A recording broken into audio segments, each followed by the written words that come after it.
So I have to. All right. Ask. And that results in this, which is not very cool. So, do you guys hear me? Do I have to yell or is it relatively clear? I don't have a good sense you can hear my voice. So, my name is Sean Roberts. Welcome to VMware. Myself and a lot of other people within that work within OpenStack, we usually practice the badges away kind of thing. So that's the last time I'm going to say my company name the next 2 days. This product management meeting is all about not necessarily hoeing any new ground, although I think with some of the topics like project tagging and a few others that we might actually be able to give some feedback back to the technical council and some other groups. But most of this is making sure that we spread far and wide changes that are happening within OpenStack as early as possible. So there are some big changes that are going on that would be really beneficial for more people to really be aware of before the summit. So that's, in a very simple sense, that's part of what we're trying to do here. So, before we jump in, I'm imagining we're going to have a few more people filtering in. That's part of the reason we started a little bit late. Is there you guys have any questions or anything you wanted to say before we get started? I'll say a round of introductions so everybody can come up with the names. Yeah, that's an excellent plan. So, thought I saw a mic. Thought there was a portable mic. Did I drop it someplace? It's not here. Yeah, well, anyway, I can't find it. So, oh, thank you. Looked like it was a fall down. Sean Roberts. I've been involved with OpenStack for about 3.5 years. I'm really a computer engineer by background. I've done network engineering has been, I guess, most of my career. Not, I guess. So I've always done technology-heavy infrastructure. I've always been in the data center. It's really only been the last, since I moved to Yahoo about 6 years ago and then moved to VMware, where I wasn't actually in the data center. So I didn't say what a lot with my wife, nearly as much as I used to. So it was pretty stiff. Hey, Steph. So we're just doing a round of introductions, and I'm kind of stumbling through it. So I've been at Yahoo most of my open source career. I've always dabbled in open source, but really when I started at Yahoo and hence got involved with OpenStack is really when I jumped in both feet. And actually, it's made totally changed my career. I used to be all about pushing gear and figuring out how to get bits onto the hardware that different vendors work with, and now I'm completely unbeholden to any vendor, even though I'm working for one. So it's been an interesting ride so far. So who's next? Let's go left to right. My name is Arvind. I work here at VMware in the OpenStack team. I work with Dan Wendlick. Probably you guys are familiar with him. He's quite heavily engaged with OpenStack. I've been working at VMware for 4 years. I've been working on OpenStack for just about 2 years now. So excited to meet you all and brainstorm on how product management can help or contribute to OpenStack. Awesome. Great. Last name is Flamenco. Backgrounds that will be business development. I have access to developers in Europe for OpenStack. My personal interest is NFV, and I know that there is a connection NFV and also with OpenStack, so I'm curious. I'm here to learn. So I've worked at Shante and then OpenStack since about the beginning. I built out the Rackspace product team, engineering team for the last 4 years, and now I'm at HP doing the sequel to that. So leading all the OpenStack efforts at HP and enjoying it.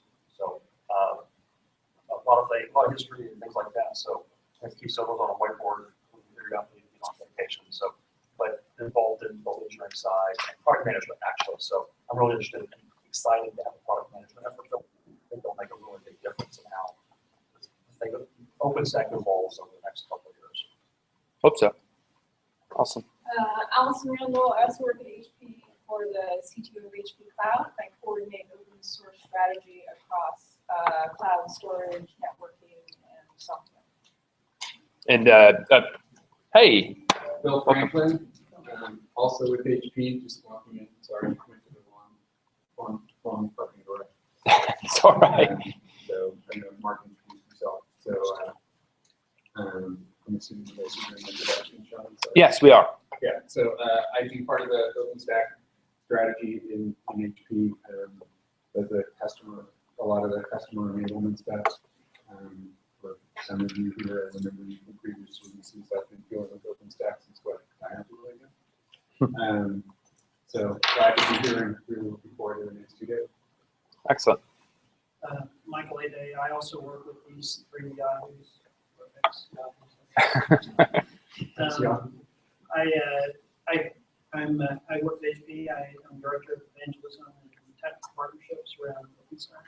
And previous to this, echoing Sean's comments around open source, I was at Microsoft for 15 years, and my business unit, which was part of Microsoft Research, started the Outlook Foundation. I released 37 projects into open source from Microsoft, which made me not very popular with some executive management, let's say.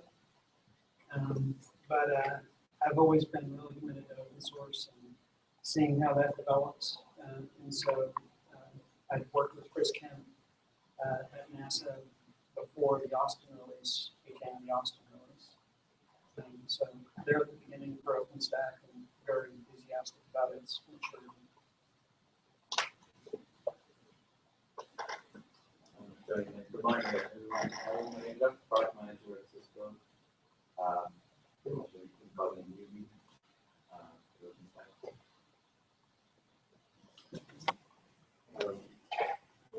And from Bargos, and we are trying to extend the more good driver to support our products.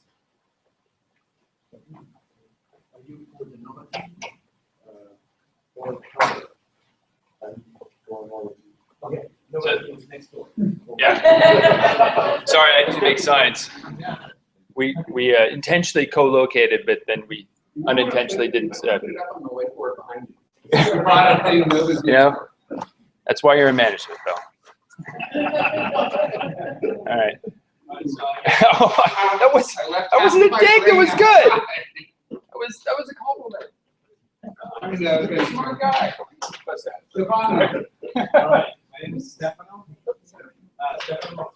I work at OpenStack Foundation as a developer, advocate, contributor, helper, shoulder and cry on.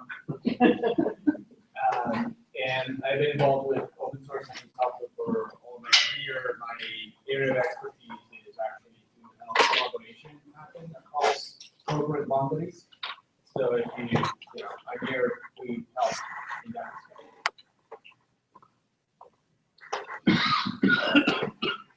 Rocky Grover. I'm with Huawei, officially software architect, and I'm the driver to get Huawei into it. They got into it with both feet and now have their Fusion manager on top of OpenStack.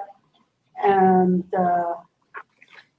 I just want to see OpenStack get good enough to actually be something where people say it's as good as a commercial product. They don't need commercial products. AJ Park, I'm a product manager with EMC. I work with the cloud scaling team. I've been involved with OpenStack for about 3 months. Hi, my name is Sean Lynn. I have a background mostly in operations and worked with OpenStack for about 3.5 years since the Diablo release, when I walked into Nebula offices as a sales engineer in boxing, very much like Sean Roberts. So spent a few years deploying clouds for cloud scaling. I've built a few dozen clouds. And now we work for EMC, building the next cloud product for them. I'm really enthusiastic about OpenStack, open source, and I really like to see it like rock. I'd like to really see it succeed in the marketplace. Does anybody else have the same experience of if somebody had asked you like 5 years ago if you were working for EMC, what would you have said? But I'm not directly working for EMC, but I'm working with, and actually I'm really happy. This is really an exciting time where somebody has established old school, what I consider to be old school infrastructure, is getting involved with OpenStack in a big way, and open source. I mean, it's like, wow, it's really arrived. OpenStack changed my life. I moved from Florida 3.5 years ago to California. I discovered OpenStack about 6 months later, decided it was so cool that I wanted to get involved in it. I had a go-nowhere job in Florida, and now I work for one of the biggest companies in the world. So I'm grateful. Cool. Who's next? Jeff Arnold, the second architect of cloud services of Cisco, and I've been involved in OpenStack since the beginning. Although I have to say that for about 2 years, a year and a half in, I got kind of disillusioned that it's time to go to cloud stack because, frankly, we are still, the stack is still way behind where it needs to be. This effort is part of trying to fix it. But anyway, at Cisco, not involved in any of the Cisco technologies, ACI or Nexus drivers or anything like that. Just working on operating the Cisco cloud, which we are standing up worldwide with a lot of partners. So I'm firmly in the operations side of things. Yep. And full disclosure, Jeff was part of the original team at Yahoo, along with me, that sold Yahoo on OpenStack. So it's kind of interesting. Oh no, I work those out this week. I think it helps. Oh, yeah. So my name is Jim Hasselmeyer. I'm product manager with EMC. I've been with EMC for a little less than a year. I've been involved with OpenStack for a couple of years. And OpenStack, I think, is just one of the coolest things that's happened in the technology industry in, I can't remember how long. Prior to coming to EMC, I was with HP. I was in their OpenStack as well. Prior to being involved in OpenStack, and most of my career, I've been in product management. So I consider myself, I've done enterprise software product management, part of product management, a variety of software product management. So this group, literally and figuratively, represents sort of the joining of Nirvana in my mind of the OpenStack product. Brian Rossmeda, I'm a product manager at Rackspace. I was a developer on the first gen Rackspace cloud, and I've been involved with OpenStack since also, I guess. And I'm just glad to see that we're doing something to get some more strategic vision to OpenStack. Mike Cohen, I'm a product manager at Cisco. I've been involved in OpenStack for a couple of years now. I actually got involved in a startup called Big Switch Networks, in startup, and I was actually leading their OpenStack efforts. And in last year or so, I've been in Cisco looking at how some of their product lines can support OpenStack. Stephen Gordon, I'm a technical product manager at Red Hat, primarily focused on compute, and in my spare time, telco as a vertical that we're very interested in expanding the use of OpenStack in. Previously, I worked on the documentation team, also on OpenStack, and prior to that, one of our other enterprise virtualization solutions and the projects underpin that. So Revert, KVM, all of the similar things we see as the underpinnings of the compute stack all the time as well.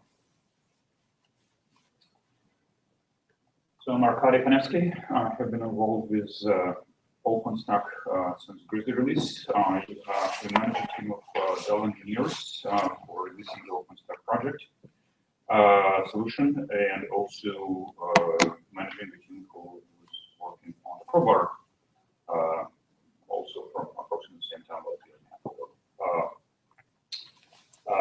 Involved on some of the actually implementation stuff when I have a few spare moments. But most involved in ensuring that we get our solution out the door, that functionality meets the customer interest, the DevOps, operational, as well as the functionality.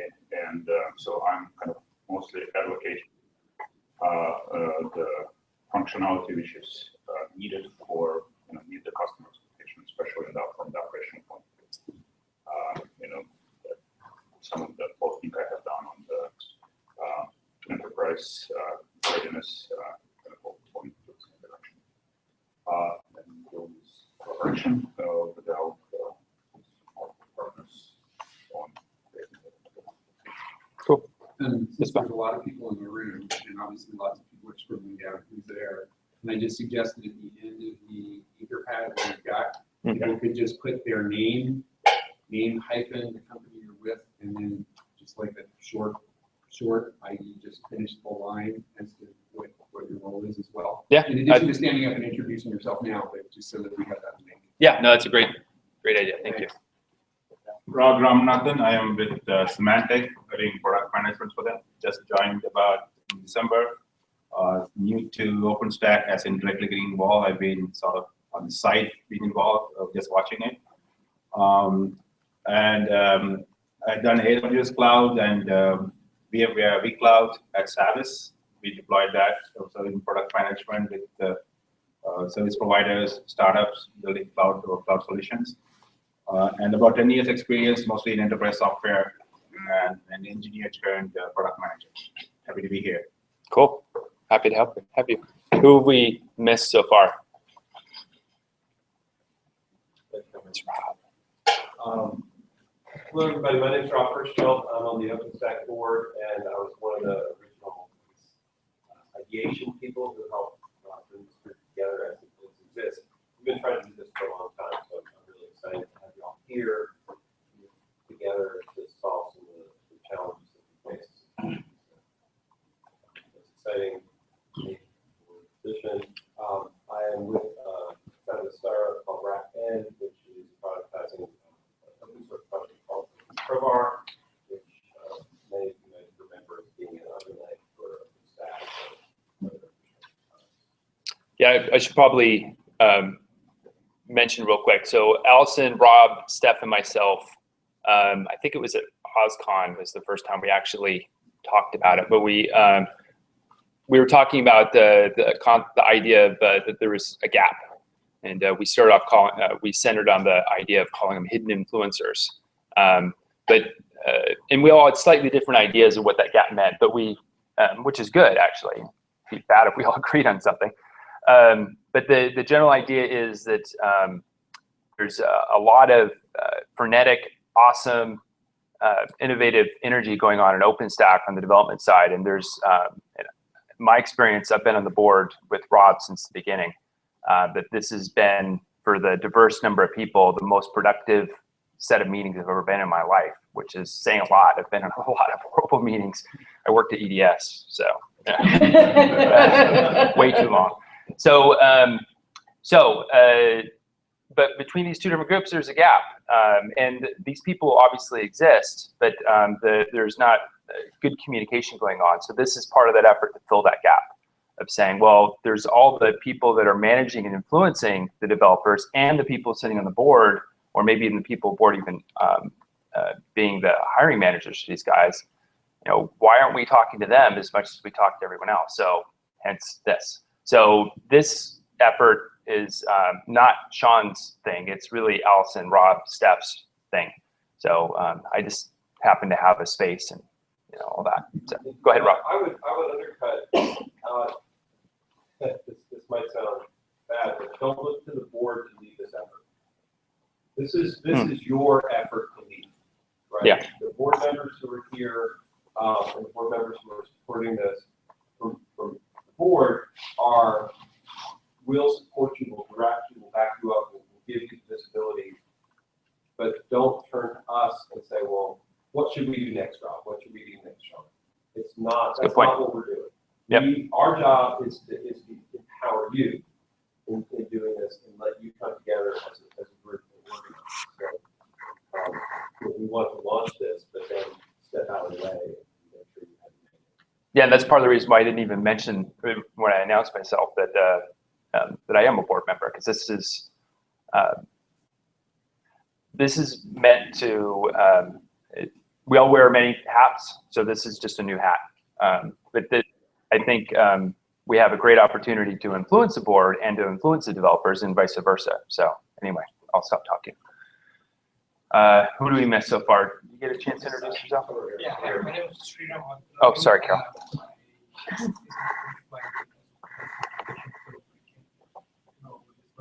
Speak up. Yeah. We couldn't hear you at all. Yeah. Oh. Repeat it. Project from your diaphragm.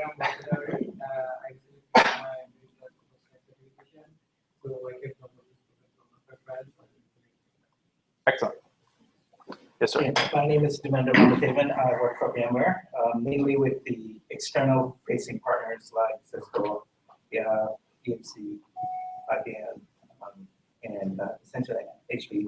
Essentially, my focus is external facing. Mm-hmm. So to build the ecosystem, to listen to you, hopefully take some of your feedback back so we have a better innovation. Cool. Excellent. Welcome. Who do we miss? I know we missed Carol. Hello, my name is Anthony Cox. I'm a new hire at Mirandus and new to OpenStack. My background is in massive scale operations on clouds, and I'm hoping to learn and help participate with how we charter how we're going to tackle operations. Cool. Welcome. Hi, and I'm Carol Barrett. I'm with Intel Corporation. I've been involved with OpenStack for about a year or so, and I tend to do a lot of work with the Whitney Enterprise Initiative that's running across. So a lot of you I've met, and it's been great to chat with you here in the next day or so. Like many of you, like Rocky, our goal is to go ahead and get OpenStack to point where it is the solution of choice by enterprise for standing up private clouds and hybrid clouds. And so whatever we can do is help make that come about is our goal. That sounds like my mandate. We like that mandate. That mandate's good. Good morning, everyone. My name is Shimon Leonard. I'm with EMC, and my role is probably similar to Allison's. I do OpenStack strategy at EMC. We're a part of the team that's working with all the different teams within EMC around OpenStack and open source enablement in general, as well as I also help with internal and external messaging of open source technology as well. Excellent. So let's see if I can get this to work.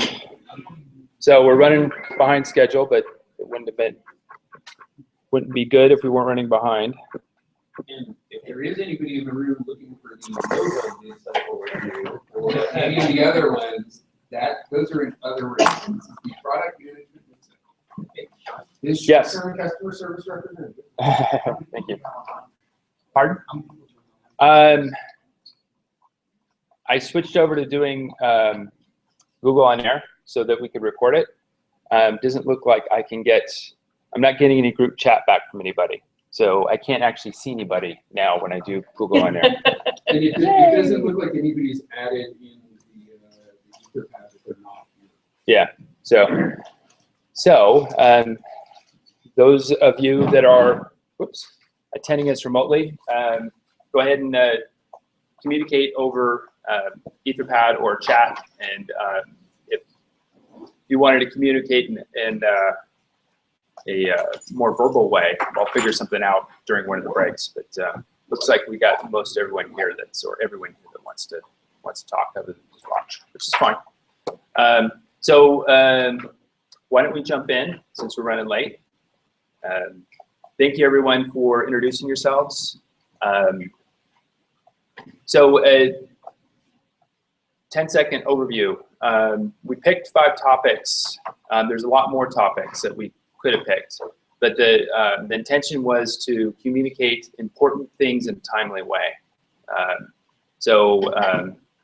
This first topic is, well, I think all 5 of them are pretty timely, and we have some breakout sessions to either go in more in depth on a particular topic or to spin up some other ones that didn't make it into the top 5. We also have time at the end of the day for us to go over more stuff if one of the sessions wasn't long enough or we needed to break out something else and the team wanted to do it. It's all good. So I have lots of gaps in lots of different places. So, gentlemen.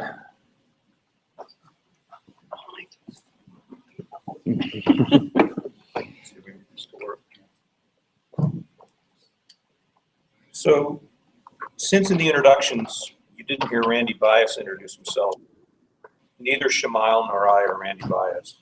Surprise. No way.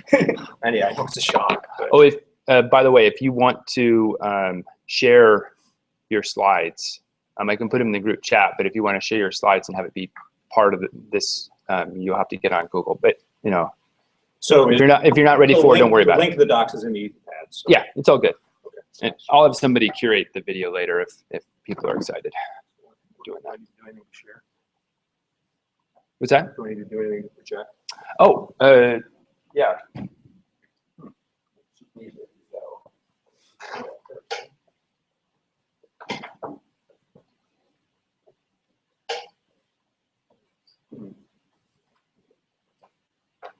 Well, say something, right?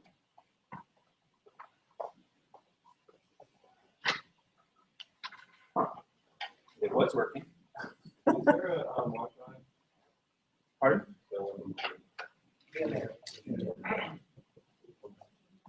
Exactly one that works. I'm scribbling with the Wi-Fi. I guess we could ask people to go to the docs. Oh, here we go. Hey, do I become a hashtag, like QOPM or something? Right source. Pardon? Hashtag from Twitter, like QOPM or something? No. I don't know. I understand what you're saying. I'm just. Rob, hashtag for. Yeah, exactly. meeting. What's that? Flickr. There you go. It showed up. Oh, It's it's back yeah. connection. OSPF, right?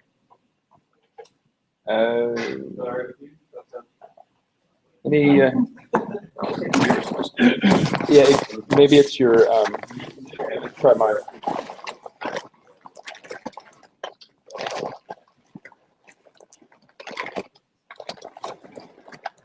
Yeah, I want help.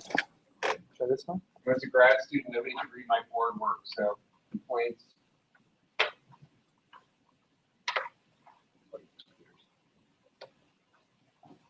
gonna pull out the display back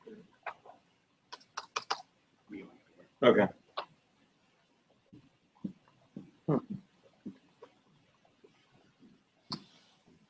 Sorry for the pause. Let me do a little bit while Shamal's getting his computer. Let me make a couple of comments about a couple of the first slides. So this got teed up as Randy's topic, and obviously it got enough input that there was a desire to talk about it. The overall title is establishing a process for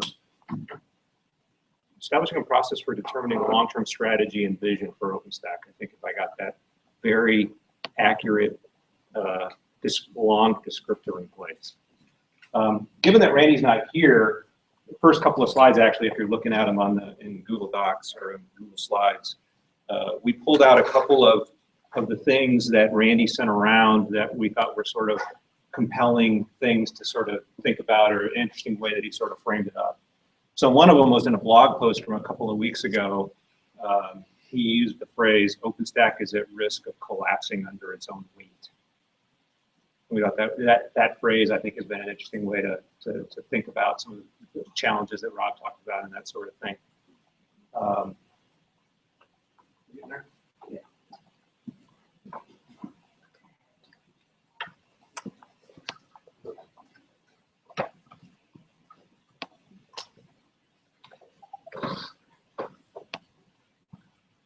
Before you start, don't use OSPM, by the way.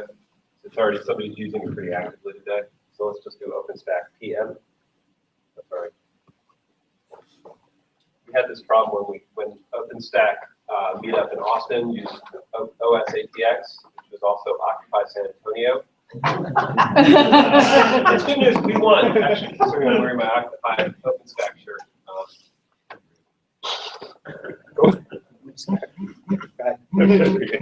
So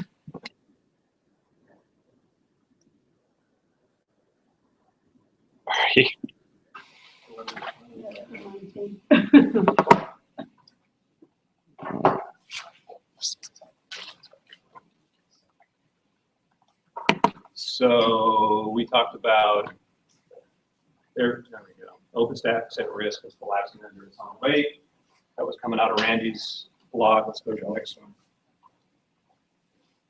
He also put out an interesting email to the product working group distribution list. And Jamal highlighted some stuff here, but he talks about basically the scenario of the struggle that Randy sees and what sort of things should we as a group be working on that we ask for support from the board, kind of as Sean and Rob talked about a second ago. And he threw out a couple of scenarios. One is, should OpenStack be focusing on things like NFV and OpenStack for the enterprise and that sort of thing, which we've taken the liberty of labeling categorically verticals, or should OpenStack be focused more on functional areas, more around what we labeled here horizontals? So, why don't you go ahead and talk about that? And I think, just to add on to that, I think some of the blog posts from Randy as well as Terry have indicated that, today we have an integrated release. That integrated release is, it doesn't pass a Goldilocks test, right? It's either too big or too small, depending on what you're doing. Most people consume bits of OpenStack, but they don't deploy OpenStack as a whole. And for newer people that are adopting OpenStack initially, it seems kind of daunting because there are so many projects that have to deploy at the same time.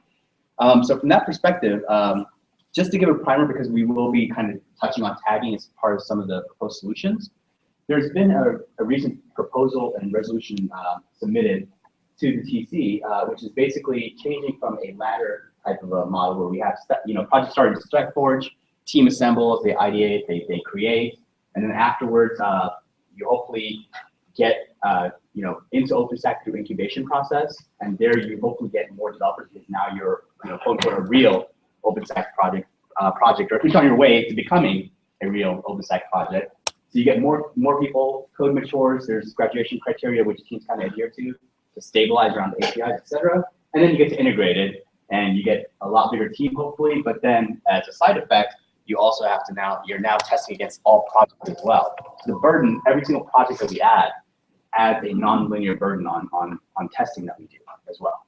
So that was kind of going to collapse under itself. So that's where Randy was kind of saying its own big weight. That's kind of what he was referring to. So one of the things that came out from the tagging perspective is going forward, instead of trying to say that it's going to be all or nothing, we'll establish tags which kind of highlight what the capabilities of a project are, what its current life cycle state is, etc., to make it easier for people to be able to pick and choose as well as group projects as needed going forward. And so the good thing there is it gives us an opportunity to create unique bundles as well as determine silos that we can test, co-test against each other.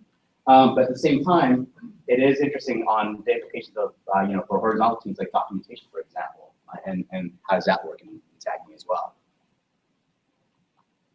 So, as I said at the beginning, the first few words of the title of this topic is establish a process. And one of the things that Jamal and I talked about is that we've been in situations before where if you jump into establishing a process and you're not clear about what problem you're trying to have the process solve, you can get way down into a conversation and then you get this little sub-conversation going on that says, well, wait a minute, what do you think we're trying to do? And what do you think we're trying to do? And then you have to kind of unravel a bunch of stuff. So what we're proposing today, what we want to do in this section is first spend some time talking about what are the problems we're trying to solve. And then we'll take 30 minutes or whatever we propose there out of the agenda. I think we said 90. Do we want to keep to that, Sean, or are we going to try to tighten it up? Well, we started late, but I'm realizing that there's a good overlap between the second talk and the first talk. So why don't we just merge them? I'll talk some on the stuff that I brought up on my blog and some specifics. Maybe get some other people in the crowd that have a passionate view on this that have already looked at tagging. So let's do it a little bit ad hoc. I'm fine with that. All right. But we should break for break, which is what is it, 10:30? Let me, dude. I'll keep that in mind and keep us the hook. I'll give you a 5-minute warning when we get close to the break. Okay. So we've got some ideas. We've got some ideas, and we culled some stuff from some other things about some, we call them seed ideas that we'll use to start that conversation about what problems are we trying to solve. But then we want to time box that basically, and then migrate that into after we prioritize them and come up with a priority of what the group thinks we should be working on solving. Then transition that into, okay, what kind of processes could we do, establish what sort of steps could we take to address those problems that we agree are the highest priority things that we should address. And then we'll finish up with some next steps and that sort of thing. So does that make sense to everybody? Everybody okay with that? Yeah. Good for me. So this is not a definitive list by definition because we want to have a conversation, but we realize that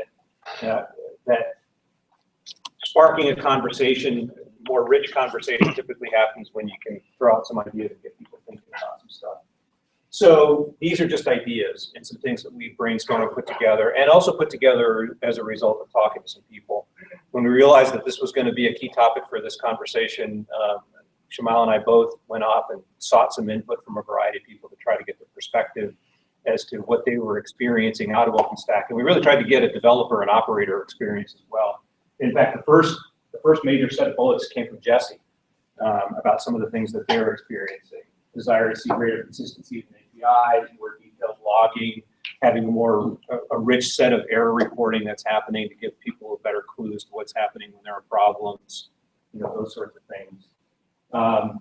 Dev test, scalability of dev tests. Why don't you make some comments about that? Yeah, no, it's the same problem that we were talking about earlier when we were discussing ladder versus tagging. It's as we move towards tagging, how do we ensure that we do make that process more scalable as you're trying to get code into a release? The horizontal and vertical we've kind of already talked about, and the strategic direction thing I think it also fits very, very closely into that. But the way I'm thinking of that is who are we targeting? What are we trying to do with OpenStack strategically, and where are we trying to go? And I kind of think of that end user out there that's developing code, developing solutions on top of OpenStack. Maybe they're not interested in, or they don't have the ability, either technically or from a bandwidth standpoint, to actually write code from OpenStack, but they want to use it. What are we telling that person about where we're going? How do they plan their solution evolution? Right now, they can look one release out.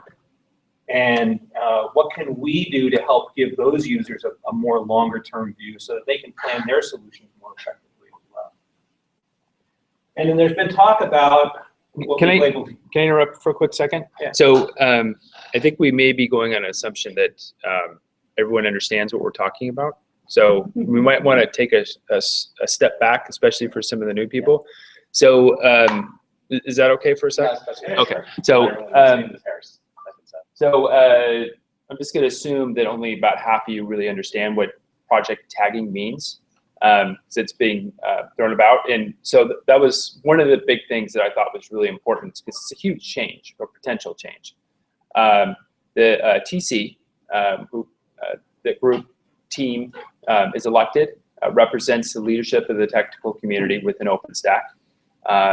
They have overlapping terms. The release manager, Tariq Perez, who has been with OpenStack since the beginning, came up with I don't know if he originated the idea or he definitely promoted the idea. I'm sure it was more of a group thing, but he was the one that promoted it about back in December. It's probably discussed during the summit. I haven't talked to him specifically on this, but that's my guess. Pointing out that the integrated release model that exists right now doesn't work. It works really great for release management.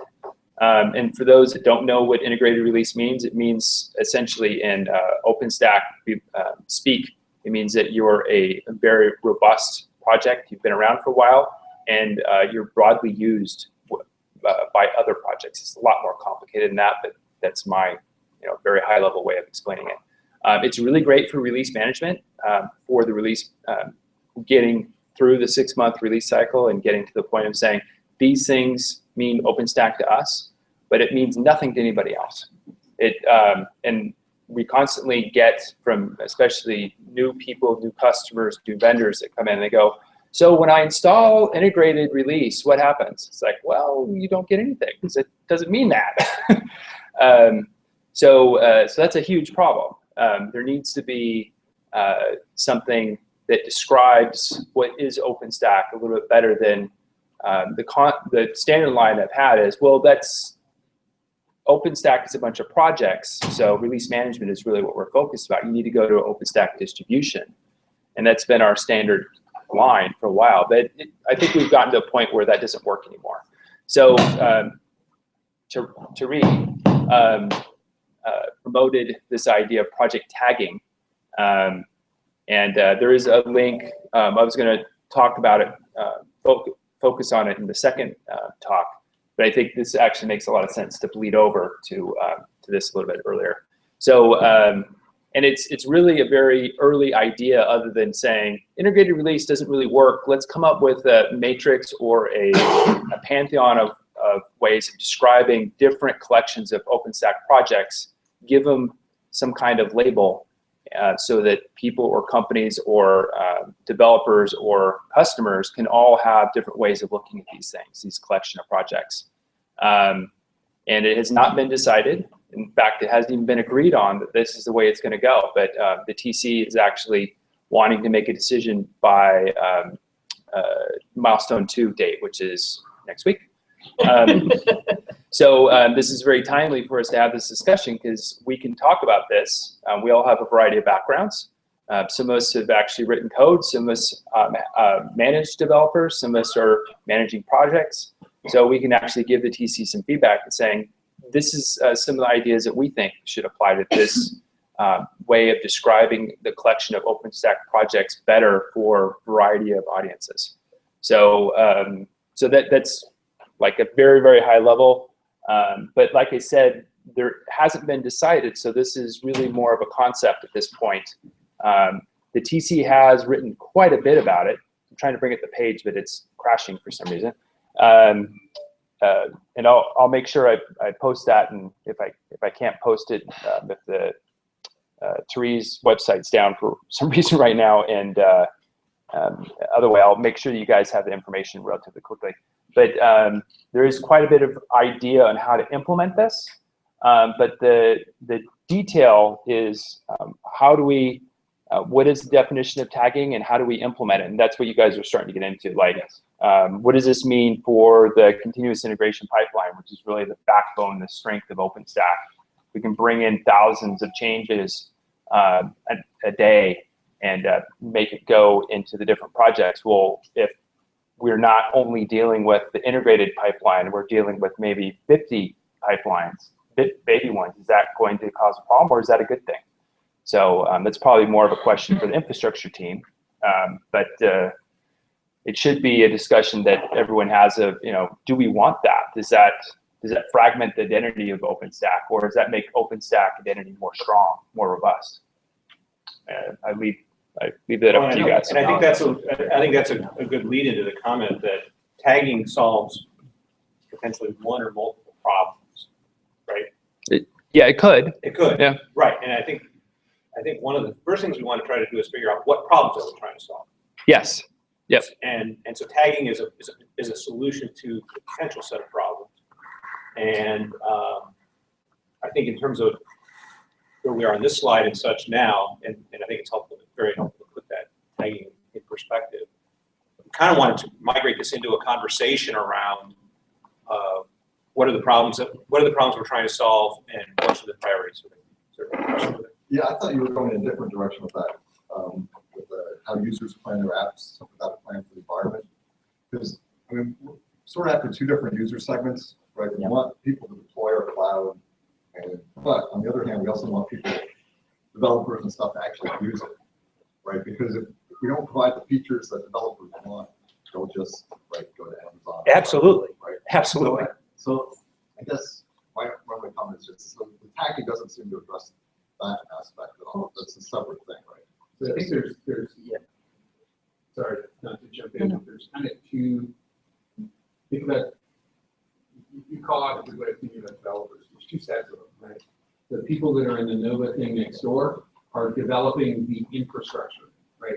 We're building infrastructure. So, I call them OpenStack developers. Right. Well, unfortunately, that gets confused in both ways. Right? Yes. Because long-term sun guy before you HP, what's a Java developer? Somebody who writes code in Java, or somebody who's implementing the JVM. Got it. So in Paris, there was another thing that also got kicked off. It was Chris Kemp and myself and a couple of others. So we found I'll call them ISVs, the people who will be writing applications on OpenStack.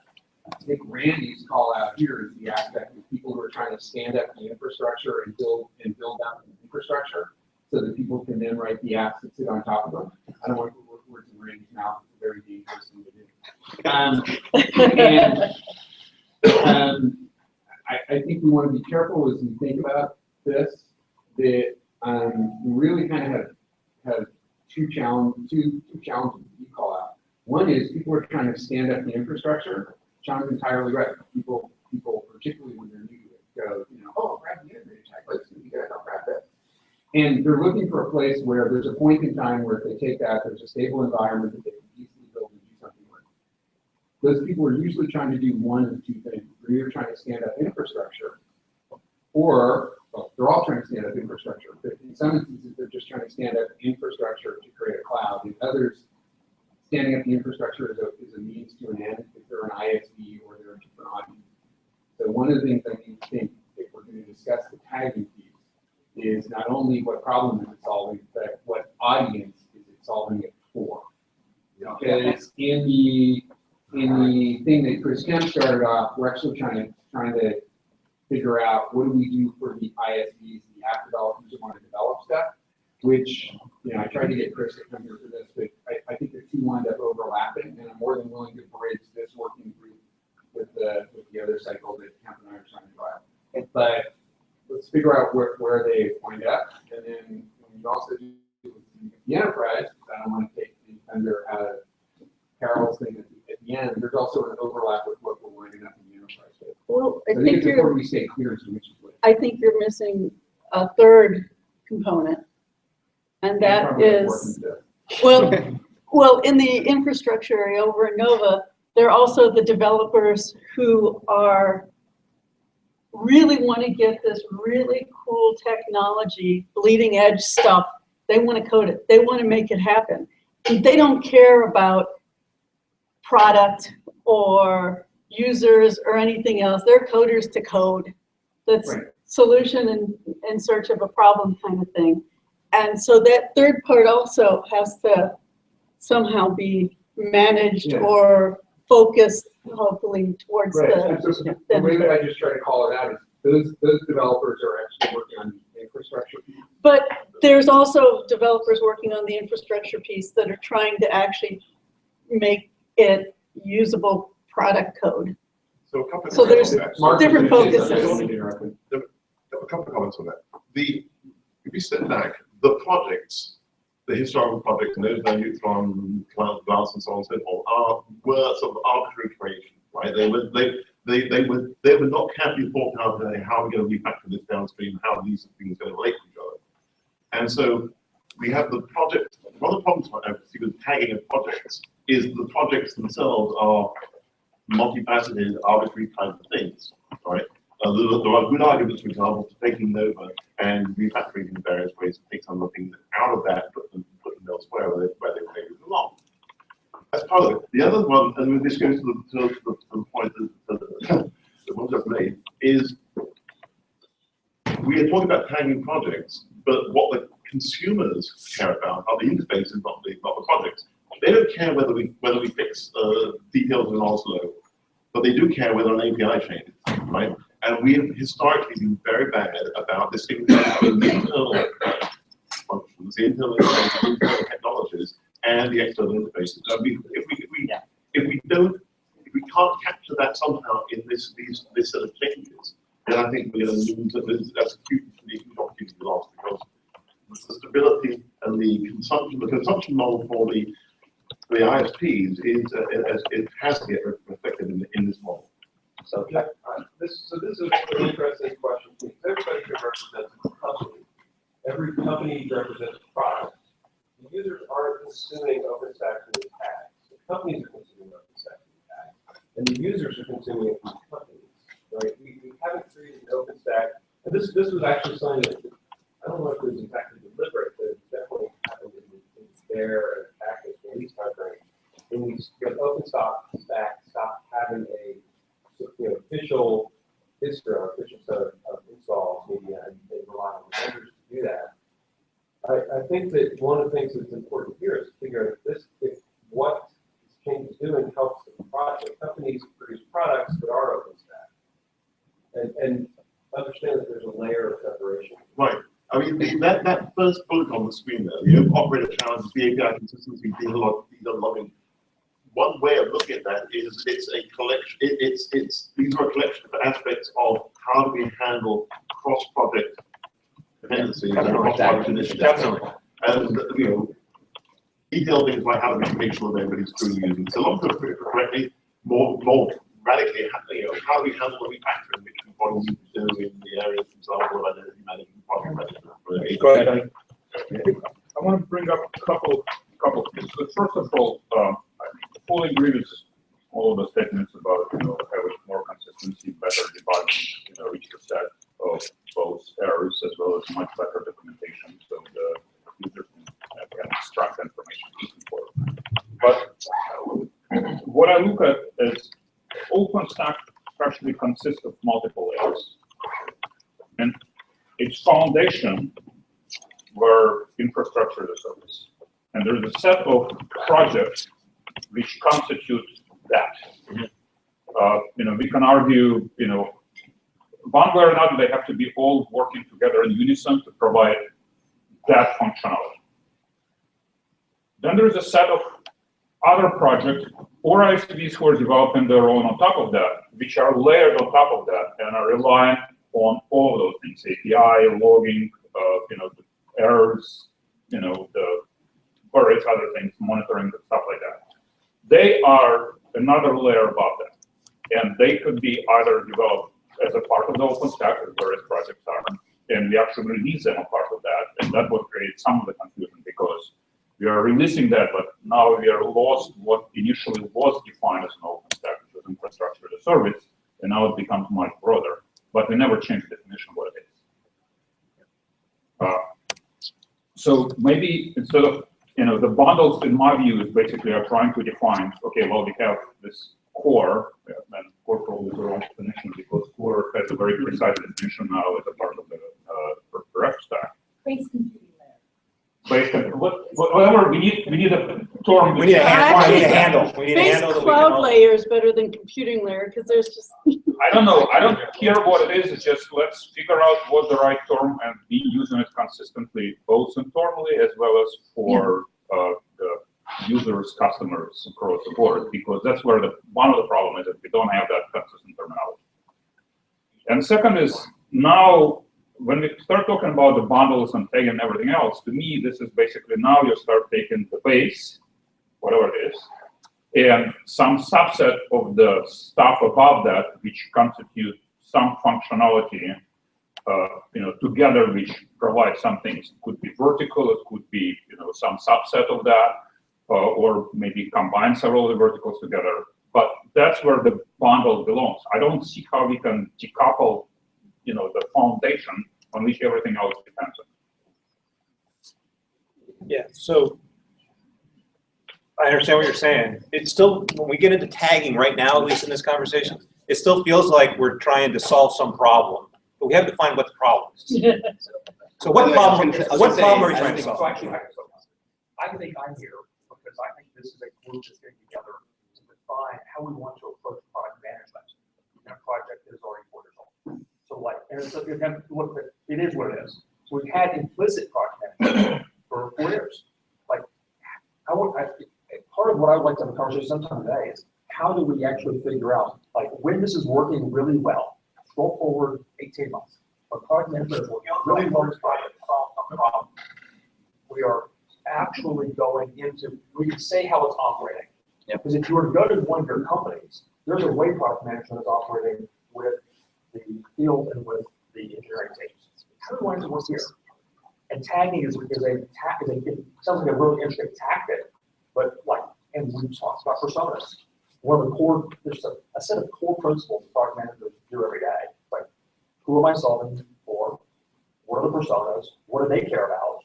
What job am I trying to get my product to get hired to do?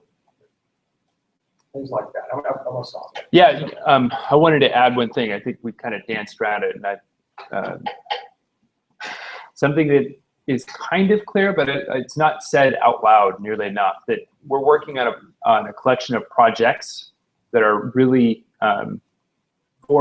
first and foremost, we're doing R&D out in the open. Used to be the concept, well, there still is a concept of a walled garden. When you come up with a great idea, you throw it in your walled garden and have your R&D guys go after it and rip on it, and then maybe 4 or 5 years later, a product would emerge. The whole product management. So now we're doing maybe something you call it open garden, where OpenStack is one of the, not the first, but maybe one of the first that's been really successful at marrying the commercial and open source efforts together, and is doing R&D out in the open, which is a very new concept for a lot of people, and it still has some growing pains. So, so now that we're doing R&D out in the open, there's been consistent confusion of it's not a product, it's projects. And from this, we need to make products, which are typically distributions, can be appliances, all kinds of other things. But there's a separation of at least a couple of releases for some. Some are actually being very aggressive and have products that are very close to the projects. But they are two separate things. And it's from what Rob was saying, that originally there was some idea that the projects would spit out a distribution, which would be closer to a product, and that was scrapped because that seemed to be competitive with all our the guys that were working on this stuff. But we need to remember, as we're going through this, that there's the research and development and the products that our customers consume, two separate things. So I don't think anybody doesn't know that. Let me throw out an idea. What are the implications of that, though? So if we take that as true, like one implication is it may be very hard to build compatible OpenStack products for solution developers. Right. Okay. And the question is that acceptable? Is that the thing we want to do, or is it not? Because if it does, it'll mean we'll have 5 different, or 10 different product APIs that the products have. So I mean, I think we just figure out the implications of the fact that we have all these different projects on, and how do we refactor those so that. So those are some of the exact topics that I'll cover in DevCore. Because DevCore is about ecosystem engagement, what I would call ecosystem. And the other thing that I'll add, I mean, this is, we're kind of moving between what we're trying to solve and how we're going to solve it as well at the same time. But I think one thing is tagging is something new, still being defined, so we can definitely help just use this conversation to kind of shape it. But at the same time, and we'll cover tagging a little bit later as well, but it's a tool in my mind, and I think we have to figure out how we use that tool to achieve whatever we feel like we want to achieve. The other piece is kind of like taking, the operating challenges listed here, and to your point, John, is when we talk about more detailed logging, that's fine. If we all agree that that's needed from an operator's perspective, how do we make that a cross-project thing? And instead of saying that, okay, 5 out of the 12 projects have detailed logging, the others don't, it has to be all or nothing. Effectively, we have to use the same, as Jim and I were talking, it comes down to if we're building something, we have to use the same screws regardless of what part we're building. And so we have to figure out what's the vehicle or best way to achieve that, where we do things like richer errors. How can we standardize on making sure that all projects are adhering to that, if that is an attribute that we value? So these are cross-cutting features. IPv6 is one that's more functionally oriented. There's a set of cross-cutting features that are very hard to do in OpenStack given the nature of the collection of projects. Yeah. That will be increasingly hard. It'll make the project increasingly less sustainable if we cannot figure out how to do systemic cross-cutting changes. Let me ask this question. When we think about establishing, the topic of this part of the agenda is establishing a process to establish a long-term vision and strategy for OpenStack. That's the topic of this conversation. When we look at establishing a process, whatever that is, tagging or methods or tagging or whatever, does anybody believe that there are things that need to be addressed, problems that need to be solved that aren't on this list?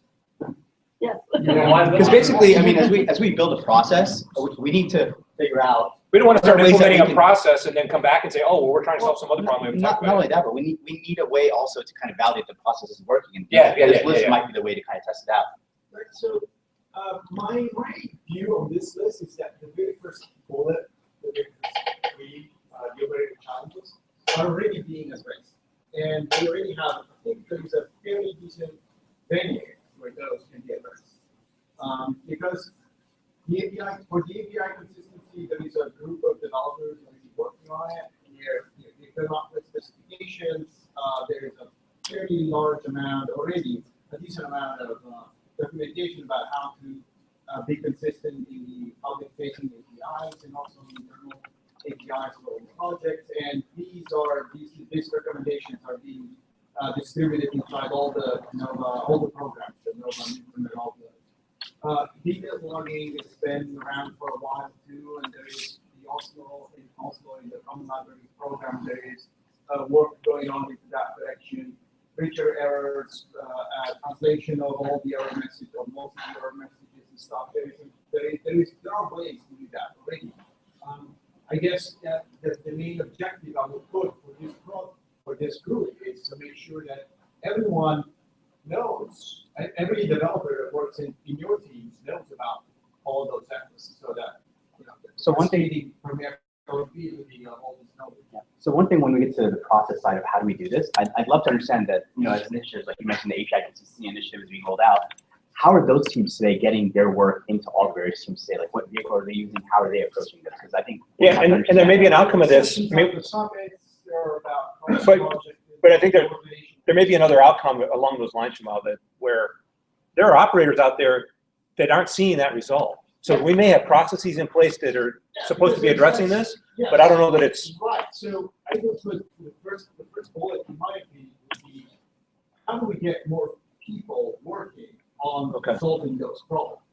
And I think that I have very high hopes for this group to be able to gather resources around these topics, not just set expectations or highlight, prepare white papers and things like that, but more about rallying resources around common pain points.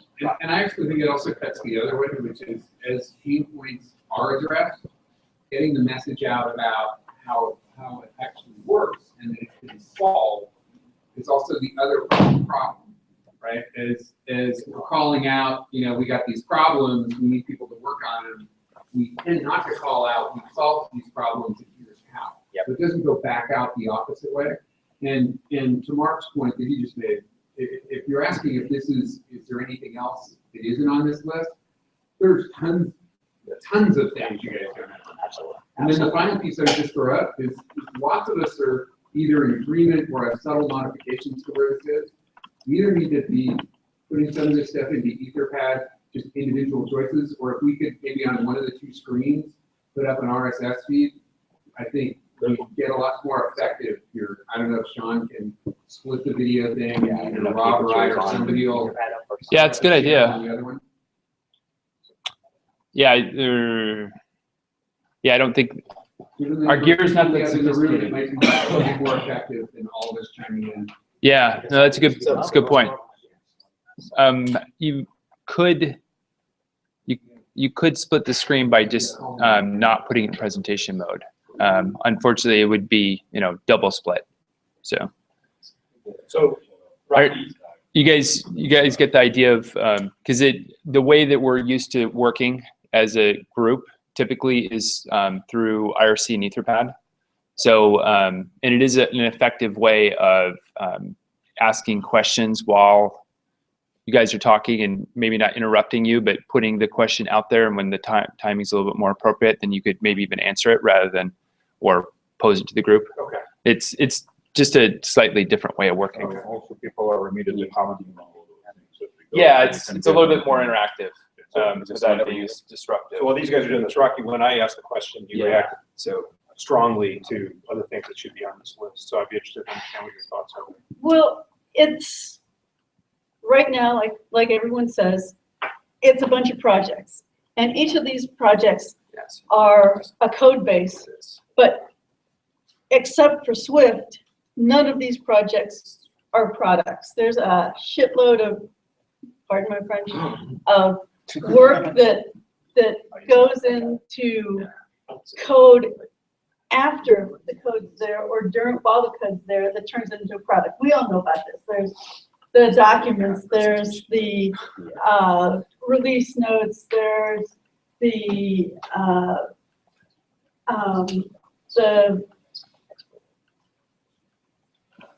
the training of the sales engineers, and there's all sorts of things along those lines. And right now, we're addressing some of the more functional aspects, the APIs and the logging, and literally the API started right before Paris, and I kicked off the logging at Paris, and I will admit that I've not made that much progress. I would love to get a couple more drivers on the team.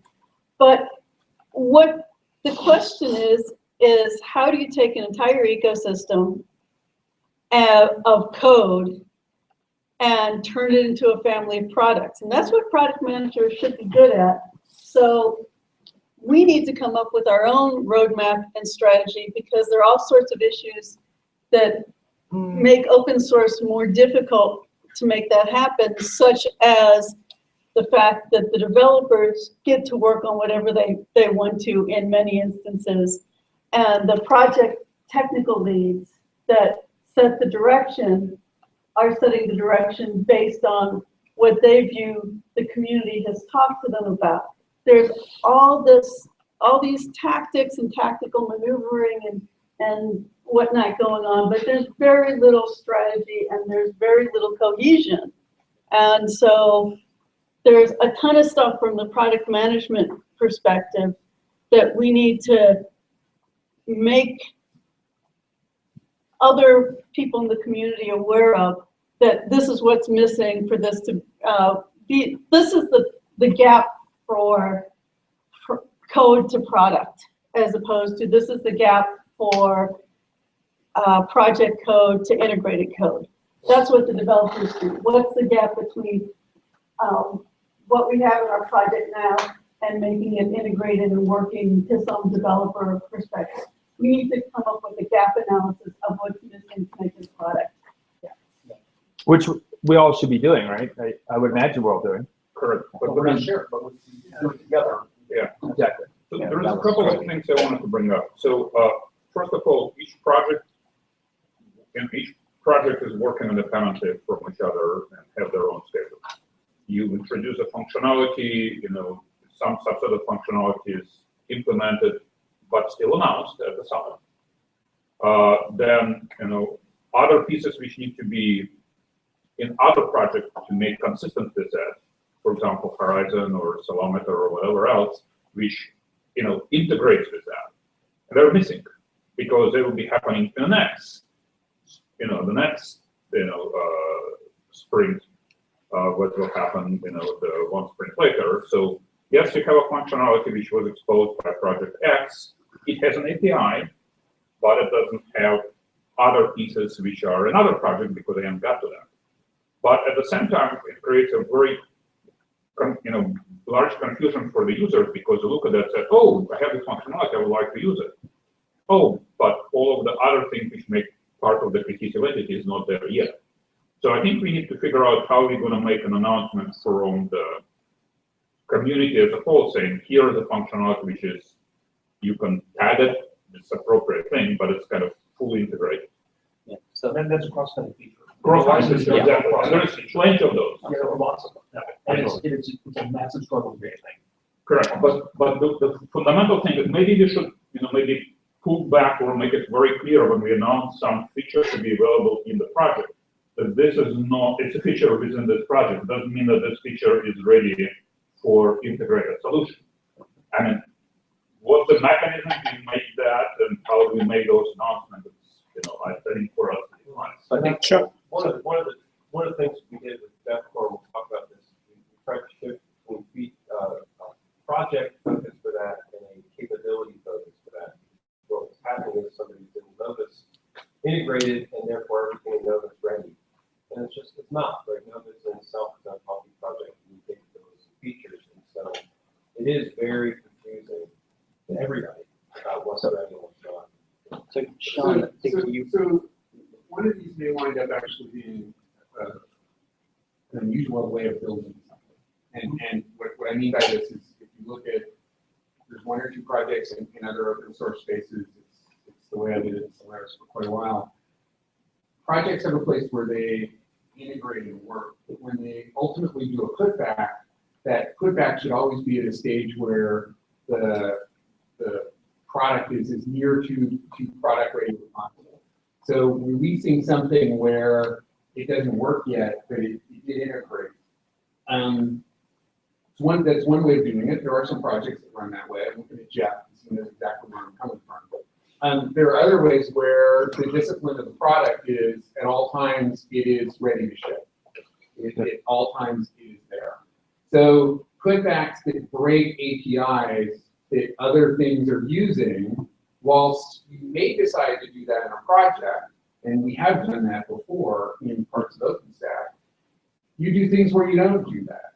So you know, one group has to partially expose where they're going, the other one doesn't call it yet, then something else happens, and you have a flag day that says it's there, and then the other thing can actually call it. And that would be a shift from how we do this today, but it does mean that things are there at all times. The other comment that I would make is, yes, I think there's an expectation in OpenStack that companies would build distributions, and that is where customers would get it from. I spend a significant amount of my time talking to customers, and I would say that there are a lot of people who go to openstack.org, grab it, and try and stand it up themselves. Absolutely. They don't get it from any vendor. Absolutely. They get it from openstack.org, and then vendors wind up coming in and trying to clean it up. Right. Yeah. Okay. So just think about it that way. But Sean, for those of you who live in a world where it's always ready to ship, it's a different reality, and it requires a different set of discipline. Yeah. Good point. So, Sean, I think you have a comment, and then I want to change the topic a little bit before we go to break. Quickly on that topic. I think a lot of that comes down to the coordination between projects. Hopefully what Rob is mentioning about changes to that core rep a lot. But if you take an example being, just one example, Docker. Docker's a really good example, where when they were trying to be reintroduced as a plug-in to Nova, there were a lot of challenges to them. And obviously Docker's got to plug into Nova, it's got to plug into Cinder, it's got to plug into Heat, Salamander, it's got to plug into a lot of different projects in order for it to be successful. But a lot of the PTLs were -2ing their blueprint proposals based on the fact that they didn't have their Nova integration test completed. And in order for them to really be successful, they needed all those features in at one time. They didn't need to go in succession, one project at a time. When I was knocking one down, then the next, then the next. Because to get that product feature implemented across OpenStack is going to take them a year to a year and a half. So we really need that change. So I think Sean, are we going to break at 10:30? Yes, please. Okay. Thank you for noticing. Yeah, no problem. So from that perspective, I think, we'll come back to this on the next step. There's definitely a resounding need here to be able to set priorities and share priorities amongst each other. So we'll come back in the next steps area to kind of decide like how we can do that. This was a really good discussion. I think, it identified how can the process, or how should the process be to be able to account for all these different design elements, whether we're building a solution, whether we're building horizontal, vertically, et cetera, as well as honestly, we are doing this work internally within most of our companies on prioritizing, understanding requirements, and then figuring out how do we build an OpenStack product that meets those requirements, and kind of sharing some of our internal, not internal priorities, but what some of our priorities are with each other from a product management perspective might be good to kind of give us a weighted list, hopefully. If you want to. I don't have anything else to add. I think we should. Okay, so Sean, how long do you want to take the break for? Because after this, what we want to do is we want to shift the conversation to discussing some potential process for how do we do this. Yeah, let's break for till 10:45. Okay, perfect. Yeah, it's on the schedule. Get back on the schedule, kind of. And so I don't think anybody else came in late, but Rizza was going to talk specifically. Oh, hi. Rizza was going to talk specifically about project tagging. We're still going to do that, but we started late. We kind of bled over to tagging a little bit, so we're going to kind of merge the two talks. But I'll make sure that at the very least that we spend a half hour to 45 minutes specifically on project tagging. I wanted to give you guys in the next section, tagging is going to come back in a big way. Yeah. In this coming section. Yeah. Okay. I figured so. Yeah. So. Awesome. Sure. Welcome. No.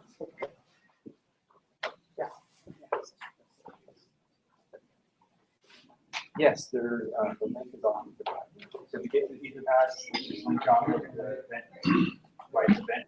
You should have it right event. So what's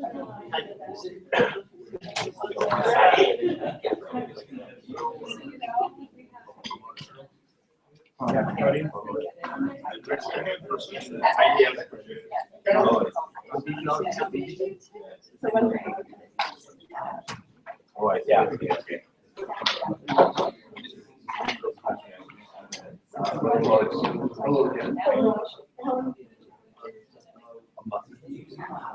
Yeah, and how it works. How many games do you have?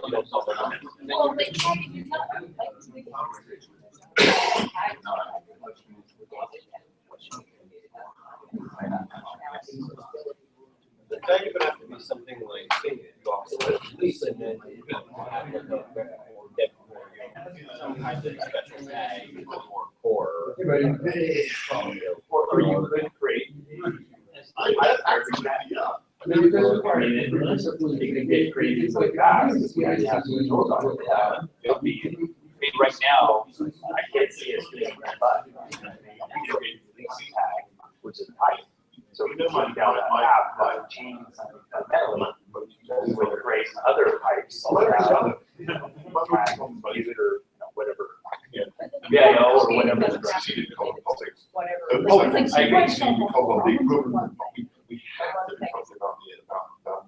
Yes, I was trying to give the impression that it was done deal, that there's some decision making.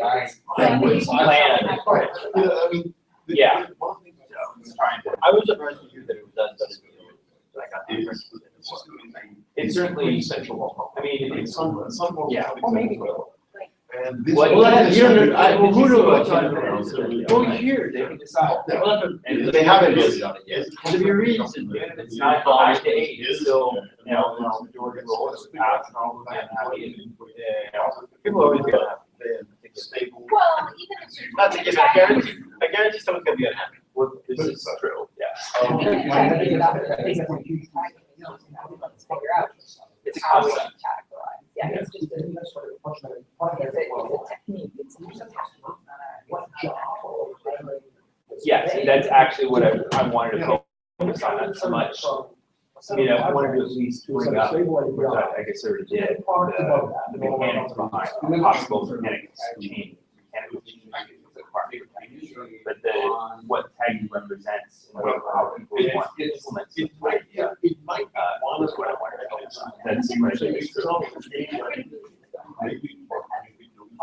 Yeah. It served its purpose, and now it can go by that. But the feedback of what?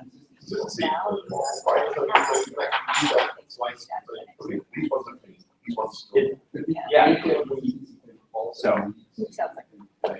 Yeah, so essentially what I wanted to center on, what are the different? I need to ask Sean one question, which is. We don't have them. They're around to the right. Where's your coffee? Yeah.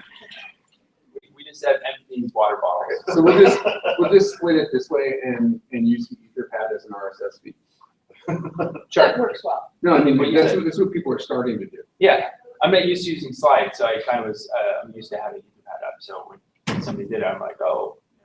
Yeah, my only thing was given, since you already called me out as the management guy, given this many people in the room, the easiest way to get a, yes, I agree with this, without everybody adding, pieces to it, is if we had some channel that we could just go +1. Yeah. Yeah. As opposed to IRC. Example. There's Yeah. space to do that as well. Yeah, IRC works for everyone. So anyway, sorry. So I wanted to, my idea was to start to say, come up with, well, what is the different, what would be the matrix of qualities you want to get out of this? Yeah. And that's Management statement. So would it be, something for the product guys so they don't get as confused and they can keep their heads screwed on straight? So we want like VIO and different distributions focused tags. Do you want to have something for customers like Yahoo so they don't get pissed off and forget what they're doing from release to release? And they have a couple of times. The question is, does all of this kind of fall into the category of how to be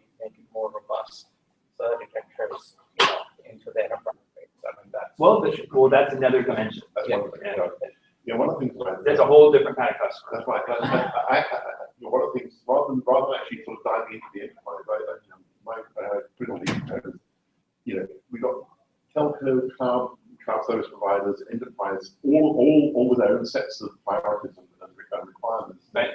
Maybe Open-ended fee is a good example. Maybe the thing that we should be looking at, maybe the thing that we should be looking at is rather than trying to take on those individual goals, how do we actually work with those individual vertical groups and bring that together right across those.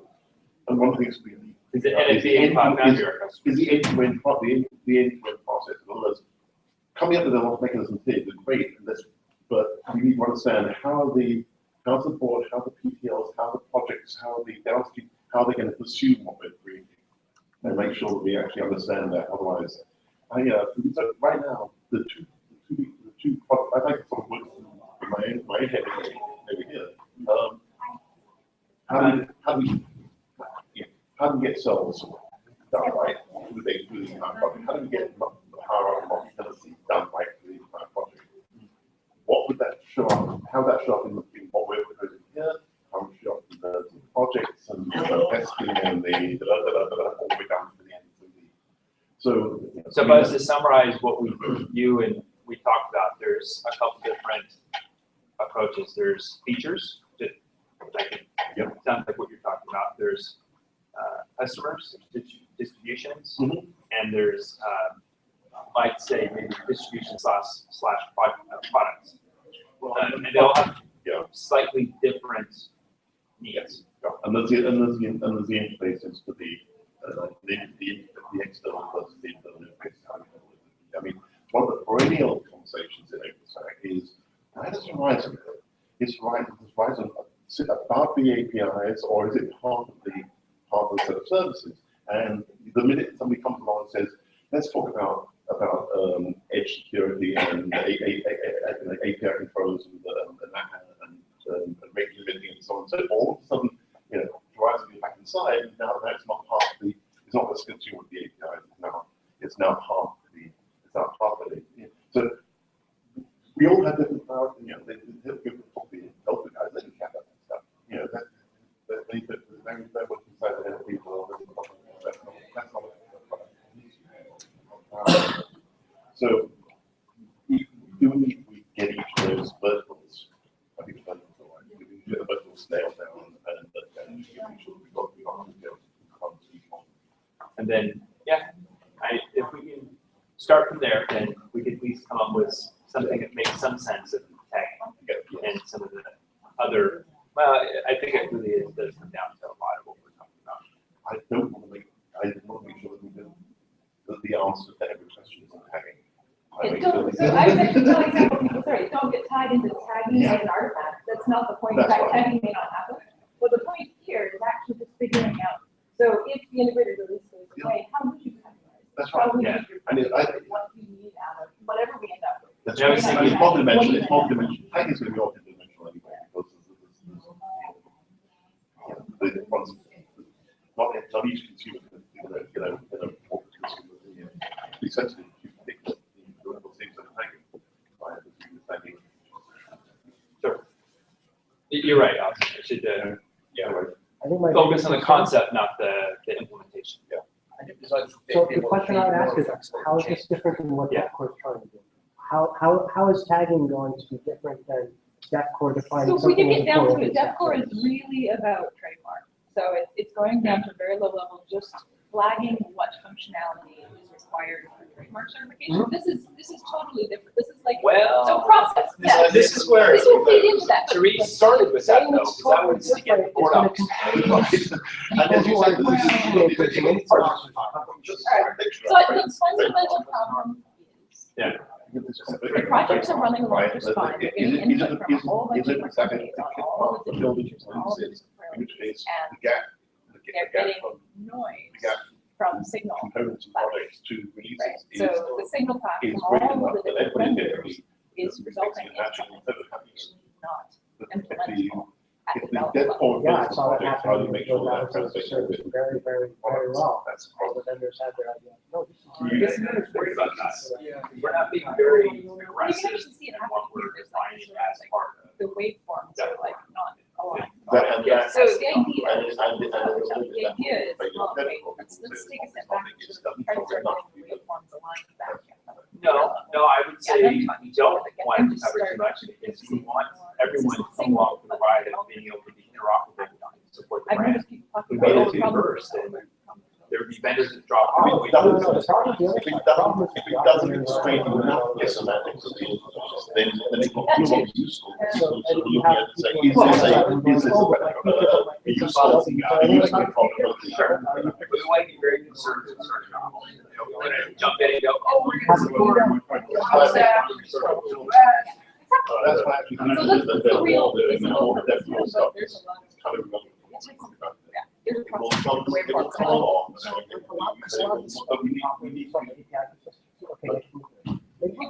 It's actually a work in like chartered by the agency. So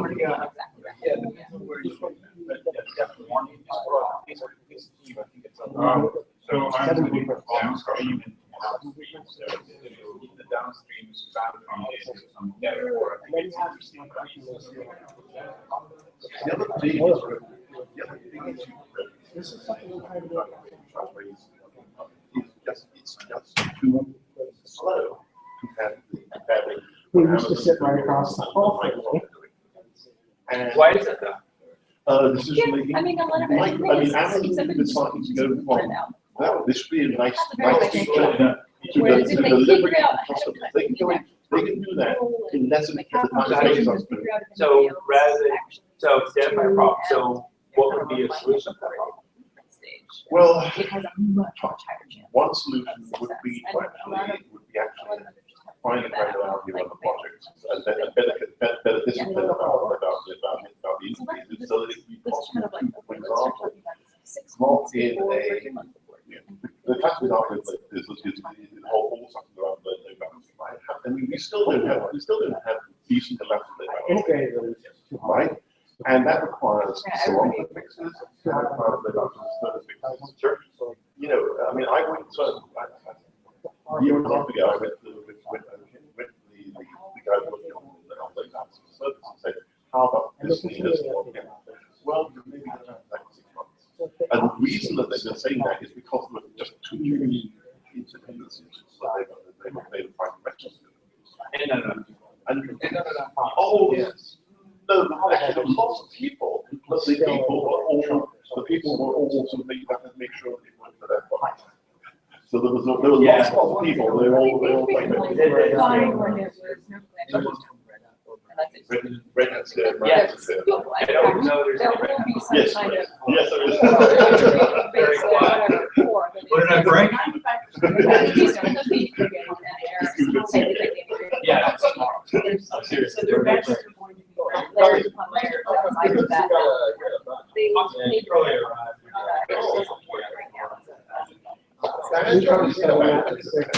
kind of started that process. Enhanced services become. I've been saying that in there. One of those. People are fine with hearing. Agreeing and echoing and presenting. The garage of my apartment. Hopefully we'll get to a point where we can see loosely. Yeah, because you can't prove it entirely. But there's a much, like integration testing is a much lighter thing. Fragile. And some of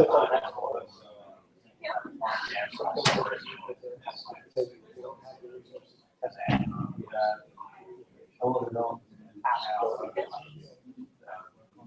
And sometimes that's a matter of forward at like at the unit test level. If you're at least testing the options at that level, you have some tests. Which right now it's kind of like you've got integration tests or nothing. So now we're starting to kick projects out or kick that's a good backwards moving. Probably the wrong project or retrospect to make an example of, because you're full of everyone that did, how they need to use it, how everyone you put there. Yeah, but accepting stuff that increases your instability by a significant factor, even if it's popular. But it's, yeah. Maybe an example of that.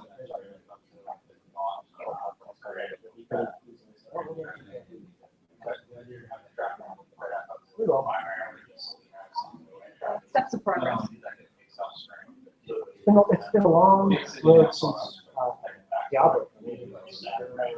Coming across MLN Moxie's GitHub repo with a guide on how to install and configure SX.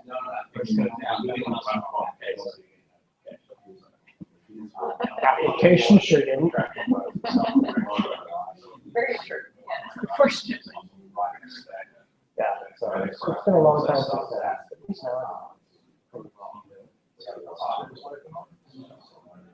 We used to have one of the ideas, just take a second, which would be another one of those. But it's hard in an open source community where everybody loves to work on their own project.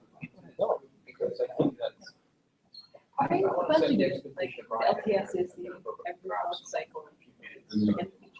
Where it's a whole 6 months.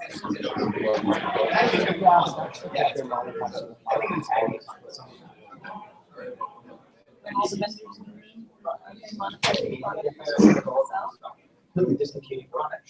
I mean, on my calendar for 5 years. Not necessarily service. They can probably use even though they're money. But I would say they're both in position of not having to burn it. And also they would benefit. Yeah, they're also happy to pay some. I think my experience is that service providers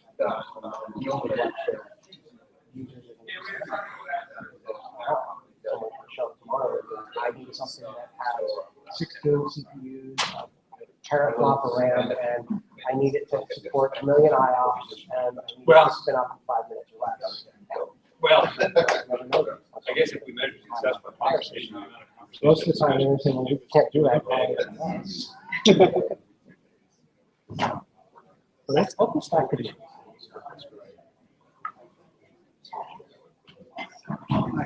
And it takes multiple consumers, right?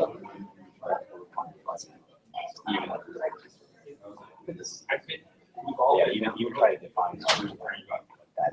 Get into these details. What's and then you go, wait, why would you propose that? So now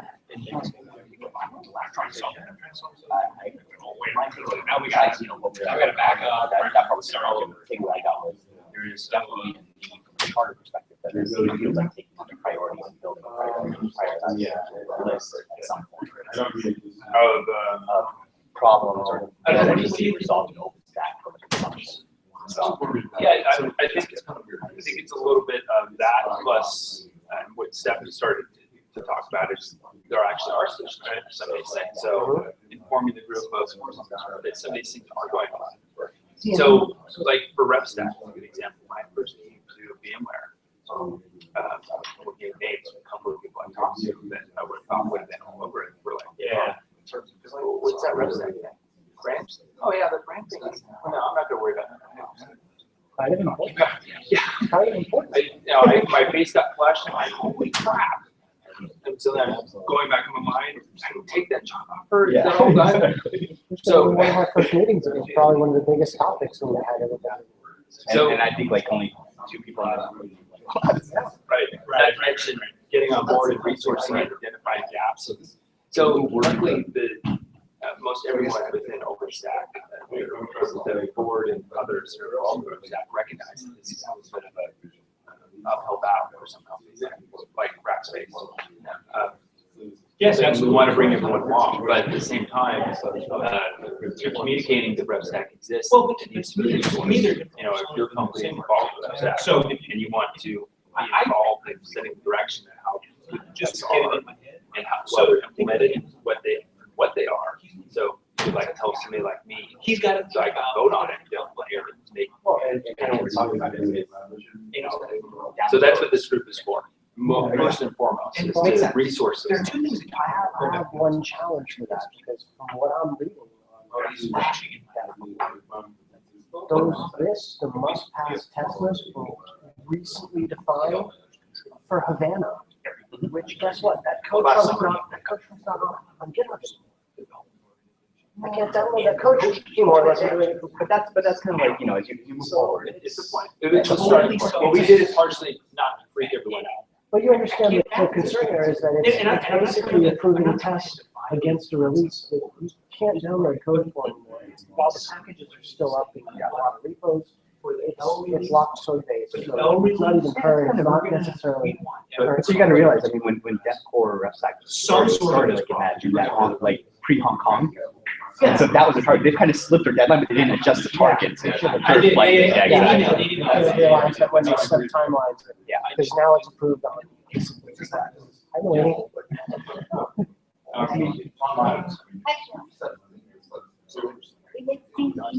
We were on when they're it's like we have going on.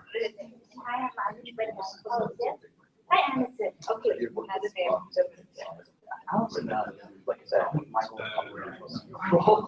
I'm curious, are you doing like internal Right,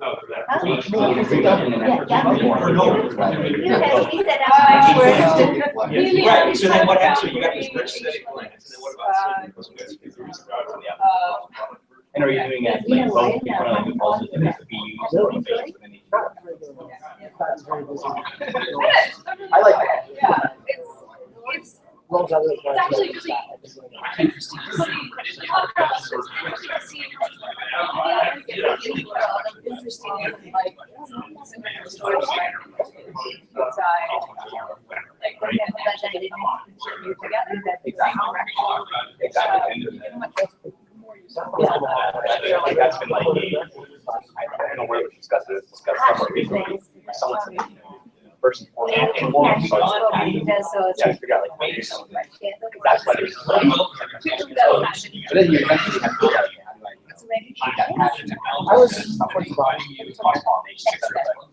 it was just excited. So you can do that in now, PMC.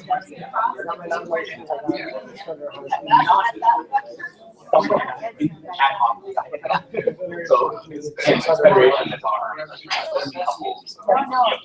but there is no formal. But yeah, I do like when I will like sit in there by so whenever there's like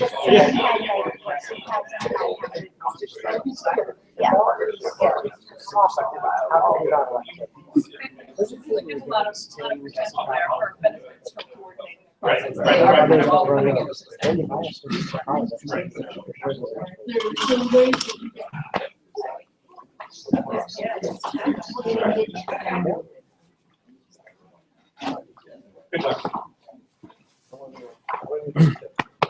Wow, those scones are awesome. They're super dry. It's like sucked all the moisture out of my body. You need to get them to put some gluten-free besides just fruit. Just one gluten-free pastry. I forgot. Sorry, Rocky. What? Influencers actually a gluten-free movement. Seriously. Kind of come back sort of real fast. The reason we all came together is that we were looking for gluten-free food after Atlanta. we had a group of people who were all gluten-free, and that ended up being the competition. Yeah, you're just lucky they accepted you as one of the group. Because I emanate gluten. Gluten-free and Sean. And Sean. So we're going to continue on. Good side discussions. Funnel that energy back into the Etherpad. Post questions, random notes. It's really not formal for those of you that don't have a lot of experience with Etherpad, but it's meant to collect thoughts and questions and be very organic. So, and it's a great way of keeping the flow of the conversation going, where a bunch of people can comment something before bringing it up, or during bringing it up, and it can get those people that are a little uncomfortable speaking amongst the group until they feel ready for it too. So anyway, please continue. Awesome. All right, so I apologize. I'm going to put up the slides in full presentation mode for the first 10 minutes while I'm kind of discussing the seed ideas, and then we'll switch back into split screen mode so we can discuss them. So as I mentioned, we're going to move now into possible methods of how do we implement or proceed from a procedural perspective on some of the topics that we're discussing.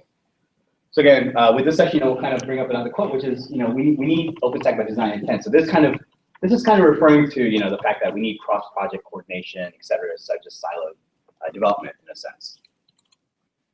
So again, these are seed ideas on thoughts of how we can possibly approach some of these problems. So coming back to tagging for a second, the conversation we're having in the prior half, there was a conversation of who's our customer, like are we building OpenStack as a product? Are we building it for end users? Are we enabling the infrastructure developers themselves, et cetera?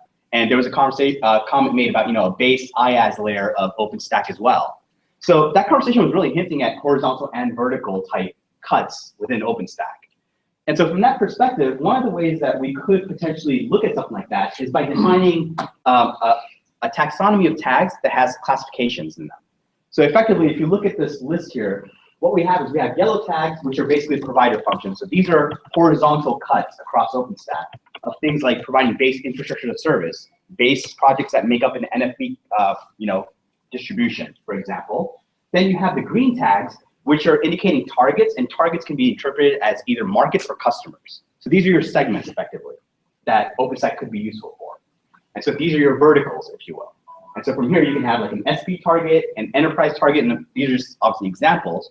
But basically, yellow horizontal, green vertical, and then the blue is additional hints of project capabilities. So let's say if you have a customer that's really worried and wants a really secure cloud, for them, you would only deploy projects that also have the security supported tag along with them.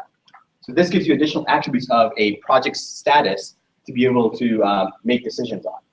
Now, the way this would work is if we have multiple projects like A, B, and C, for example, each project can have multiple tags. At a minimum, you would have one provider tag and one target tag. So at a minimum, you're looking at two different, one horizontal, one vertical from a definition perspective initially. But you can expand that to as many as you need.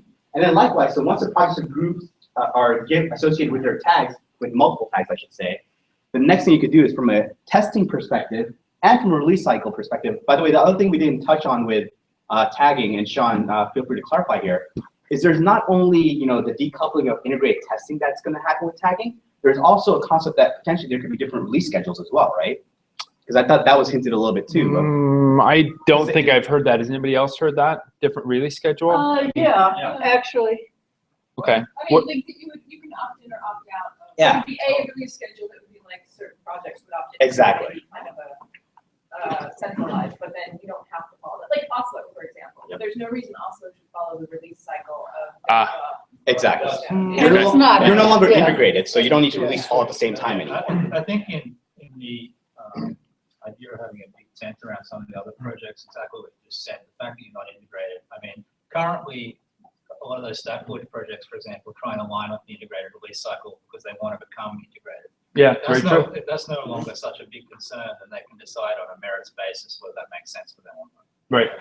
And we don't have to explain to every new project of why Swift gets the exclusion everyone else does. And it's an interesting conversation. So from that perspective, then we're identifying basically tags that make horizontal verticals. We're associating projects with multiple tags, and then we can do co-gating from a project perspective based on the yellow and green tags. So the IaaS projects all would be tested together.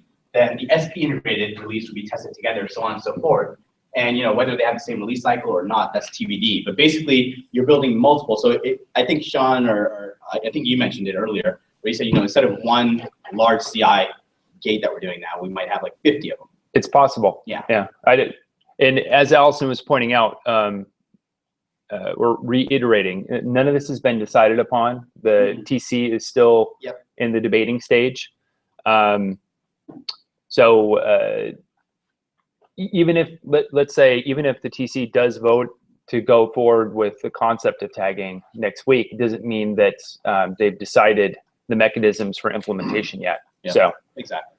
That could be very well another a couple months, or be decided around the summit, perhaps. Yep. That would seem more likely, actually. So what's Yes, the sir. granularity of project? Sorry? What's the granularity of project and how do you manage these? Because clearly, Bless you. Nova is too big. I'm trying to take a concrete with it. I mean, Nova winds up with every planning. It's in everyone, yeah. But that's not useful in terms of as we're right. Because, for example, somebody comes along with a new scheduler, which is doesn't get one with, is that tagged independently or not? Or is You mean would Bazaar be tagged along with Nova, or would it be would it be tagged separately? Exactly. What's the granularity of this? So, I mean, Can LBAS and Neutron be a project, or is it like a service plugin, so it can't be a project? Well, I think it kind of depends. Good question. And what about the incubated projects, like all the network advanced services? You want to talk about that? Sure. So within the concept of doing this, this affects a project that I'm working a lot on Congress as well, because we were actually just about to, I was preparing to formally ask for incubated status, which is a big deal. It's part of the way that our management, and I'm sure a lot of other companies have had similar conversations, recognize that we're accomplishing good work, that we're going ahead because they don't have anything else. So long story short, as far as I understand, the conversations I've had about what's going to happen to incubated at this point is that the bar is going to be lowered in some ways. One of the mechanics of becoming incubated is partially necessitated by the quantum name snafu, is that the OpenStack Foundation staff goes out and does a trademark review to make sure that we don't have another problem like that again. Okay, that makes sense. But if everyone becomes integrated or incubated or can be part of the OpenStack repository, essentially, is really the mechanics of it today is that your repository moves from StackForge or someplace else into the OpenStack organizational repo that's under GitHub. So for another project I'm working on that's training guides, we're already in there. So technically, we're kind of already got all the bonuses of being incubated. So do we really need it? Is it just somebody saying during an IRC chat saying, "Thou shalt be incubated, go forth"? And because we already have the bonus. Incubation doesn't really add much, and so incubation will go away entirely, replaced by you apply to become part of OpenStack, and you can do it very early on in the process. And becoming part of OpenStack does not give any kind of blessing by the project. It doesn't say you're stable. It doesn't say you're production ready. It doesn't say you're. Well, it never did to begin with, at least being incubated, But people which is take it that way. confused. Yeah. Incubation was taken that way. Yeah, you're right. We had a very serious problem, or it arose really in Hong Kong more than any other place, where people became the OpenStack orchestration system. Yes. Yeah. Plus, and part of this action is to try and claw that back. This group should, I think, think very carefully about the pros and cons of that, because I think when you don't have, bad in some ways for OpenStack to have a way to do orchestration, like E. But then again, it's also clear that what is OpenStack orchestration from a vendor perspective, and I think that that's a really important question. I'll give you a very specific example. If you as a vendor had an orchestration system, I'll use Scalar. Actually, I'll pick on Pete to be very, very concrete with this. Scalar has been a part of the community since the Bear conference. I think they were even the Austin conference. They are effectively an orchestration system, and they would most likely feel that they have something to offer to Pete. And I am certain we're told, well, we don't need you now, only basically a very primitive project. We didn't do anyone. And it creates really real challenges to this community. You have both the benefit of the country. If you have something that isn't all aligned with an OpenStack project, you now face the possibility of conflict within your company and what OpenStack has an offering. But also, if you don't have that type of conflict, then you also don't have the clarity of which one is the right one to choose, and you're going to end up like a Duke community, where you have to start making some siloed choices, vertical slices in your community to figure out which things work in your canonical. Sorry, that's just words, but in your unified stack. Which is part of the reason not being forced to make those choices is why some of the reasons why OpenStack has customers, because customers don't want to be forced into siloed decisions made by somebody else. Right, and we've had this debate back and forth quite a bit. One example is, right, KVM is the dominant choice in hypervisor, but from the first days, we wanted OpenStack to be more hypervisor. And that creates problems because there's more than one way to do OpenStack, and they don't all work equally. But yeah, it also creates opportunities for companies like VMware to participate at multiple levels within the infrastructure. And Microsoft, right? Microsoft, and then yeah, them too. There's no easy answer. I'm sorry. So Rob, can you clarify with the RevCore, DevCore? Like, let's say there was like 3 GUIs for OpenStack, right? And Horizon is one of them. Is it one of them going to be tagged for core, and the other one will be some other? Yeah. I'm The explicit intention is that developers the TC does not want to be responsible for blessing those projects. They would much rather have it grow up organically and basically say, if 8 out of 10 vendors say that Horizon is the GUI to use, then that's the GUI to use. But if nobody's using it, then it just falls by the wayside. What the market is like. Well, could someone create a new project? Let's say there is Horizon, I want to create another GUI project. I could create one, and it could become, I don't even have to incubate it. It would get sort of naturally incubated now as part of OpenStack. But no one would be using it, it would just be me and my buddies. Yes, this so is it wouldn't be very cool, but This we is could how do it it. works. But we'd be part of OpenStack. Yep. So a little bit. That's the new ad. Well, So here's the thing. It's perfectly fine that you can have multiple of them. What does the CI system test? Exactly. Well, they wouldn't what does test me. release mean? Yeah, no, but they wouldn't test me because nobody's using my thing. And that's Bingo. all. So what does it mean then? Well, there might be another, I might be able to, set up a CI system, right? Maybe I'd be running one, and I would test my GUI against OpenStack, and I would say, there's a CI test, I'm hosting it in my house. And that's called a fork, and if enough people come and follow you, Actually, then all of a But it's sudden. not a fork, It's not a fork, it's called a completely third-party different. CI. It is the definition of fork, Mike. I mean, and I'm not saying it's bad. It just, if you take the code and do something else. No, he's I'm not saying He's creating a new project. Oh, I'm sorry. I Completely misunderstood. different thing, it just happens to be a GUI, but it doesn't start with any code. Yeah, you're running your own CI to validate your stuff My own works with completely OpenStack. different GUI that I I created. apologize. Maybe I took from somewhere, who knows? Threw the F word out there. I'm causing problems, Bill. That would be fine. That would be accepted, and not just accepted, that would be embraced under the new system. I know it's kind of funny with Horizon, but we talk about deployment tools. Well, I'm just That's where using, it we really could say gets heat good. instead. I chose Horizon because it's, GUIs, GUIs, everyone has an opinion on GUIs. Let Carol talk. Carol's been very patient. But give Carol a chance. She's been very patient. She put up her hand like 5 times.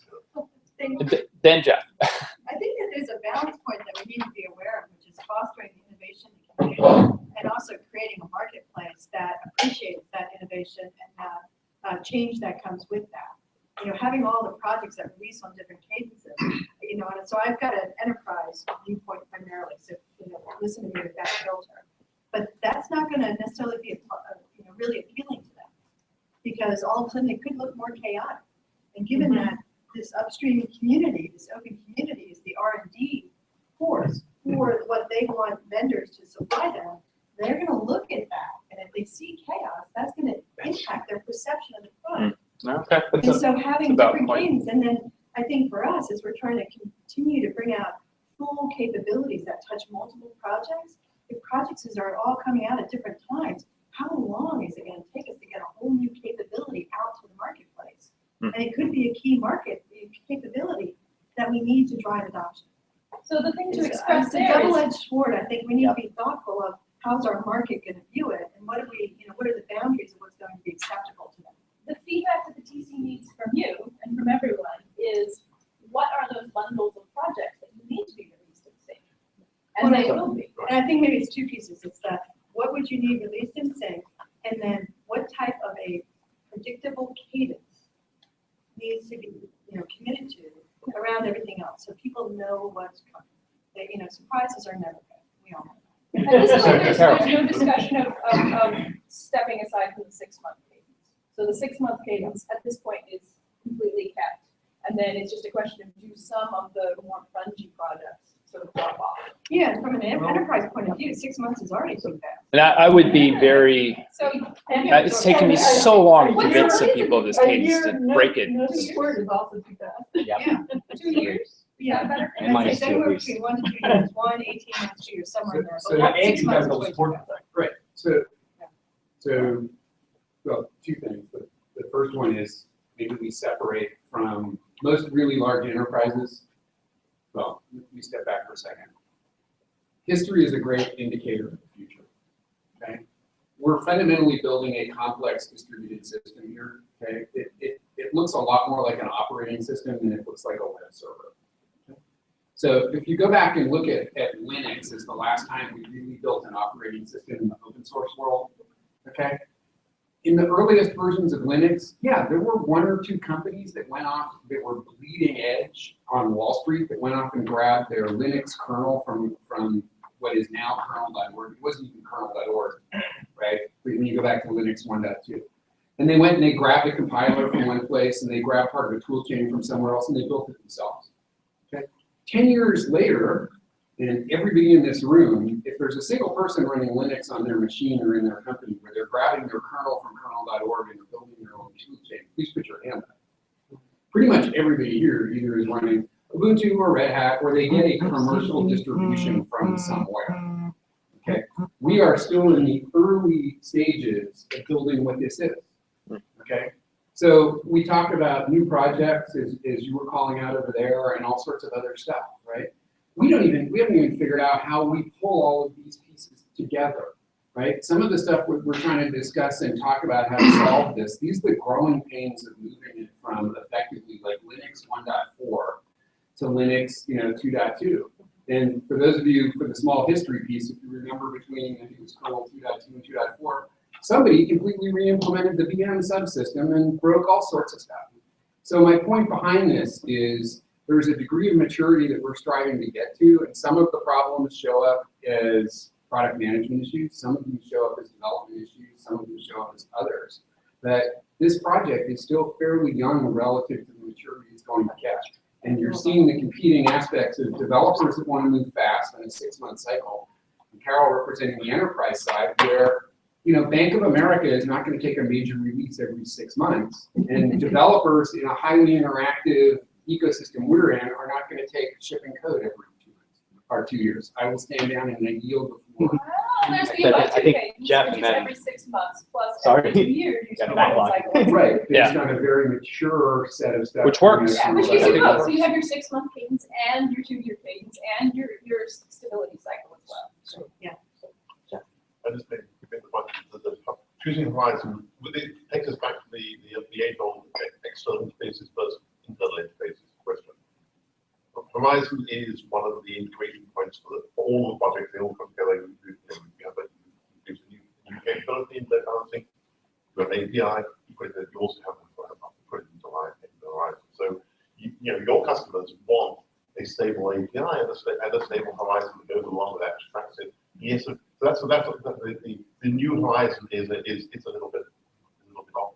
The real concerns we have right now are things like how we about today the real problem around Swift and Ceph, for example. How we make sure those things are consistent. I have no idea how this model fixes I think that's going to be the semantic mismatches we have there. And I don't think, and this is we're sort of going to present Dev for first. Yeah. Rob. Yeah, that would be Dev for back in mind. So I want to close out on the incubation thing. So right now, my understanding of how incubation will change is I use the phrase the bar will be lowered, but in some ways it won't really change that much from what it was, but there won't be this point of blessing is really the bar lowering. So the TC will really be more looking at are you using the mailing list? Are you part of the IRC meeting list? Are you actually holding meetings? So you want to come under the governance of TC? Yeah, essentially. Are you doing basic OpenStacky group things? If you are, I think I'm missing one. What am I missing? Oh, I guess maybe having a wiki page be one of them. But do you have a GitHub repository? And I think that's it. So what about? And see, that's where. No, I don't think that's it. I mean, it's really basic project management. Are you doing things so that you're working as part of the OpenStack open source ecosystem? If you do, then you would be part of, you'd be past that bar and you'd be part of the OpenStack organizational GitHub repo. So we got a backlog going still. So I'm anyway, still trying to funnel through. I'm sorry. That is my understanding of how incubation would change. I can say just from my own group's perspective, they're like, what?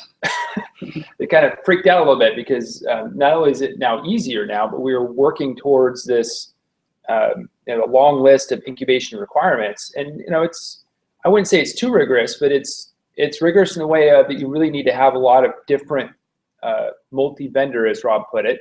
I assume that's what you meant. Having more than just a few people doing reviews and one company pushing the project. My understanding is that will go away. That is one of the requirements to go away. So I think it's still incredibly important for any open source team to focus on that. So in a way, I'm kind of mixed feelings, and I know my team was as well, that we're like, oh, this is really important for us to be and to push our management to go for this being inclusive rather than going super fast. Because we could have written a whole bunch of code in the last 6 months, but we would have left the community behind. Well, that's not open source. That's just us putting a bunch of code out and hoping some other people follow us. So we've been going through a lot of growing pains of mentoring people. I mean, that's become part of the developer's repertoire, and that's unusual. But I think that's really important. So I kind of have mixed feelings on that requirement going away. So that's all I had. Thank you, covered Mike. Oh, excellent. So within the tagging, and one of the issues that in the existing system I've seen is there's some blurring between what is OpenStack core and what are projects that utilize OpenStack core. For example, Horizon. Horizon is not core, it utilizes the core. If I wanted to build a heat competitor, heat utilizes the core, but it's not a part of. How do we make that distinction? And how do we enforce it so that we don't get the core dependent upon something that's not core? Yeah. That's an open daylight problem too. That is one of the things that the TC and the PPLs are actively talking about. And that is, if you've seen like some of the layers model discussions, it's very much about how do we split these things out instead of having massive core. We split it out so you have what is actually the true core, which is pretty much for compute. It's the lens keystone. And then how do we sort of tier it from there to say, okay, from this tier, you are allowed to depend on anything within it. From this tier, you are allowed to depend on anything within it. So it's trying to structure things more clearly. And it also enables you to make changes if components can be swapped out, because you know there's no dependency going upstream. Dependencies are one direction, not bi-directional. Okay, so with this incubation thing changing, I think lots of dependencies are going away, but we as a product management group and going for commercial productization and supportive piece of OpenStack, we need to get in there that logging will meet the OpenStack standards, that APIs between that project and the other OpenStack projects will meet the OpenStack standards. And so there's stuff that we need to make the TC and the CTLs aware of, and the people writing this stuff, that if you want to be part of the ecosystem, it's not just saying, I've got this stuff and it's tested. It's that I conform to the standards that are part of OpenStack so that everyone knows that the logging is going to be consistent, that the messages are going to be consistent, that maintenance is going to be consistent, access to it, how you do something. And so there's a whole set of things that make it an ecosystem, multiple systems products that all play together that aren't under consideration right now as part of what's required to become part of the OpenStack ecosystem. I mean, that is one of the things that tagging is discussed as, and tagging is not necessarily the only way to do it. In fact, another way was, well, maybe each project could have like a declaration file. We support this consistent API standards. We support this consistent logging standard. But essentially, having each project declare which consistent cross-functional things they support, and there wouldn't be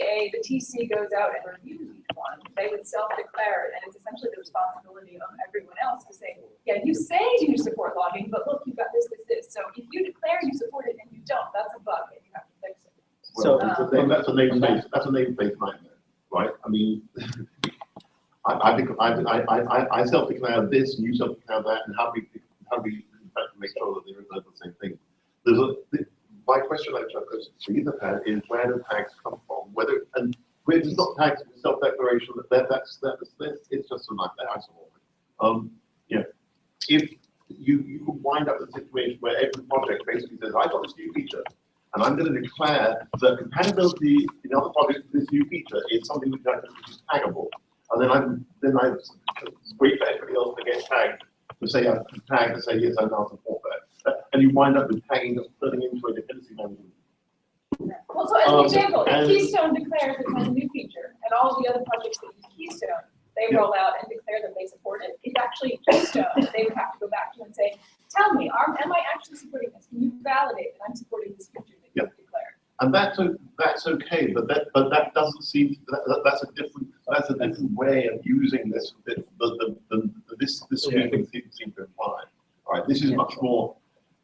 There are a bunch of different. We're think about problems we're trying to solve. We're trying to solve problems for ourselves in terms of our governance and the operation of the OpenStack. No, I think tagging is also trying to solve configuration management. We're also trying to solve customer problems, as in how do we make sure that we can create coherent collections of technology that we can deliver to HPC vendors and customers and telco tech vendors and customers. To your point, I think tagging necessitates some sub-process to define the semantics of what a given tag is and make it a reserved term, basically, and a term of meaning, so that when people see it, they understand what's behind it. And so we need to determine who owns that process, because otherwise that becomes a ball gets kicked around. Deflated otherwise. Right. Ultimately, it's the TC, but they don't want to be responsible for defining it. It would be more a matter of a group of people come together and define it, and the TC can say, yes, we bless that tag, that makes sense. So do we want to park that as something that we want to, at least from next steps perspective, discuss at least further, or? Yes.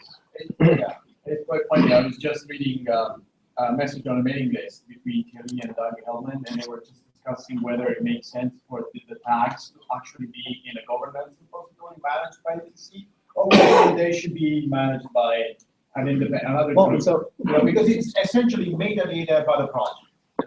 Yeah. It's metadata about the project. So the project itself could define that. Well, so one question there is, at what point does, again, I'll keep going back to the operating system analogy, at what point do those individual projects be tagged as some sort of unity that system actually works? It's called crowdsourcing. It's called crowdsourcing. It's how tagging works. They evolve toward it, and if a tag does not evolve towards unity across, then it becomes an unvaluable tag in the system. So how often does it get removed, really? Usually it just becomes disused. It's like tags, they just fall by the way. When you do the tag file, you Settles see to the like the bottom. tiny little ones off on the edge. Just get more. But it sounds like, based on the conversation and based on what you said, Stefan, that there is a potential interesting intersection here of we're really interested in figuring out what the taxonomy might look like. At the same time, the TC is saying, is there someone else that wants to kind of help with that process?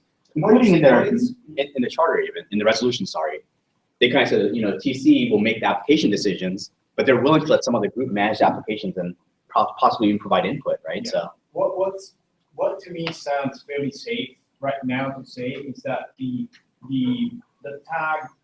tagging system, I mean, the concept of integrated release cycle has served its purpose and definitely will be a value. I'm not sure that that's going to be an option, and that there will be at least one major change. So we go back from programs to projects, right? So individual Git repositories, and these individual Git repositories will have one tag that is right now integrated release, just to mimic. That's going to be the change that I'm quite comfortable saying that will happen by the time we meet again. Just in case anybody hasn't heard the word programs before, because it's not widely used. Don't worry. It was nothing. It was nothing more than the concept of grouping together a bunch of projects that had similar attributes, similar function or purpose, but it hasn't been used. So well, except that the problem is still under discussion of how the cross-project programs become projects, such as QA, documentation. Indeed, yeah, it is a problem. Yeah. I think one of the things we need documentation teams specifically, which I've been involved with, is that we were never truly cross-project because we didn't have enough people. Right. I mean, there was more stuff coming into the integrated release for sure, but unless, say, in the case of Tro, Tesora, put a person on documentation, they wrote docs for us, very excellent. But for other projects where no one had a writer dedicated to that, it wasn't truly cross-project already. Right. We weren't scaling to the existing system, so yeah. But maybe it can become really cross-project and only where the projects intersect and documenting that stuff instead. Well, maybe the documentation would then become cross-project by not trying to document everything, but becoming the support team that helps all of the projects document their own stuff. So it's like, it's a change in role. The team doesn't go away, it's just a change in role. And the same thing for QA, the same thing for the central release as well. So if the documentation is not ready by the time of the release, whatever that means, what does it mean? Well, it never has been. Yeah. That's exactly why I'm asking the question. That's fine. I mean, I'm going to At best, Sure. Where are At best, we? we focused on the install. We need to finish because we need some time to at least have at least one more slide. We got one more to talk about. 12:15 is our lunchtime, official lunchtime. Nothing needs to that has to get up here before that. No. I mean, I think actually we're covering what I wanted to cover in tagging, so we're good. Okay. Keep going. Maybe, I mean, the more I listen to the discussion, I would like to kind of take one functionality which goes across them and try to drive it through as an example so they can comprehend. I don't know, maybe HA would be a decent one, or something which kind of goes across projects and provide a consistent, not functionality, but, entity across. And what does it mean that when we say in the tag that we support it could be, let's say HAA or, pick something.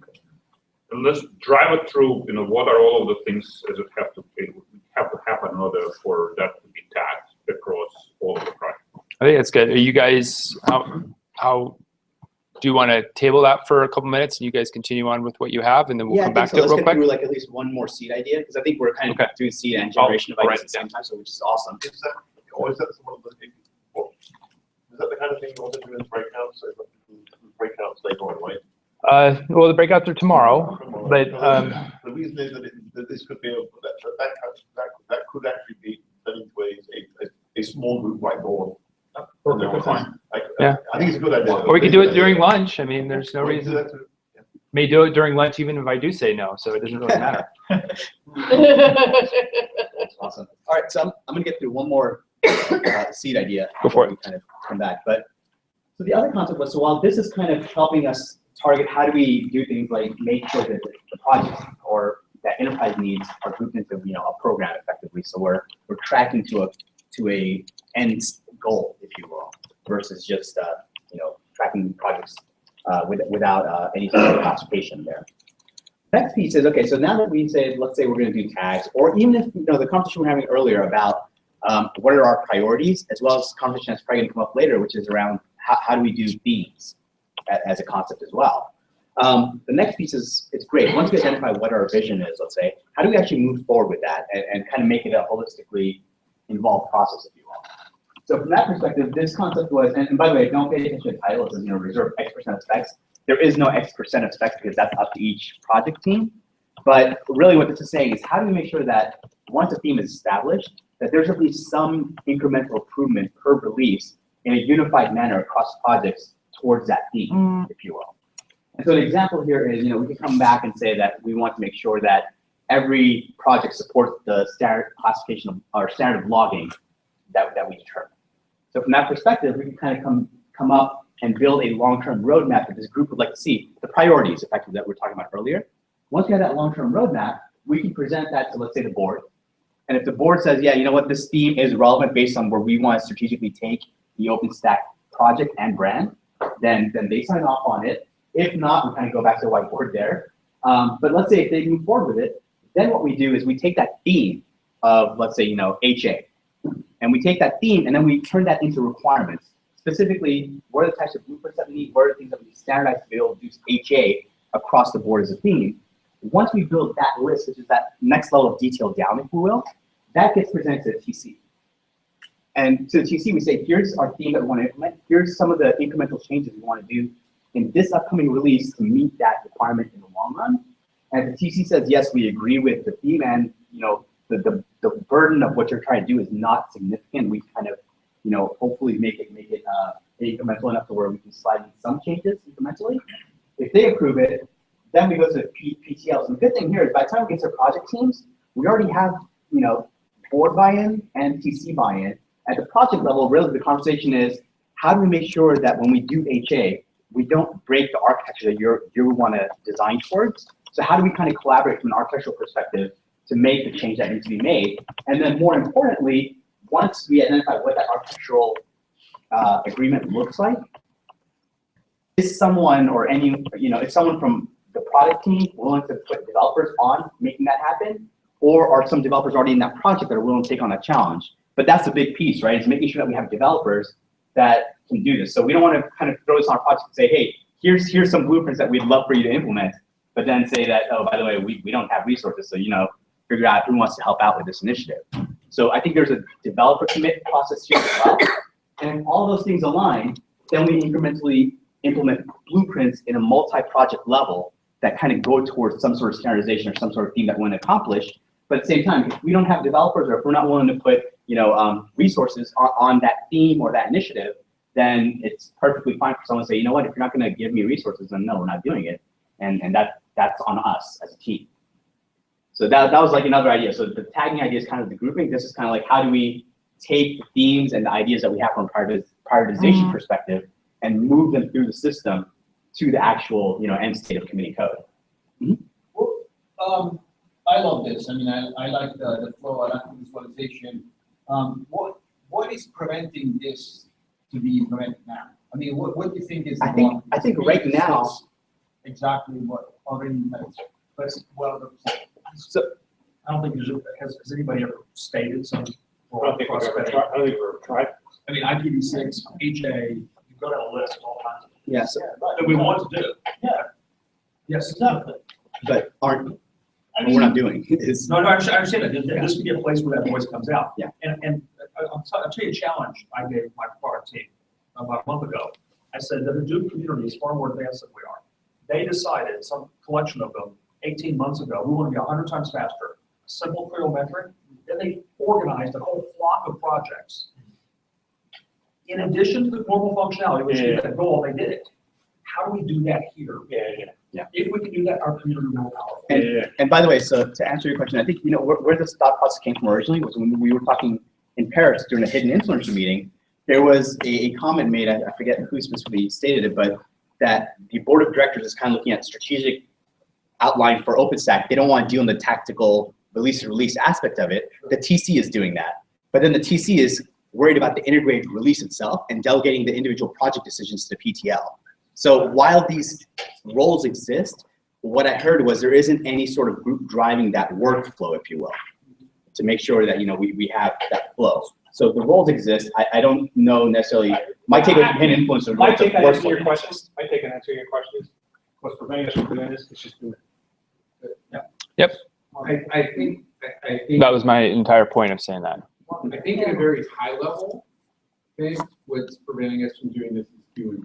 But I think if you punch down even barely, you know, through the next layer, Mark's specific example, and it doesn't have to be 100 times faster, but picking something that simple and working through how we would do that in OpenStack today is probably a very effective use of our time today to figure it out. I totally Well, agree. the cool thing is now we're actually getting to a point where we're taking process and trying to identify problems like Jim was trying to do to map them through the workflows of the processes. No, I think almost go the other way and identify a single use case. Yes. And work through that as a system. To To Mark's earlier point, what are the personas that need to do it? What are the processes that need to be in place to do it? How do we know that we've actually achieved it? Okay, that's kind of what product management does. Now, what I love about that example is that it's very crisp, it's very clear, everyone understands it within reason. I mean, it took a lot of, presumably a lot of interaction and discussion like this to get everybody to get rallied around it. But once that's in place, it's a tag, no pun intended, that allows everybody to rally around it and say, this is what we're trying to accomplish. And the good part about that is, like, I don't, somebody can do the Google spoo on this one. There was a point, there was a blog post, or a little mini manifesto with a bunch of people's names on it, saying, we really want this. And that then started a set of activities that unfolded in a long period of time. Yeah, so I can provide a blueprint for the problem solving. Just a statement blueprint. But like, so I think. So in this room, what's our main target for, what's that big crisp item we want? Do we have consensus? That first example that we walked through. So we got logging, we got IPv6, and HA somewhere. I can give you something very specific. The ability to specify the logging format at the global level and overwrite it at the project level. So things like, give it to me in syslog format. Right now, every project does it themselves. From an operator's point of view, an operator would like to put it in the global requirements .text and have it flow through all the things. It's one blueprint. How would we actually get that through there and implemented? Are we in agreement with that one as a test? So I think it's a test. I think also at some point, let's brainstorm, there's easily 10 or 20 of these. And this comes back to priorities that we need to. Yeah. Yeah, I absolutely agree. So remember, this is just testing the process. It's not Exactly. to necessarily come out with the answer for logging. It's to figure out Right. what we need to do to get those things. But to that point, there's, you have to draw boundaries around what's in product and what's not in product, right? And so the conversation around logging has been, we need more of it, we need a common format, every project needs to support it, right? But from an operational perspective, from the deployment of OpenStack perspective, logging is only part of the problem. You have to have an operational posture that's built around that logging, and then that raises the question, well, what are you using to ingest that logging format? How are you going to run an actual infrastructure based off of that logging capability? And so being able to set boundaries around the product is valuable. Some of that's done at TC, some of that's done at board level, but not enough of it. No, exactly. And it's kind of like letting them do their role, but having some glue that can take their thoughts and their ideas and their vision and follow it through, you know, end to end in a sense. Right. So I like your flowchart right? Because you're basically trying to identify what the process is for connecting community decisions to TC decisions, board decisions, and setting those guardrails so that you can not get distracted by, well, I'm going to build a log monitoring infrastructure. Well, that's not our intention. Our intention is to have strong logging. And the other piece was, like, kind of, and Stefan, let me know, like, I'm still kind of on your question as well at the same time. I think the other piece of this is also to be able to establish, this logging. Let's say this is something we want to do, this standardization of logging. We're not going to be bound to one release anymore. So we can basically talk to the board, we can get buy-in, we talk to the TC, we get buy-in, we talk to the PTO, we start implementation.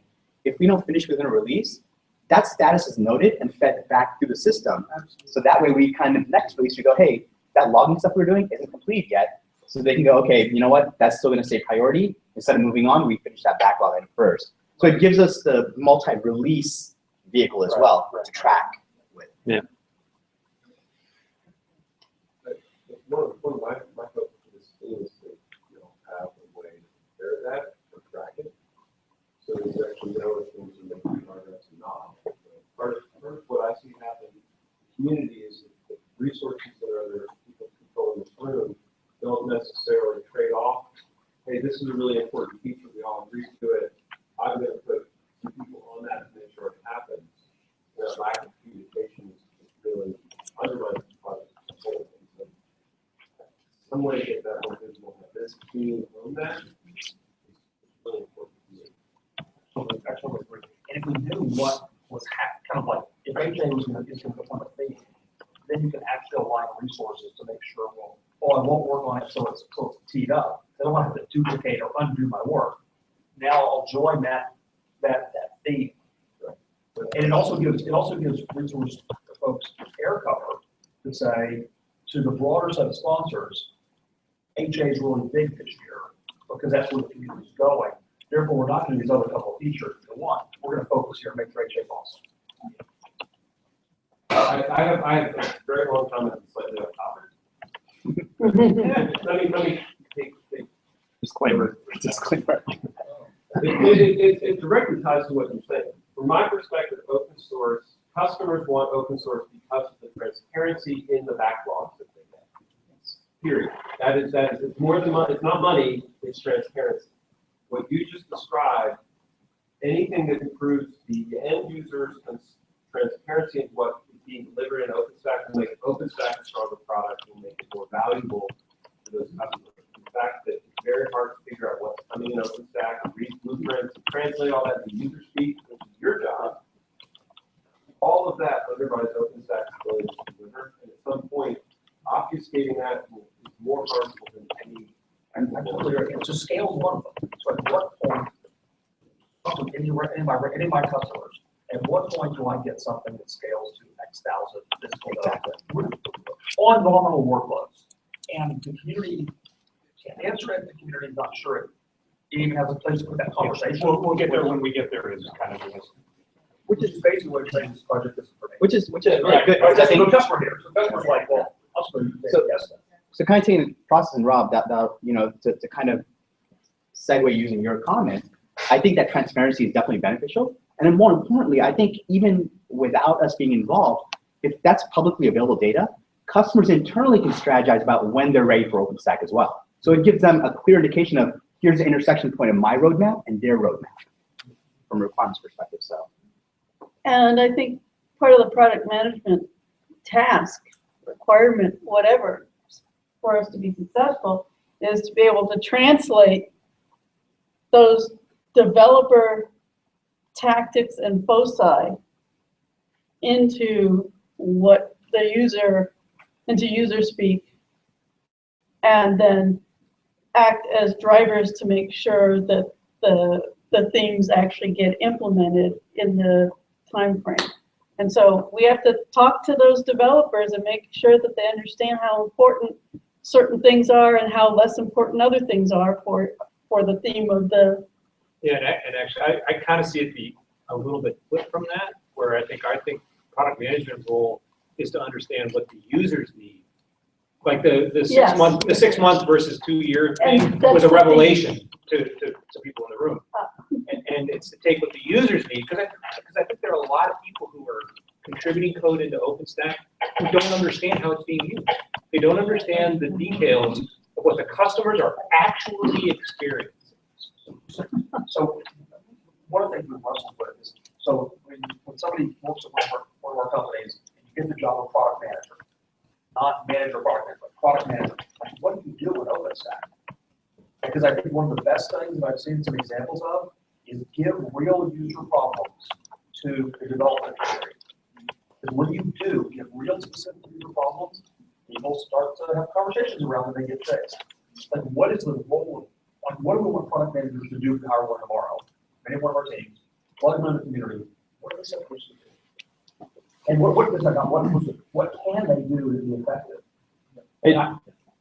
It may be a segue, and this is probably kind of restating what a couple of people have already said, but I think an important thing, objective I had in helping to start this group is to get the developers focused on things that are going to get it into to the next release of their company's product.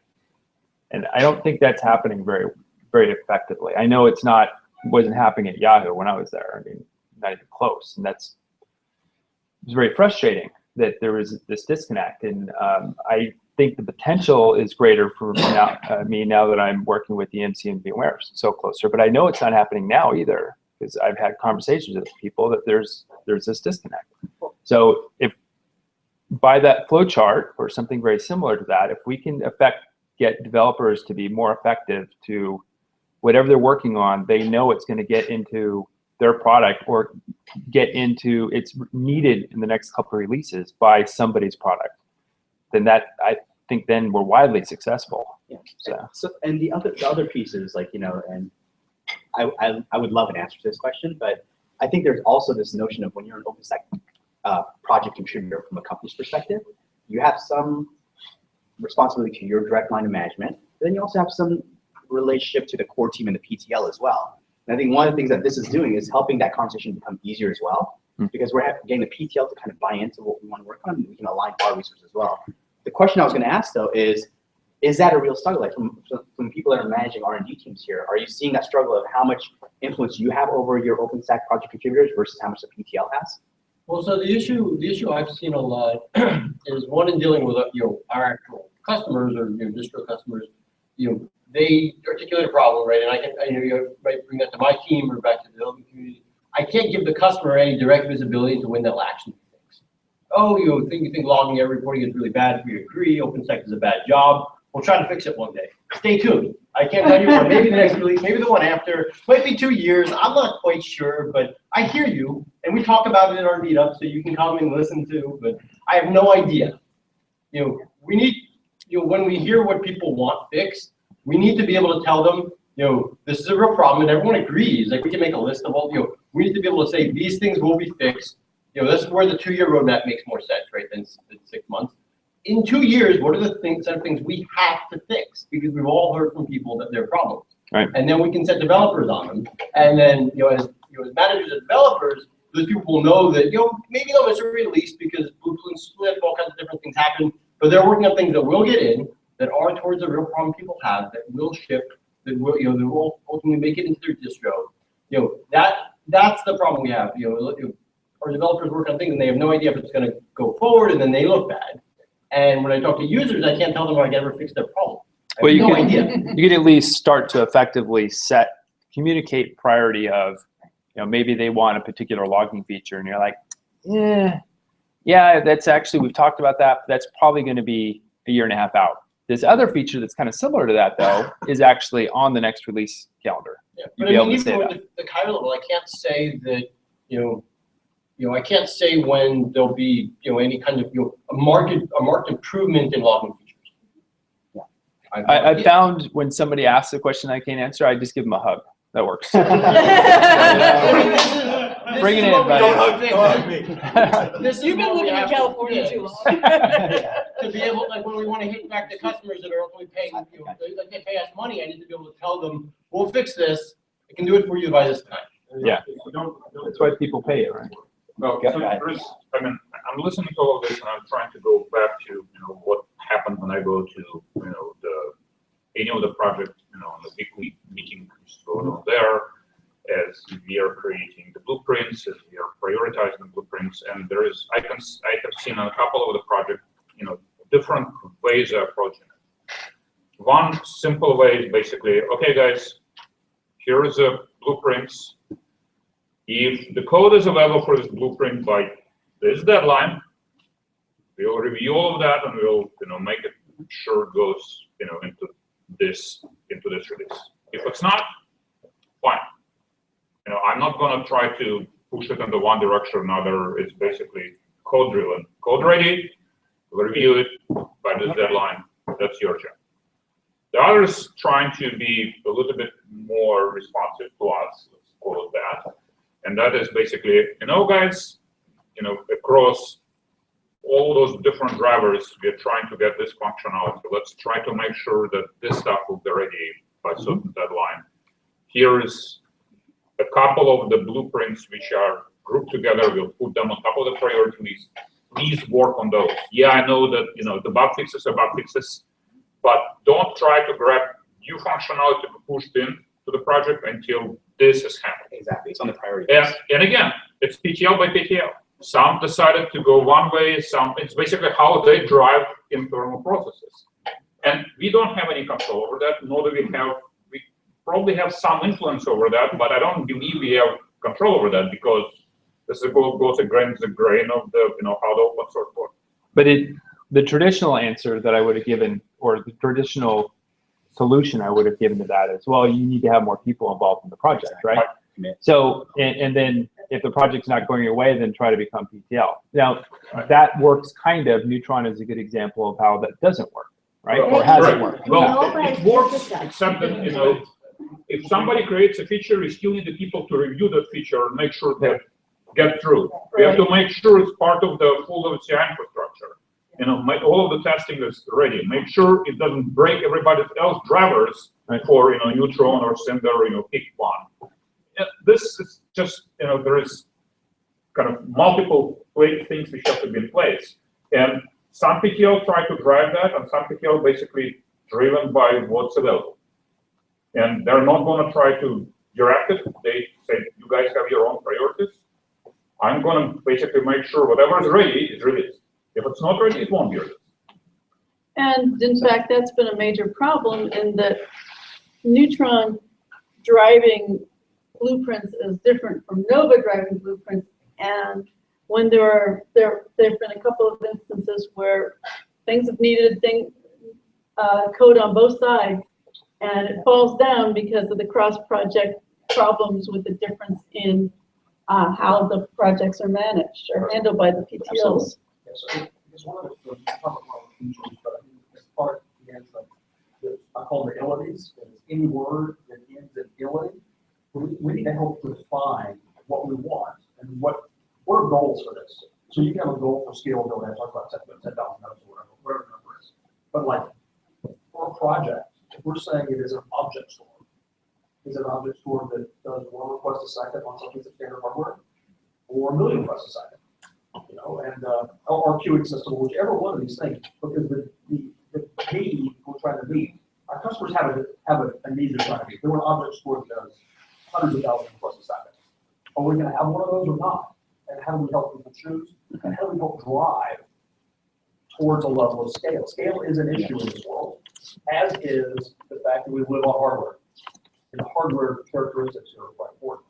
So I just no, agreed. Yes, it's more than just non-functional requirements. Exactly. I think I forgot your name, sir. You were next, I think. Oh, no. You're good? All right, and Carol. Yeah, so the concept of being able to have an agreed upon set of priorities that can work through the community to gain that acceptance and to tweak it so that it applies, and then use that to go ahead and set development priorities. Because here the resources in this room set the agenda for probably the majority of the development resources in the OpenStack community. Oh, but that's all I was working So- on the PTL versus how many Yeah, people but do you then, have with so you PTL? go ahead and you bring them into it as well, and then maybe it's not all, maybe it's a capacity management issue at that point in time, saying, well, we want to see 60 or 80% of the development and the code review capacity to go to things that are on this aligned roadmap. And then you would still leave some additional capacity for future innovation and other needs or interests that people might have for different types of markets. But to try and do it that way so that you can really drive an aligned and coherent roadmap and set of capabilities that could really help us advance things in markets. So could I say that in a different way of balancing stability to innovation? Well, I think that inside of that aligned capacity, I think some of it would be about new feature that you would need to get this new capability. I think some of it's around bug fixes. I, personally believe that we need to put, the community needs to put more investment there. And then I think some of it is just for, innovation that's, just in a different direction. I'd even take it at a little bit earlier step in that thought process to say, those themes need to be common. Could be stability, could be new features, could be whatever. And the relative distribution or priority of those things needs to be defined. There needs to be a process to drive it through different projects.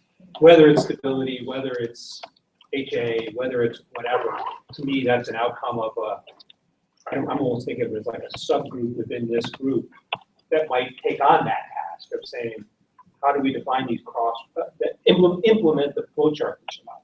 Yeah, it's the roadmap. Just speaking from how engineers think, and I know there's a couple of us in here who manage very large engineering organizations. I don't know everybody well enough. In an open source world, many, not all, but a significant majority are coming to develop new features and to build new cool things. It is a rare beast that shows up and says, the number one thing I want to do is improve the quality of this, or the availability, or the stability of it. I'm not saying that they don't exist, but it's a rare bug. So when you talk about the ilities, and there's 6 or 7 of them that wind up being the big ones in distributed systems, my experience, for what it's worth, has been you can generally only tackle one of those ilities as a theme per release, per development cycle. Okay? That's one. And the second piece is that you need to frame them in a way that gets people really excited about it. And the canonical example, again, we get stuff with that name, but it is the English language. Is for those of you who ever used to watch Star Trek Next Generation, there's a famous little episode where Geordi LaForge, who's the chief engineer of the Enterprise, is competing with another chief engineer on another thing. And he's really excited. He sends the guy their equivalent of an email or an instant message. I just got my engine up to 99.927% efficiency. Beating the other guy by 1/1000th of a percentage. That's the example of that rare breed of engineer who's that tweaked about it's an engineering design win because I just squeaked this little thing out there. Okay? So part of what we need to do when we frame the abilities is frame it in a way that the majority of the development community sees that as innovative engineering and not as a tax. Yeah. Okay? And I think to leverage off that really quickly is there are a bunch of people that are making the decision as to whether use OpenStack or not, based on some of the capabilities that may not be viewed as the neat, hot thing that the engineer wants to go deliver. Those are the consumers of it. Okay, that's true. And I can tell you at the break, if you look at the Nova guy standing on the side, and you walk to them and say, hey, how about this really cool ability we want you to work on? They're going to go, no. But if you talk to them about some cool aspect and what the deliverable of it looks like to not only the customers, but to them themselves, they'll be all over it. So just think about how product management has to indirectly influence what engineers do, and we don't get to directly do it. Does anyone have insights, I'm sure you do, how this was solved for the Linux operating system? Seems like a similar situation. It depends But which you parts. have Linux, you've got a benevolent dictator there that helps to go ahead and. So it's advantage to. It's sort of solved that way. It was partially Linux, and it was also partially at a certain point in the development aspect of Linux.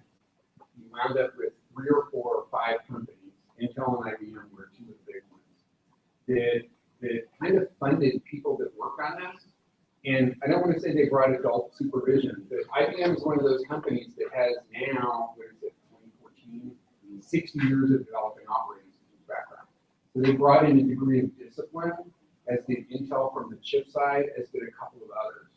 So part of it was Linux, part of it was a set of companies at a certain point of maturity, also got involved in it and sort of helped shepherd it with, again, indirect influence, right? Both by funding it and also by having separate conversations.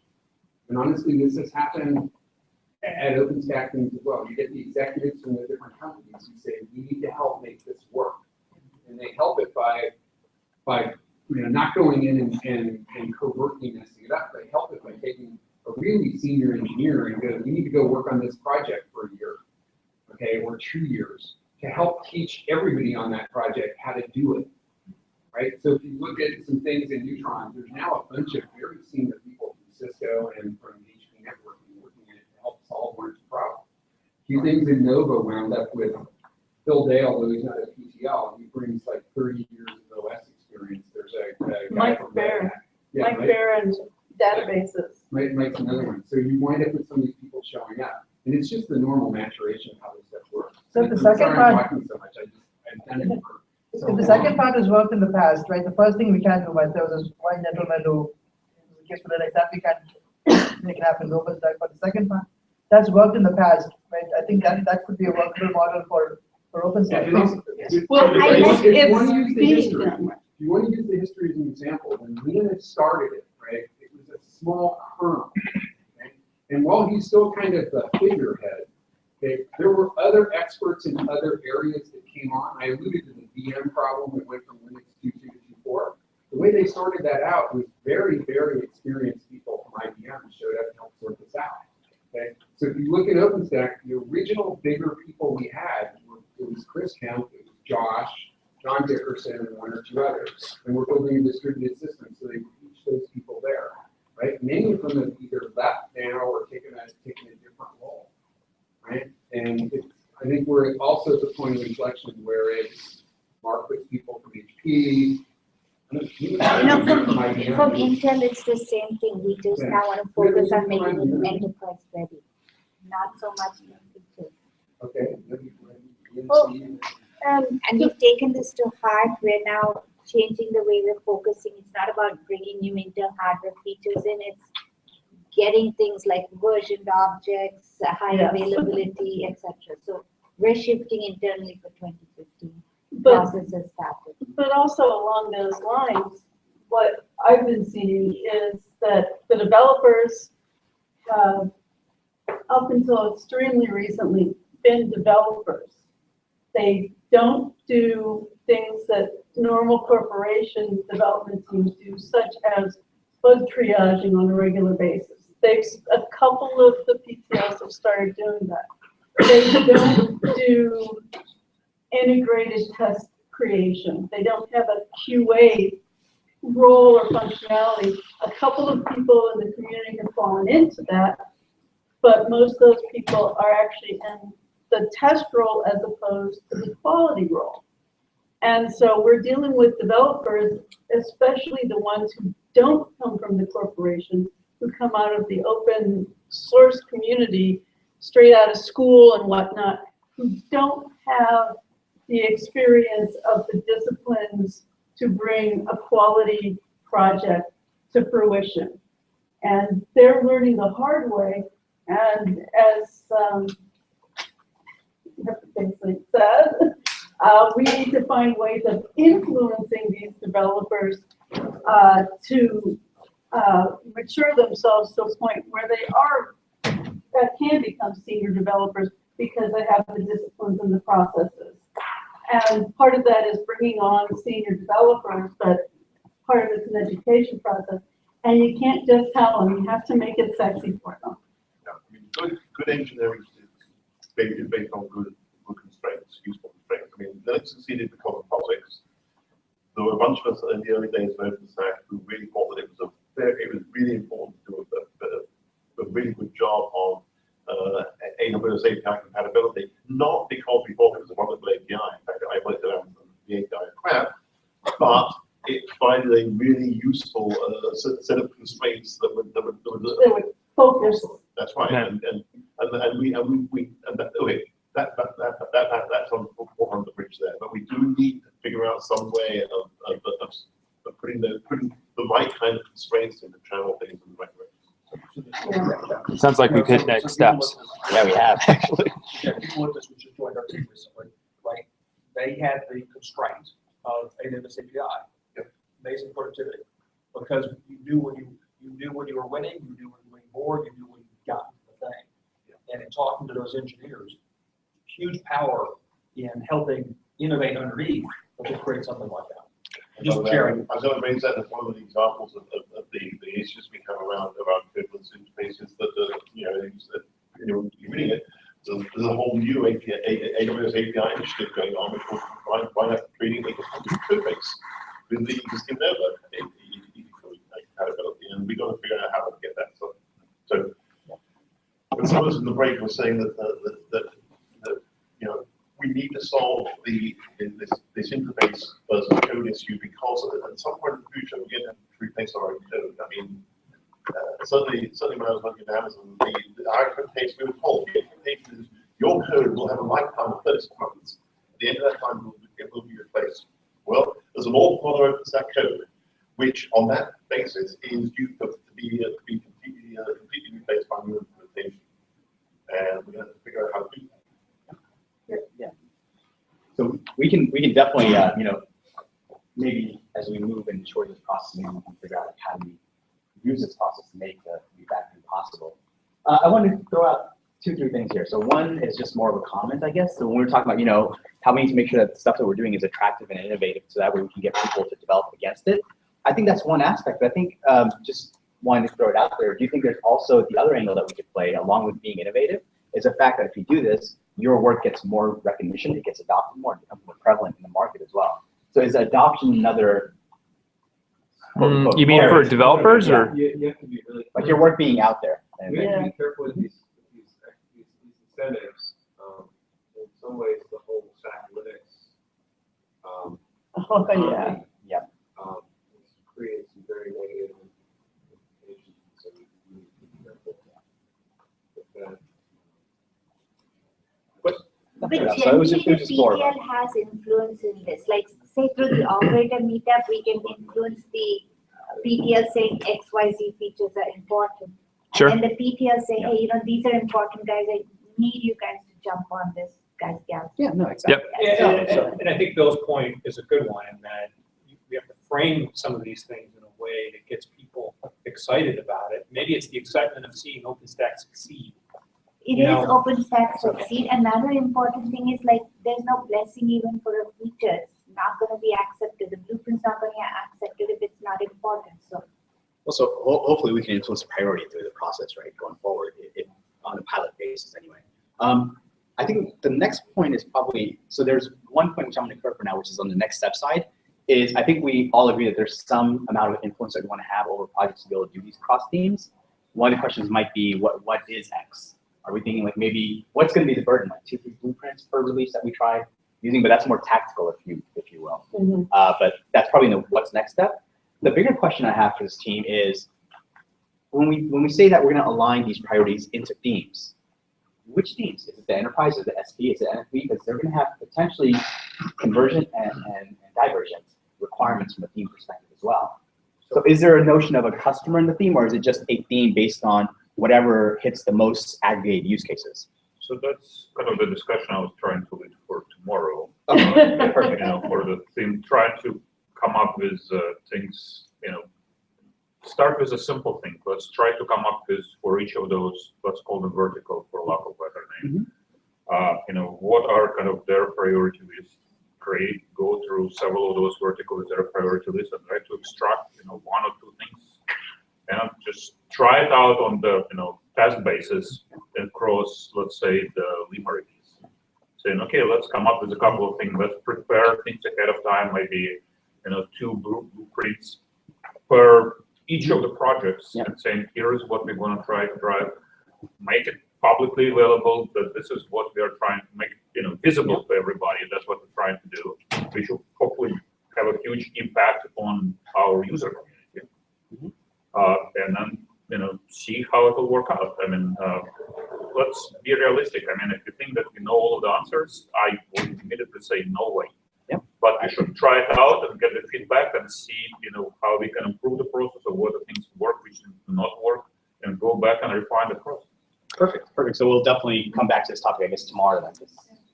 I think it's great. Can I use on next steps? I'm thinking to close this out. Yeah, I think going to themes, getting very implementation makes a lot of sense. But to kind of close this out in the general sense, what is it we want to accomplish? I think one of the things, well, I've heard a lot of ideas, and I didn't write them all down, unfortunately, but maybe we can just brainstorm for a few minutes. What are the high-level things that we want to get out of doing something exactly like or very similar to what we're talking about here? Is it, to me, going faster is one thing, and that's maybe more specific, getting features into OpenStack faster, much like to what Mike is talking about, partially at least. Not just, I was just talking about Getting them visibility. scheduled. Visibility and the ability Visibility, and yeah. communication, right? So, So- predictability, right? So we can tell people what's gonna happen, because it's gonna happen and it's at a rate. Communicating the schedule. It's both. The features. It's both. Visibility So without product roadmap. velocity is great. Product roadmap. Yeah, Really- really common, simple 18 thing. now, and if you specifically saying at least 18 months. Yeah. And then also being able to say the lack of, if a feature isn't in the product roadmap, being able to actually tell somebody that would be kind of nice. Actually, that's such an important statement, a product roadmap. We never had that for Yeah, OpenStack. Yeah. That's a public marching order, and that's the pressure thing. That's been bugging me because how many, Yeah. put our vendors hats back on for just a second. I know we left them at the door, but put them back on for just a second. How many customers would commit to what we're asking them to commit to by adopting OpenStack without a roadmap? Yeah. Yeah. It's like, Well, hey, they're make doing it it, but they're not happy easy. about it. They're already doing it. I can prove that they're doing it. Yeah, but They're not happy. We They're have doing a it lot more with the customers distributions. though, if we get it. They're not, so, Yeah, no, I'm agreeing with you. I'm just They're not- being, Yeah. being a pain in the ass. Yeah, exactly. well, so I would potentially use the word product, but what I really mean to say instead of the word product is the release schedule or the release Release roadmap. roadmap.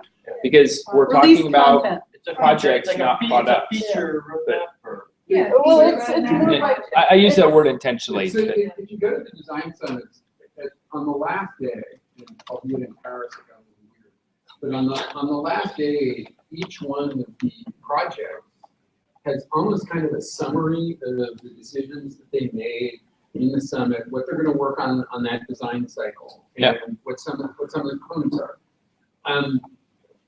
Many of those wind up actually recorded on YouTube, and those really are, to an extent, I hate to say it, but kind of a roadmap of what that project is going to do over the week. So That's only 6 months. Right. It's hard to consume and it's only 6 months. I understand that we're also building products, those of us that are, in the space, we're building products based on that open source community.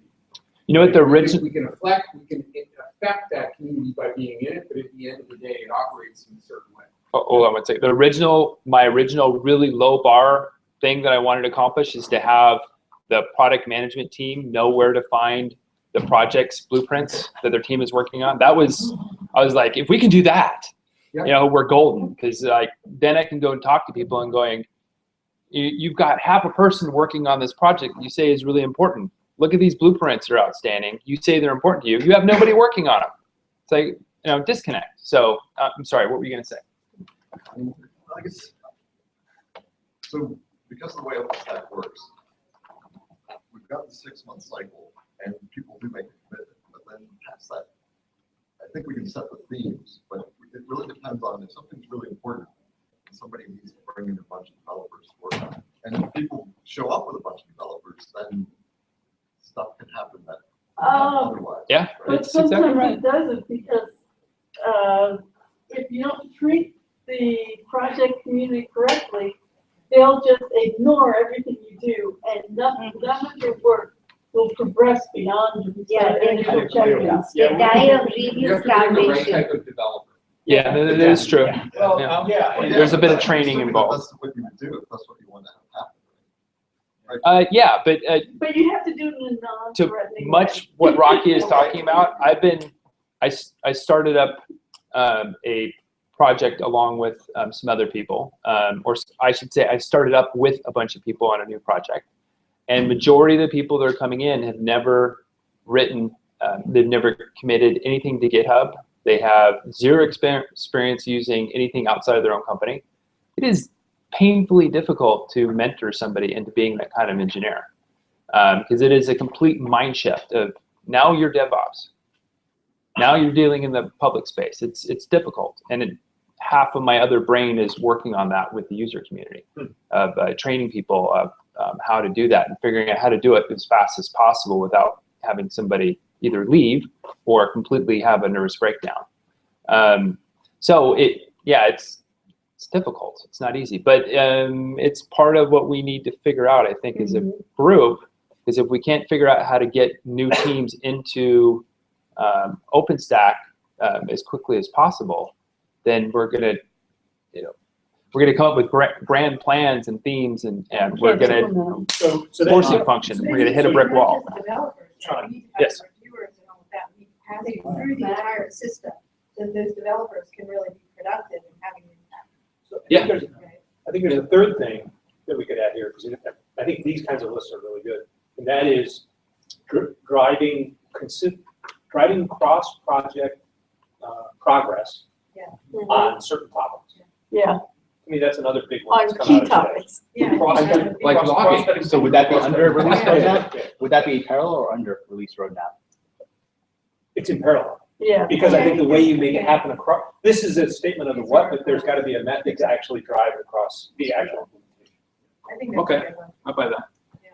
Yeah, because that is one of the things that is with the tagging concept hasn't been thought through, or if people are struggling with, is figuring out how do we do this cross-project stuff. Is it just going to completely fall away? No more programs. So maybe we'll put on the cross-cutting stuff. So just an example. So previous at Rackspace, we implemented fine-grained access control. Well, the way to do that, turns out, like a 4-step project, is you've got to get the underlying system to enable a set of things. And you've got to, in essence, adapt the consuming projects, and you've got to build a UI on top of it. So the conversation about the UIs, some of these become multi-step layered projects that aren't just enabling a feature in a subsystem. Cross-cutting will require a couple of loops to get them to actually implement. Exactly. IPv6 the same way, scalability, things like that. So, you guys ready for lunch? So are we gonna pilot? Do you want to talk about the pilot at all, or is that going to be a part of the pilot?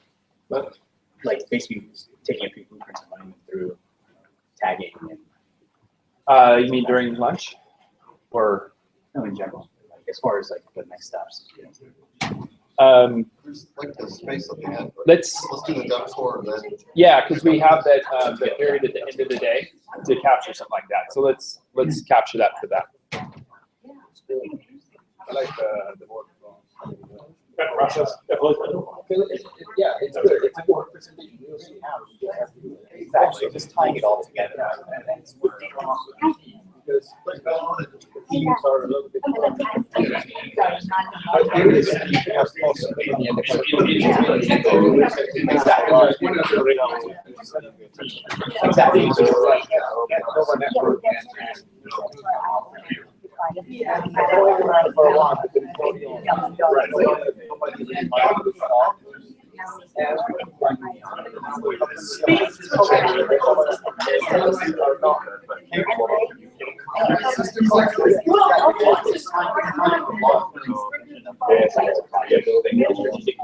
With the biggest part being the end. So that's versus talking about it. I would want to From a system perspective.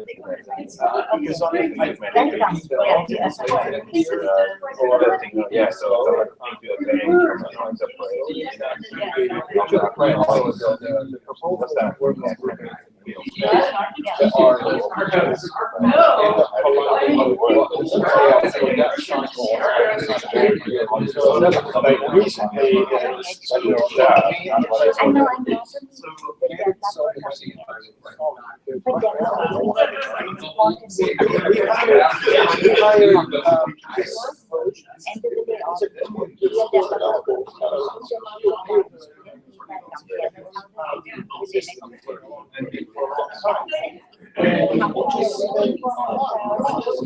scalability.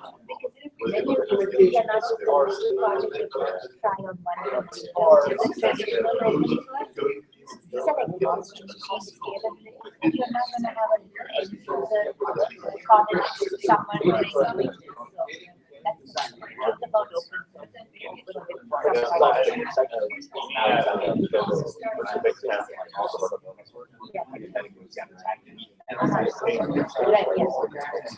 Now, yeah, I know. I guess for example, I was in So I only go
get basically, I think I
over or whatever the exact, exactly.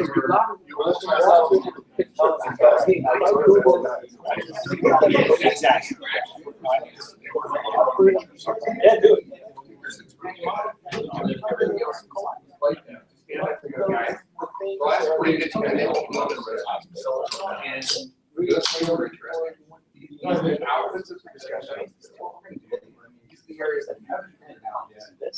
Then you're no longer depending on incubation versus the new base law. So you're engaged with the developer. Usually this would use this, the whole incubation software, I got more numbers because my company's excited.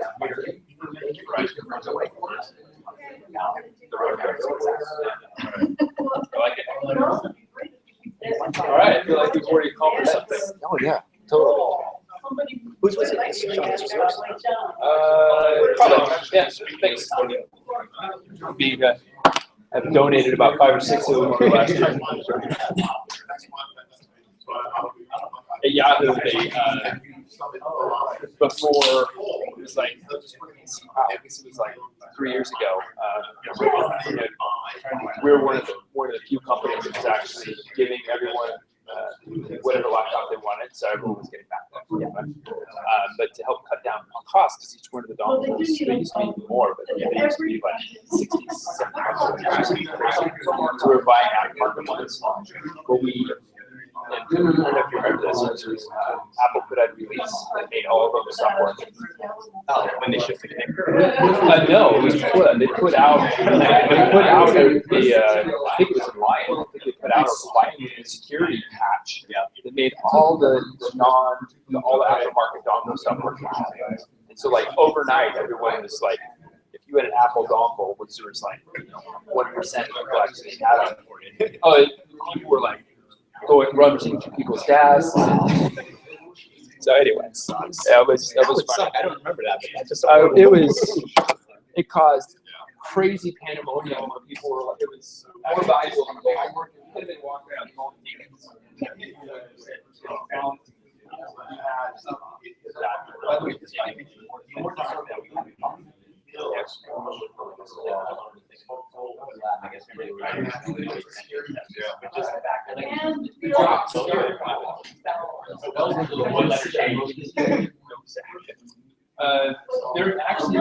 still out there.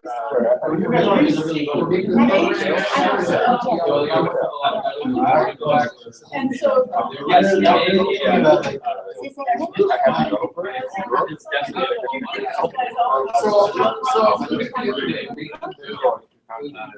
it's like film stack or something like that. It's a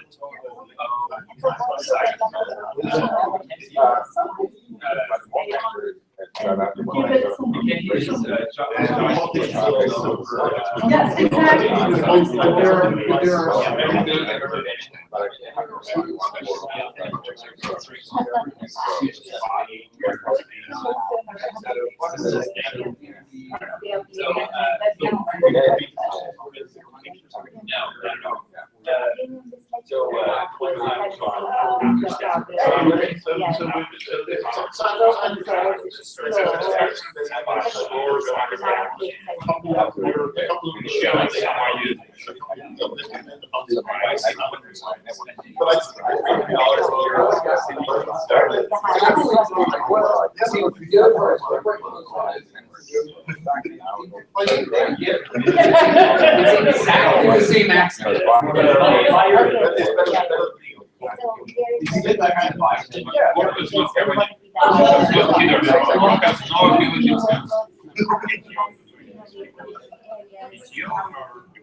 Too small for us to scale up. And at the same time, it is those people who control who can be contributing to these projects. So it's a somewhat vicious cycle. When they don't want to do the quirky.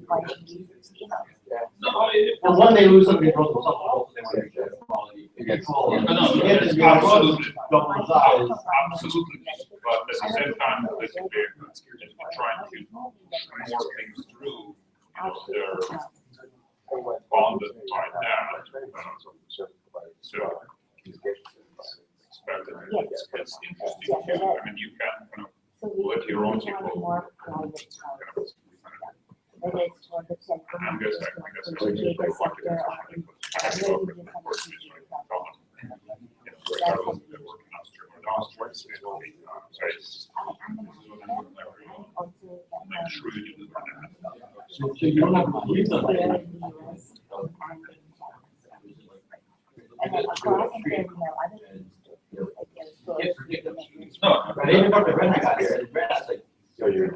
door, we can't control that. Because our control is like.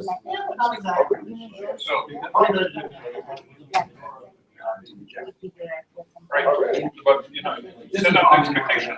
Set up the expectation. That's why. Well, Substream, and see what will happen. It's a well-known process, so we don't need to reinvent the wheel of that. But just Oh, yeah. We have a real you're trying to say that they don't want to run those stack. No, but I Right. put my name there. Inside the company.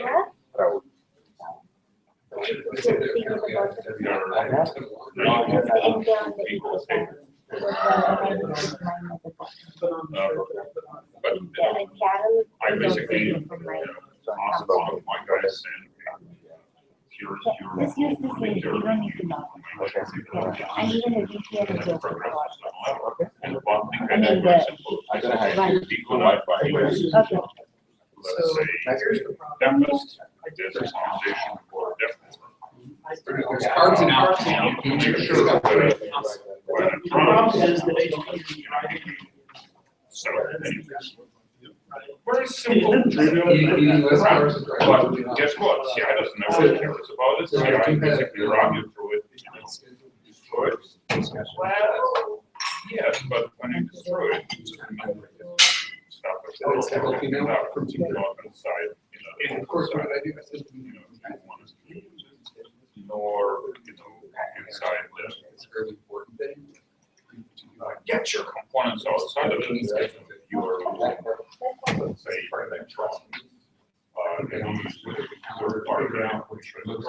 doesn't mean that when this guy is done, that this stuff inside is but guess what? You're going to use that word and you want the what was and you don't have that there. What are you asking? You're asking people to use it in production, which you know ahead of time it will destroy it. Are you nutcase?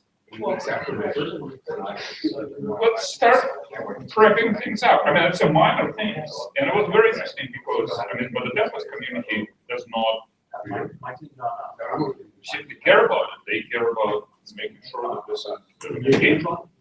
So we are enlarging what it is, and at the same time, we are not ensuring that it's happy. So that's why I kind of put very little things. So okay, guys, let's just use this little thing to make sure that works. I can tell my one or two people say, okay, I can dedicate this additional resources to work on that. But we decided this is important. Let's make sure everybody understands across all the company that this is important. That's why we're doing it. And but me putting it through my guys there and say, okay, you work on that does not mean that overall Tempest community accepts it and understand what we're trying to do and why. Because for them, their number one priority in Repiso is a gig. So now we are enlarging the scope of what that project is about, and all of a sudden we expect it to be, trivial, or it will be somehow magically will happen. Don't kid yourself. That's why I'm kind of proponent. Let's pick up. It doesn't matter how small or how big, just tiny little thing, and then make sure it flows through. And then we can kind of at least educate our own people, saying this is why we're running it. Yes, it's going beyond the regional scope, but this is the rationale. This is why it's important for everybody's company, and specifically you guys work for me or working for this company. It's important. So if everybody kind of provides that message internally, then there is a high probability that we'll succeed upstream. I mean, will it happen overnight? No, but everybody kind of works independently. I think very key on it.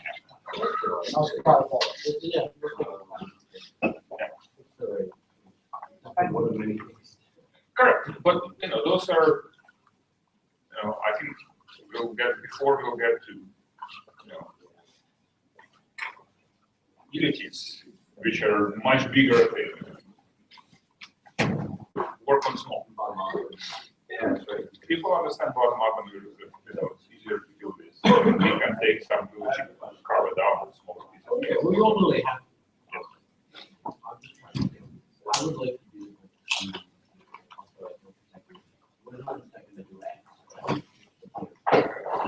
Directional, and it doesn't have to be at the minute level, right? It just has to be like, just there is also your PC priority list. Yes. I got to talking about like ironic. Oh, that's all. Anyway, I'm now.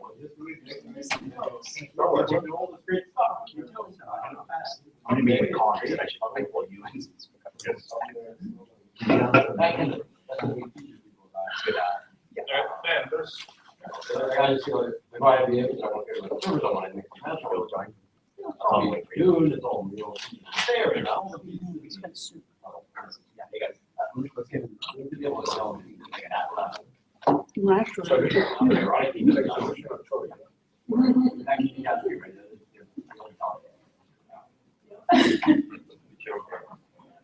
That goes back to what I was saying, how the PTO is right. I mean, they usually, many of them are representing their own little community, they're basically letting them. No. Just that, ultimately the person goes to the PTL, is, telling them you guys to do these other features, we push them. He's elected by people, he's trying to push these other features on. Why would he push them? Why would he push them? Or the guys who vote for him are gonna want to do something else. Yes. It's about, but, having additional resources to work on that is other things. Right, you mean the question, you can throw people, let's say, throw a bunch of, throw people from somewhere, they have to change them, they have to vote, to accept them, But there are certain things. So, for example, I spent over 2 releases talking to Cinder continuously and pushing them to do small things or making sure we can do upgrades.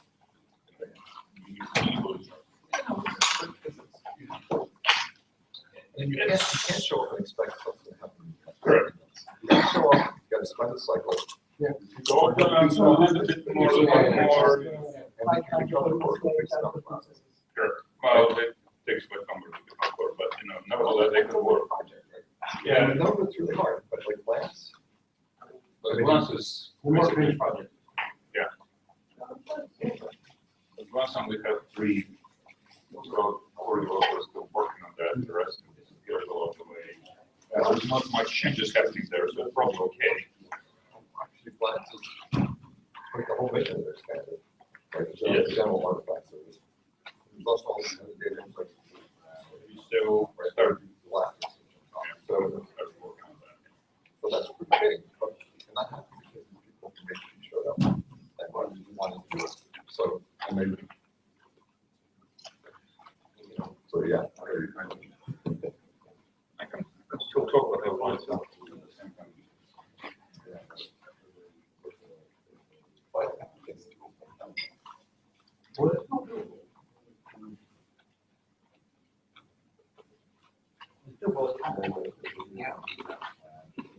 There is a system.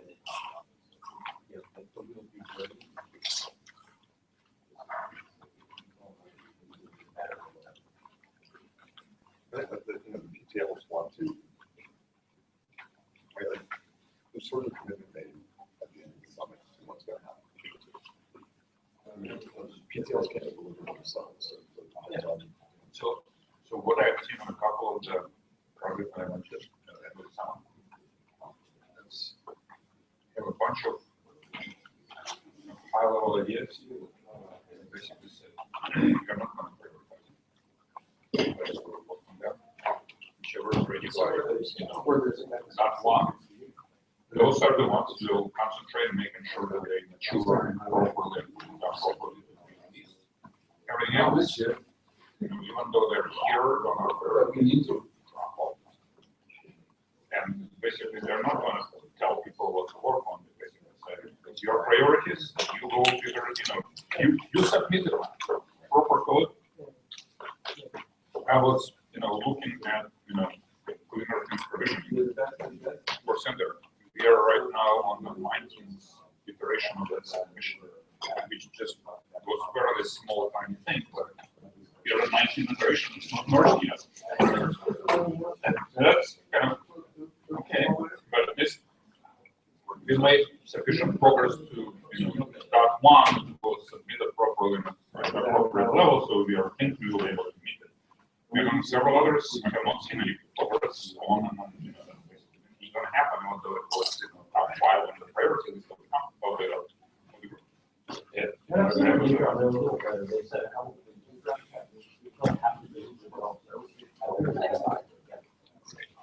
They really have to do that. Those things happen, and everything else sort of gets pushed around and on.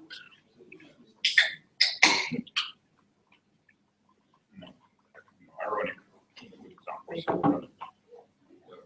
The previous release was done, said, okay, well, okay, so what on the servers for we can control power. This is a great guy, but I don't understand. You're really, you're freaking kidding us.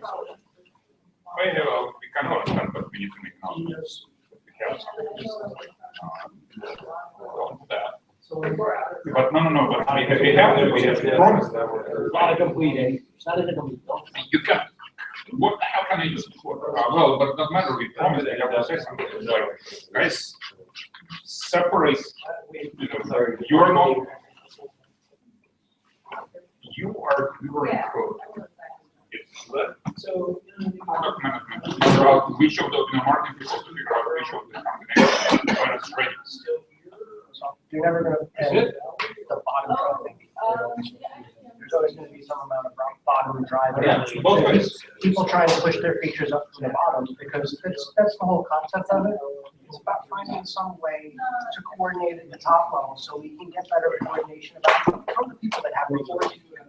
Because the problem is that we can't rely on some random community person to go and commit the code that's going to solve the problem. We use associated usage for our customers. This is something pretty easy that we're all on board.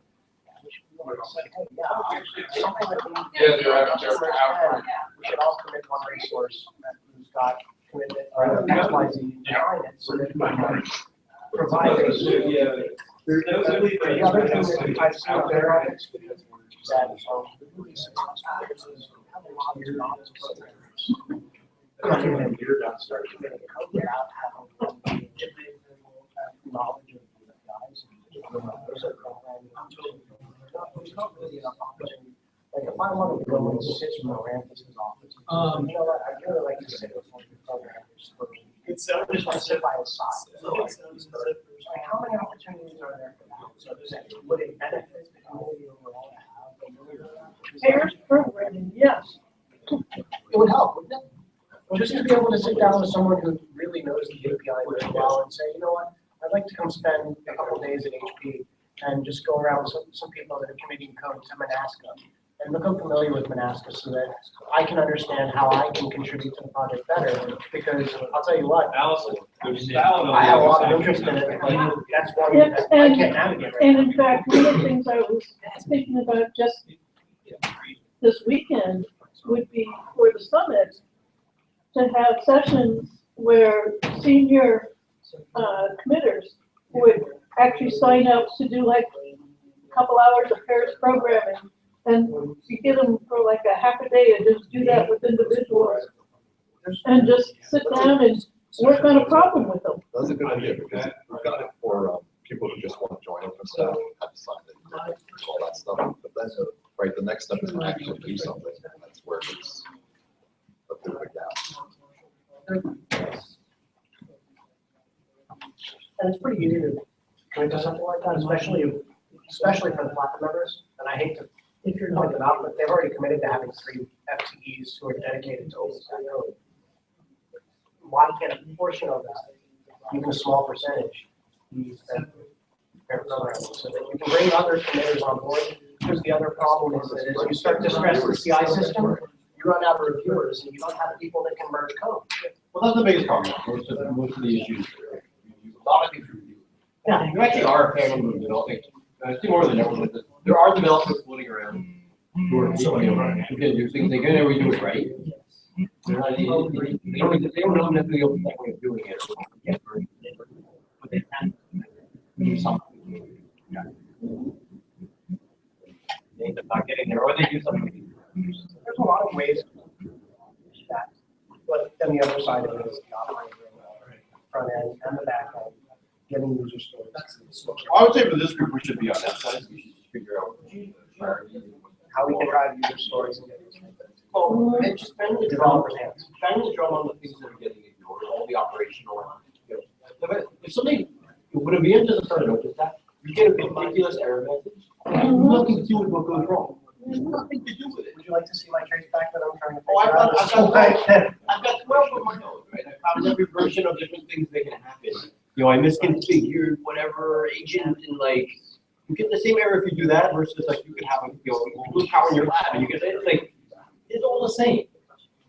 You get the same, you know, the same set of ridiculous errors regardless of what goes on. 30 different guys. But there needs to be, there is a blueprint out there on logging and improving on the error reporting, so the blueprint exists. Now the story is, get everyone involved. Now it's turning into LDACs. And the best picture that came out of that is all the vendors trying to define the stack. So here's Load balancer. the thing. I'm actually the right around the log side. On the logging working group. And I coordinated with .NET Engineers Oslo and Jay Pike, senior developer. Jay's working on notification. I have complete faith that when notifications are spec'd out and done, they will actually do a good job of reporting the log. But we'll keep them in the loop and we'll do some other stuff. But we have error codes, a spec compliance for error codes that's been modified a little bit. And I plan on getting a cross-project spec for error codes. But things like the return, the calling project function, whatever, into the error message and stuff. First, we have to do the message stuff. Then we have to work on payload standardization. So I'm trying to get some of these basic things. The one I talked about up there was how many people know that you can actually set an option and the requirement stuff that makes the log do syslog format. Why isn't that in the main one?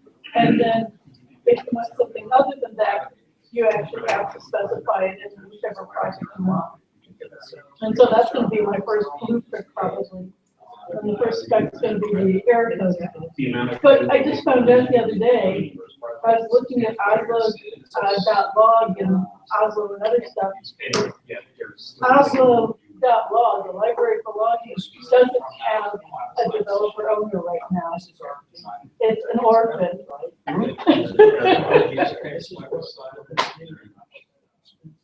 So it's going to be hard to get logging together. Logging is not cool. And Oslo.log still is an HTML project. A number of folks are using it, but it has a 0.10.10, but it's still internet. So from the perspective of someone who's working with companies that are challenged with deploying, that's one of their big concerns is how do I get in and do some data out of this thing so that I know when something's going wrong, so I know when I have to do something. So I know anything. Even just getting an error message that is in the right category of what went wrong instead of VM failed to deploy. Well, yeah, that's just the database side. Something action. Yeah, you know, nobody. So I'm working with Carol, who's working to produce a spec. We want to actually talk to vendors or ISVs who are making M&R tools. So we want to go and talk to HP, IBM, Splunk, Locker. We want to be able to give them a spec so that they can consume messages in OpenStack So the guys. Yeah. Standards, yeah, they can all consume. Otherwise, it's all on board. No one's gonna be on board to put that in their product. Because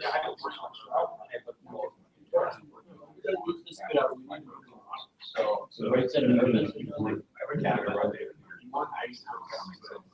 Yep, and so. Solve a problem, a million and products so- to solve this problem. And so I will be successful if I get that standard common thing in for this release. And I will be even more successful if I get discussion on and agreement on the error code. And the thing is that the problem, one of the other problems is that a lot of this stuff, which developers don't care about because they're not running these things on a regular basis, they're just running DevStack, is getting the operators to make comments on those things that help make a difference to them. And so, as the operators, are you going to be operators in this cycle? The one in Philly? Yeah. Yeah, I'm planning to. Where are you located? Maybe we just put together and do some screening, log stuff planning. I have a couple of guys that are on my team that are actually involved in the whole monitoring and reporting work group that Carol leads, which is on the enterprise effort, but they're developers and architects. I think I can add another, get another architect on the back from our site that can do some really cool monitoring and analysis stuff with help and all that other stuff. I might, I'll have to take a look at the video and see if it's worth showing. Oh, it's pretty cool. We've had some scalability issues with it. So. He's actually using it to some extent, but he's also dumping a lot of the stuff into time-based status, the time-based databases and some other stuff, and indexing everything. The original description was, of this task was, oh, get a four-man Splunk going. And he's done a pretty decent job of it. It's all OpenStack, but it's still all experimental at this point, so it changes fairly rapidly. But that's it. Understand for it.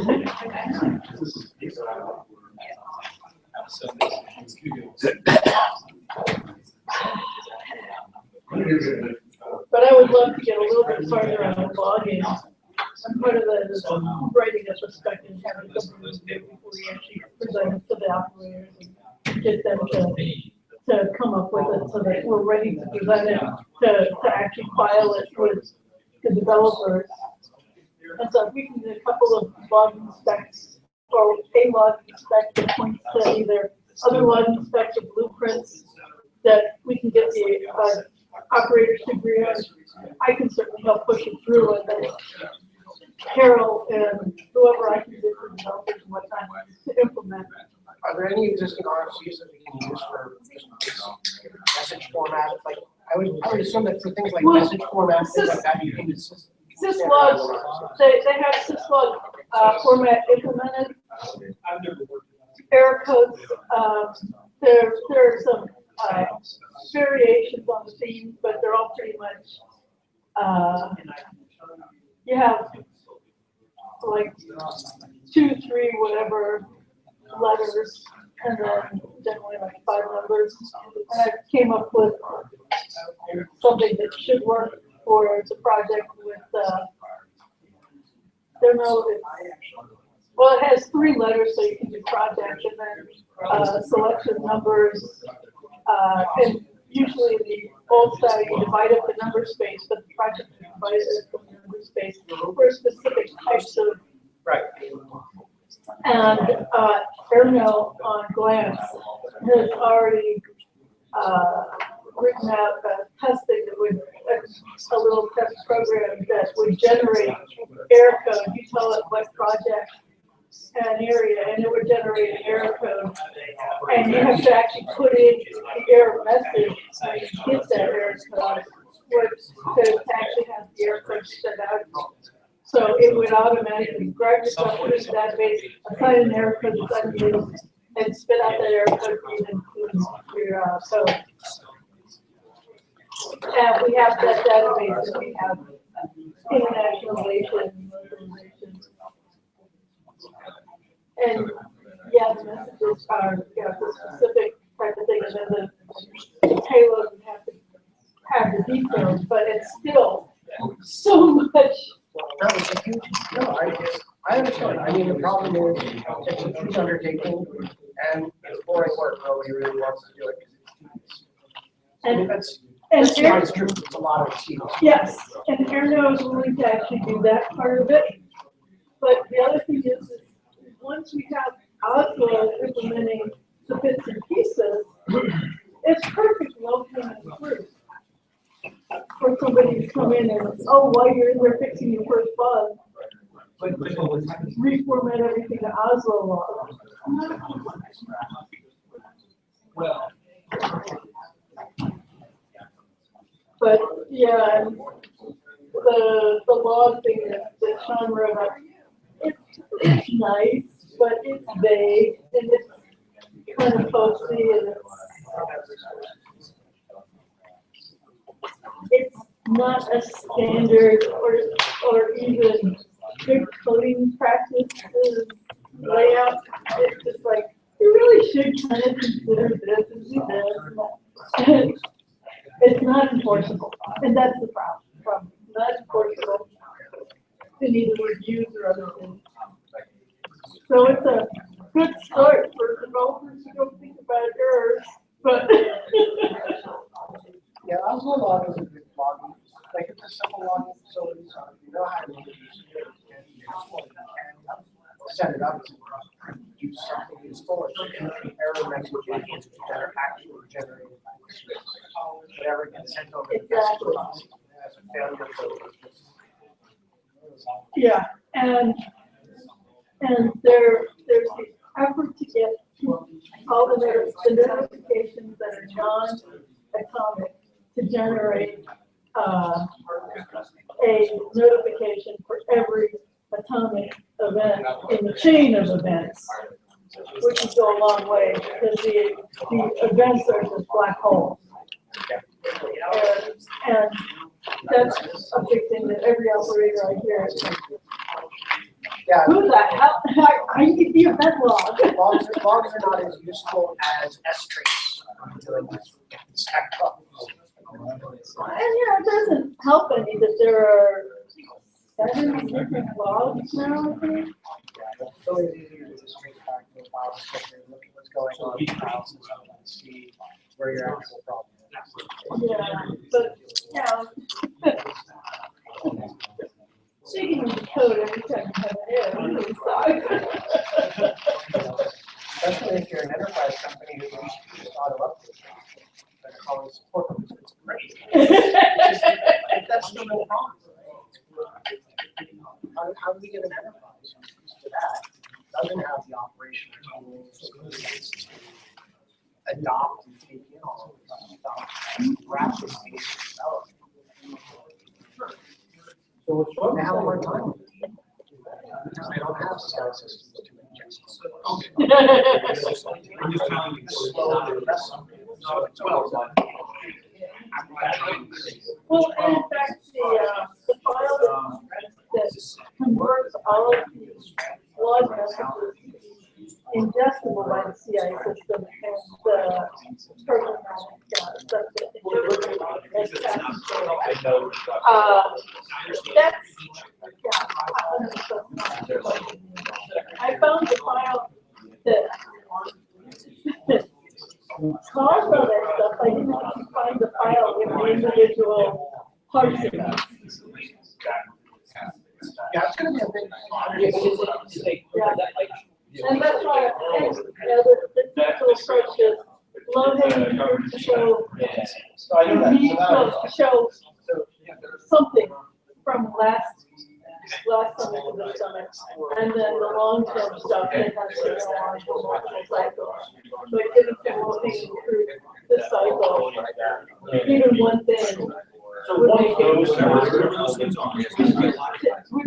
give it some space. It's agreed upon that If I think I think we need to find an Oslo log. well, the other side is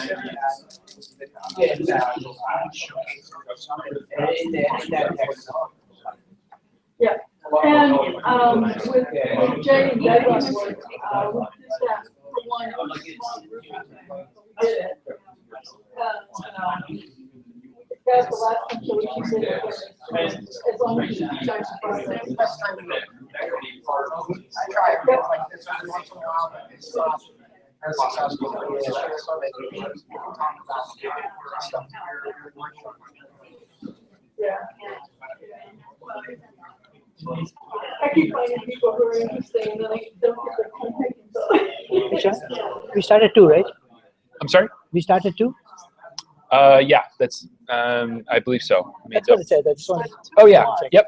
Cool. Yep. Thank you. The intent was to have a nice long lunch so everyone could, you know, decompress and do whatever they have to do. Cool. Thank you.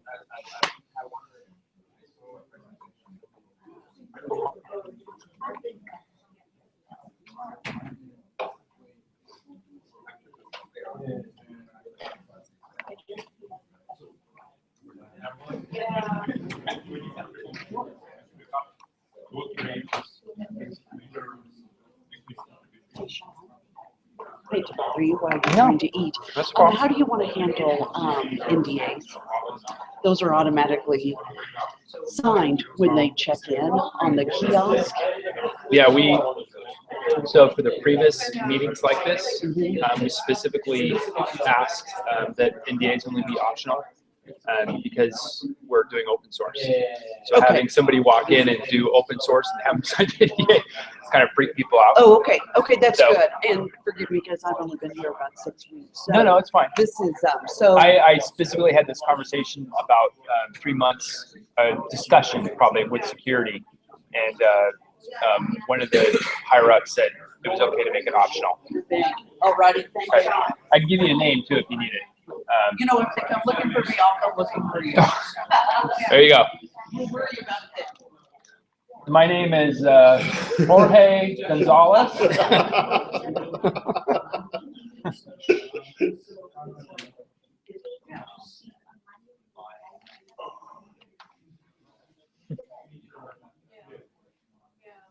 Great job. Oh, thank you. I come here very often. It's a community effort. I mean, this is born out of the long discussions that Allison, Rob, and Steph, and a lot of other people we've all had. So Something like this for stability and hardening, just to kind of focus on that one topic, very laser focused. Well, it's not unlike what I was just talking to Carol Barnett about. She's running, shepherding, probably a better word, the Wind Enterprise groups that focused on the sub-user group, user community team. They're focusing on use cases specifically for enterprise. So, how do we tie that to hardening and well, stability? Use case, that would be a use case, right? Or even another variation of that is workloads. Yeah. So if hardening is certainly one of the use cases, we'd probably want to come up with variations of hardening. But so how would we attach that to the release roadmap? Would that be, you know, there's different ways we can talk about our ideas and how to make that happen. And then the other thing that I was talking to her about is we also need to layer on personas. That's been floating around, and there's been some talk about it, but we haven't found a way to actually implement it so that we're saying we're serving the needs of this type of operator. So we should I may have to talk about that as well. dig a bit early. I'll try to record as much of it as I can. Hopefully the sound's coming through, and it will all be on the Etherpad. But we're gonna come up with very succinct output. Now, Etherpad is just this random cacophony of ideas, but there will be very succinct distilled down next steps. This is what we feel like we figured out, and this is what we're doing next. So that will be very clear. Yeah. Thanks a lot. You're very welcome. Thank you for coming. Yeah, it'd be interesting if you can ask every individual here. Forget about your culprit with or without your corporate hat on. what three things this will be successful and worth your while if it achieves three things, not just in the big kumbaya, but for you personally. If Sure. it's your spot, it's your. What is my management beating on me to do? Yeah. What do I need? Yeah. Yeah. For me, it's, I have a couple of simple metrics that if I don't hit, then I'll probably be looking for a job in a couple months. So those are going to be obviously pretty important to me. Scale, lifecycle management, and really rock solid multi-services. Those are mine. Okay. Right? If I need. Actually, we should start that in Etherpad. That sounds, what are your goals / requirements? Yep. How would we add that in? Because I think that's, maybe we could add that under attendees. Now what are a few of your goals? Yeah. Is that Rob? I was wondering if it's possible to split the projections so that you could have one slide. I don't know. I don't think it's capable. I don't think it's smart enough.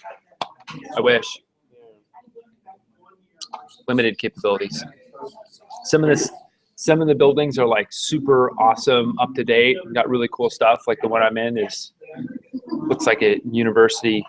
I like those. Yeah, with the AMDD brand, looks really good. Oh, you mean with not only the stuff that's in the conference rooms, but they have like lots of little side rooms. You should probably meet Carol Barnett. Okay. She's the lady who's running the Winter Enterprise thing. We'll do that. She's very excited about you guys getting involved. So you bring the experience that they're lacking. Okay. In docs and actual pressure. OpenStack project. Well, no, I mean, it's actually no pressure at all. Actually, you can be the expert. Walk in and own the room. Say smart things. That's right. Yeah, exactly. It's genius. Only say minus one of your commits, then it's all over. Just make sure you say after every sentence. Then they'll get it. Throw some vocal pride. We're done.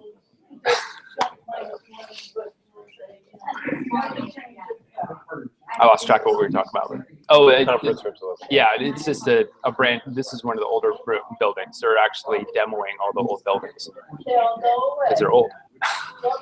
This was giving me flashbacks because I came into VMware so long I've been in cloud when ESX1 was out.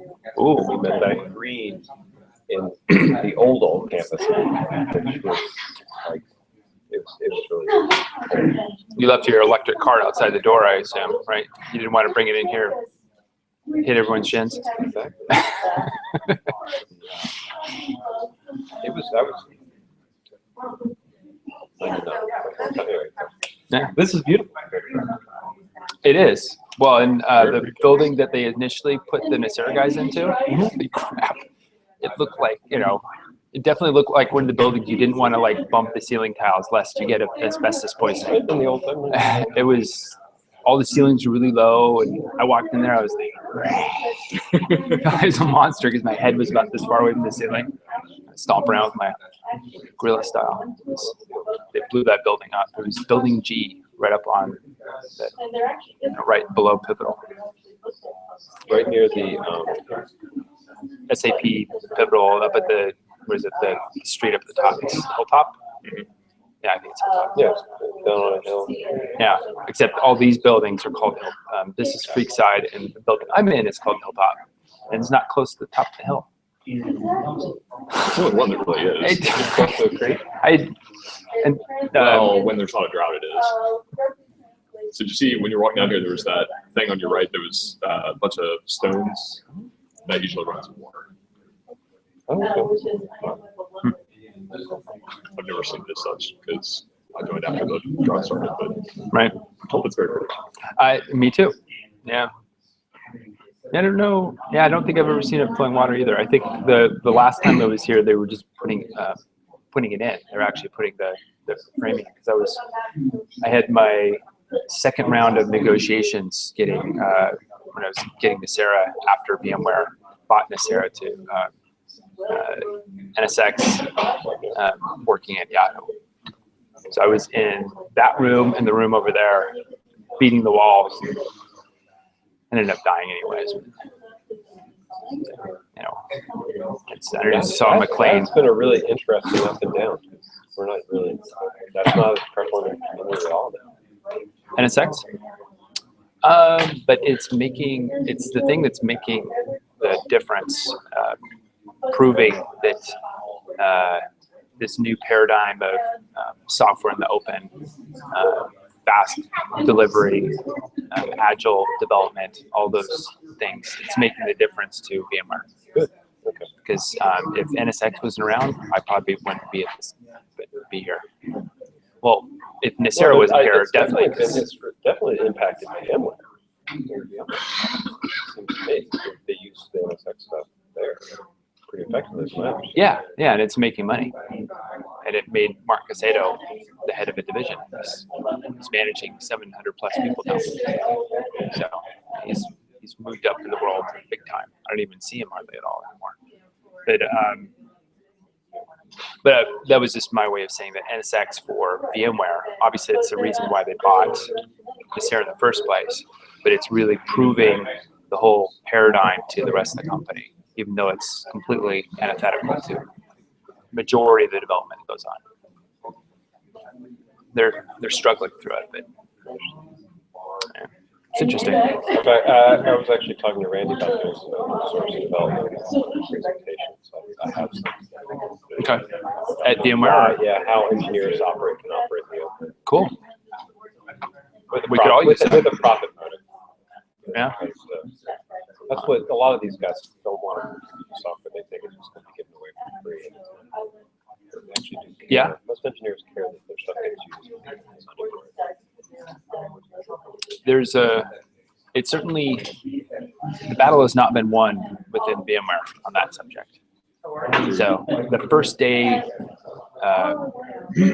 probably about the 5th hour, the guy of my new hire thing was just one day.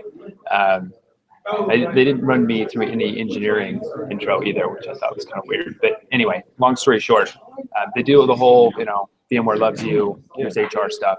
The guy they brought in was one of the head of sales for the NSBU, which is the business unit that I'm with. But the hiring was for across the company. So I'm like, oh, this is, my first taste of somebody. First words out of his mouth, open source is bullshit. Everything we're doing is trying to fight these fucking idiots. I mean, he didn't use those words, but the way he was playing, I'm just like, holy shit, what a jackass. And he's the head of sales for storage, vSAN, and which is a big push for VMware. I mean, it's competitive with EMC. So you would think they'd be putting their best and brightest on it. Well, it had zero negative love for open source, and led with that. So sales guys are not obviously top of his head. Yeah. Nobody brought it up. He just led with that. It's like, oh, okay. So battle has not been won. So the salespeople don't believe it, then the company doesn't believe it. Get into when the salespeople start saying it, then it's real. When we were doing this stuff for Dell, some of the sales guys loved it because they'd walk into an account, we'd already know what was going on. The customers already tried the product and some beta test in a way. Some of them hate because they don't have account control. Yeah, I mean, same thing as Cisco. I mean, look at 80% of the neutron deployments out there, they're using what? OBS, Cisco new product. So all of a sudden they're thinking, well, a lot of people paid for that. It is, I don't care. That's what we're using anyway, yeah.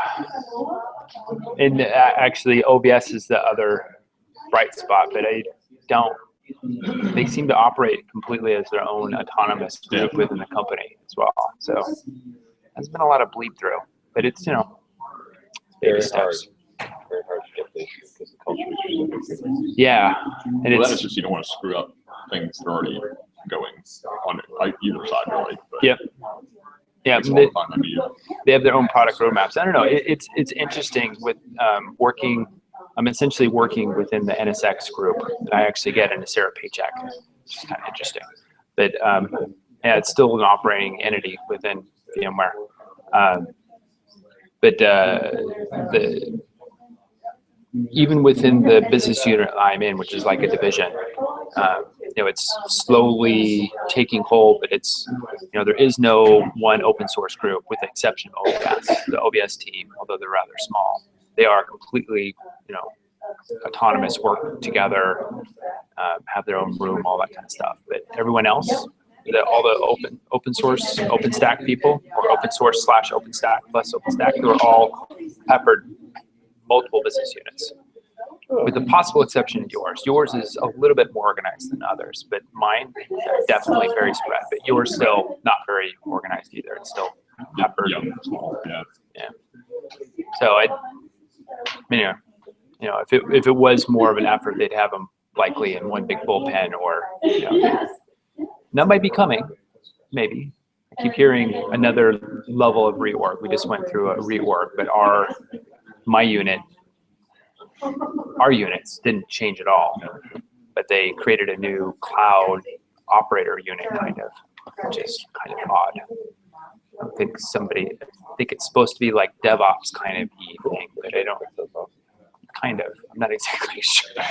I'm still not clear exactly what the mandate is, other than they create a new business unit through some other people there. I'm still watching these big companies struggle with understanding how to respond to DevOps organization. Yeah, and this is definitely a reaction to that.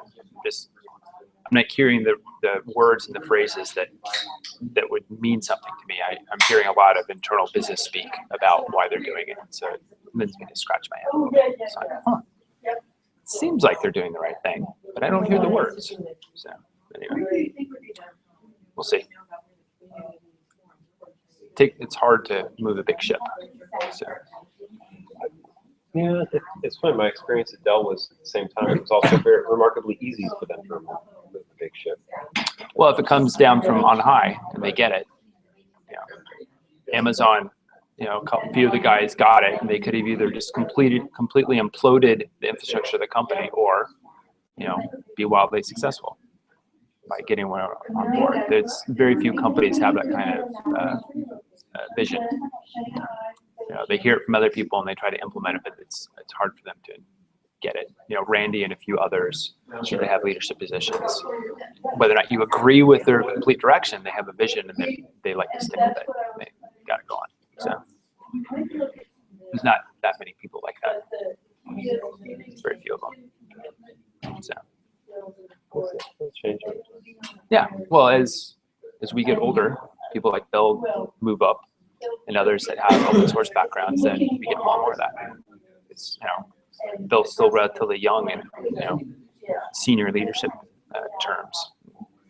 Certainly we are as well, but as we get older and everyone starts moving up, then that's what will change. There's just most of the people that are at that age, at that level, they're old school. Like the person they hired to place my old boss, I'm drawing a blank on it, with the Rackspace, who is definitely not open source literate. He's working at Rackspace, leader of VP of product, which is hilarious. But a friend of mine came from eBay. Yeah. You're talking about? I'm trying to remember his name. I had an introduction to him. Yeah, I'm drawing a blank on his name for some reason. Huh, that's funny. Anyway, it seems like a long time ago. It wasn't that long. It was like a year. But anyway, you know, they've heard about this stuff, but they haven't really lived and breathed it. They haven't really jumped in and got it. Right? Just know this based on conversations. You know, they hear it and they parrot some of it. Like Prajeet Samal came from. She was my boss for a little while at Yahoo, and she actually came from R&D here. And I was excited by initial conversations with her, but then when I started talking to her, I'm like, oh, she doesn't really know what she's saying. She's saying the right words, but she doesn't actually know what it means. You know, she's just heard it, but she hasn't actually done any of it. She doesn't know what a git push means. She just has heard people say it, but she doesn't actually know what that means. It's, you know, it's like she's heard about the elephant's tail, but she hasn't actually held on to it or even seen somebody grab onto the tail. You know, she's just, git push. You know, it's that thing you do. there's a willingness at least, you know. Well, at least making the effort to say the words. That's something. Yes, it is definitely something, but it leads to her boss who hired her that has a little bit more understanding, but is definitely does not get or appreciate open source at all, and in fact was against some things without totally geeking out. But there's some database technologies that are very similar to. It doesn't matter, but that everyone wants to use, but he doesn't want to open source it, even though the teams that has it or developed the technology in Yahoo Bot at one point. He doesn't want to open source it because he's afraid of them leaving. So rather than make them happy and having them stay, even possibly, he's pissing them off intentionally. What's that? Yahoo. It's similar. It's I'm just drawing a blank. It's I can go back through my notes. No, it's an alternative to what DataStax uses. No, but the higher level language that on top of Scalar. Yeah, the alternative to it is it came out of this one company that Yahoo bought in Scandinavia. But anyway, so in his mind, Haskell. What's that? Haskell. Haskell?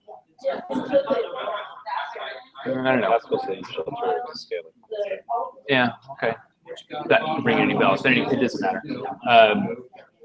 But rather, because he doesn't have this kind of appreciation for open source and the ideas behind it, he's more than willing to, in his mind, put the thumb down on these guys.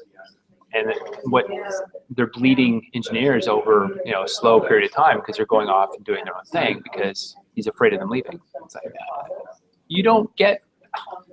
Try to have this conversation with me. This doesn't say it. It's like, no, I don't want to leave. It's like, but you can't. They're not slave labor. It doesn't work that way. It's like, but they'll leave faster. It's like you gotta. It just doesn't get it. Well, there's literally some contrary. Well, it's called paradigm shifts, right? Yeah, it's a different way of looking at things. It's saying, well, it's like the old school management. The terms become so cliche. Really, paradigm shift is two people look at the same phenomenon and see different results. They're both right. Well, no, sorry, a different worldviews. One's going to have the long-term worldview, and one has an ending worldview. Yeah. They see the same phenomenon and explain it two different ways. Yep. It's very hard to get somebody who's used to thinking of it a certain way to change their What is, it's the old way of managing people. You would work them long hours, yell at them a lot.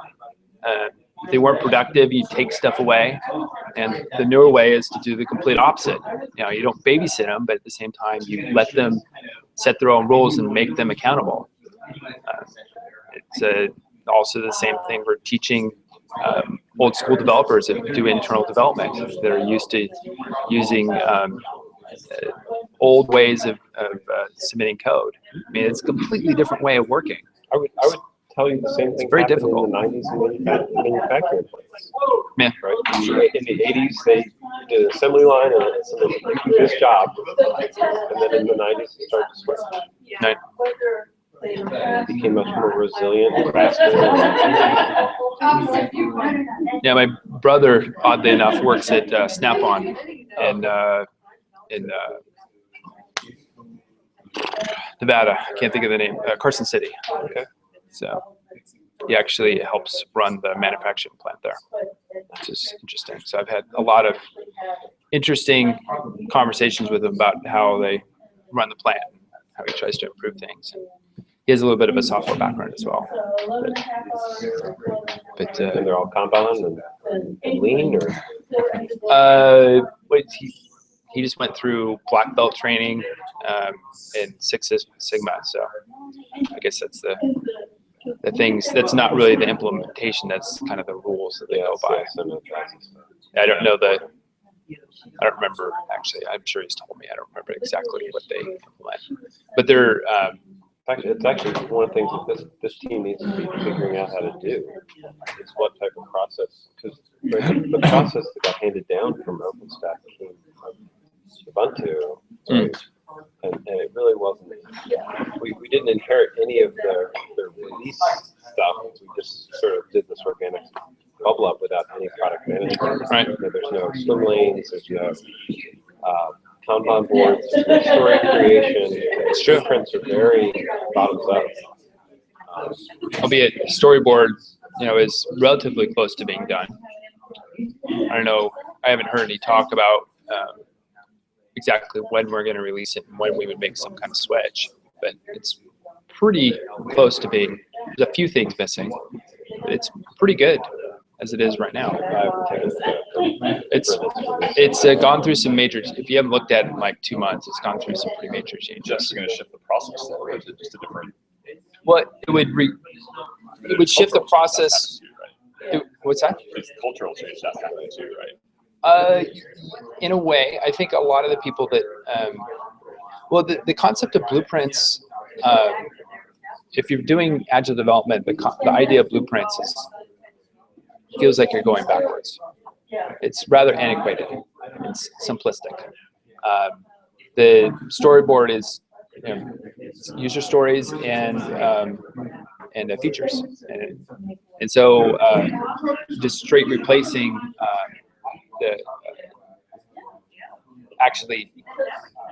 replacing the what are called features within storyboard with replacing bugs and blueprints with features within a story makes a lot of sense, I think, to a lot of people, because it better describes what we're trying to do. And I think a lot of people have done that, attempted to do that in wikis. Have tried to explain the story behind the blueprints. So in a way, hopefully it will make, it would replace blueprints and bugs right off the Launchpad, but hopefully it makes the wikis a lot less important as well. Because I've gone through at Yahoo the insanely painful, still being somewhat done now, process of trying to do away with product and project management through wiki. I mean, this is just, put a gun to my head, please. It's so insanely painful, but so many different infrastructure and software projects within Yahoo were done that way. And it was just like, holy crap, this is, we can't work this way. This is so, the only way we got anything done was like 1 or 2 people towards the end of the project just staying up for like 3 weeks straight and just banging it out, because the whole project process was just fucked. Nothing ever really got communicated well because we used wikis. Still a long way to go. Not all companies from the same process perspective as it is, right? I would love to see a backlog scrub, in OpenStack that is meaningful. Yeah. Argue about the priorities and things in the backlog. So when the sad thing to me is that those aren't particularly hard concepts. There's tools to do it. There's people who know how to do those processes. We just don't. But I've seen at Yahoo, as my most recent experience, I've seen even with the best of intentions, they've tried to replace the wikis multiple times, and they end up jamming a new tool into the development community, and it's soundly rejected because invariably the best alternative to it is a freaking camera and a whiteboard. And that's most of the teams now at Yahoo, when you go around, because they're using Rally now. It's the latest tool. Piece of shit. So complicated. Too many options. That's it's, wiki is to their complete. Well, it's the same thing for to-do lists. If you have a to-do list that has 300 features, it's worthless because you end up, starting to explore. Well, see, but that's not Rally. That's a process. That's product management. Putting too many things in backlog. Well, with a complicated tool to manage process, it breaks it because, well, and maybe a simpler example is for a developer to start using Rally, 3-day class. Wrong. It should be like 5 minutes, use this, and this. Okay, bye. If it's any more complicated than that, the tool is broken. Oops, sorry. Within VMware, we're using Claire's in, which is another. It's simpler. It's better than Rally. It doesn't have as many features. It's all web-based. There's actually an iOS app, but it still has some like hidden bits and features where not every team is using it the same way. So broken because two teams can't share the same resource because they're reporting slightly differently. So it's like so close. As well. A what? Pivotal tracker. Yeah, kind of similar. Or is it homegrown? Well, no, I mean it's a product out of Pivotal, not this. But I'm touching it right now. So let's say okay. You can use in Waffle, which is in GitHub. Waffle. Okay. In my mind, just as long as it's simple, that's what I like about Storyboard. It's simple. What I like very straightforward about this, and we've been using more and more GitHub integrations, which ends up being really smart. Sure. And then because nobody wants to get rid of it. If somebody does a patch, it immediately says, all right, this patch has to show up. It shows up as uncategorized in the Waffle board. So it's automatically, even if you don't care about the Waffle board, the product manager still sees it coming up. Okay. Which is amazing. Good visibility. Yeah. And so then you can actually walk it through and say, all right, well, I'm going to, so now it's just thing floating around in nowhere. And then product management says, all right, it's actually a bug, an enhancement, whatever, and track it through the swim lanes and things like that. Excellent. Amazing. Yeah, that's important. That's what visibility to what's going on is because right now with Claire's in and with Rally and all the other tools, there's no visibility. No, things get buried almost immediately. Actually, Jira's got decent tools too. I was disappointed in some Storyboard so Jira because I think actually Jira would have been probably. It already exists. It exists. It's got great integrations for it. It's free for open source projects. It handles trouble tickets and bugs really, really well. Why did we go off in this? I mean, I never got the backstory. It's not written in Python. I don't know. We have some of the weakest reasons for rejecting things. Because we're so much. We think we're so much better. I don't think there's any justification. The whole Horizon Power discussion on the mail this last week. No. Also, like some of the Horizon devs wanting to start using Power, and of course there's the Node.js thing, and there's a lot of out and all that, right? So they came back to the point where they were arguing about, well, we can't ever use Node.js because, my gosh, it doesn't work on Solaris. And what? Not just Solaris, but Solaris Spark. Oh, okay, without being limited, because Joanne's like the Node.js guys, they're all open Solaris, rock on. But they're all like same 6. Oh, and all that stuff's based on the V8. But it's like,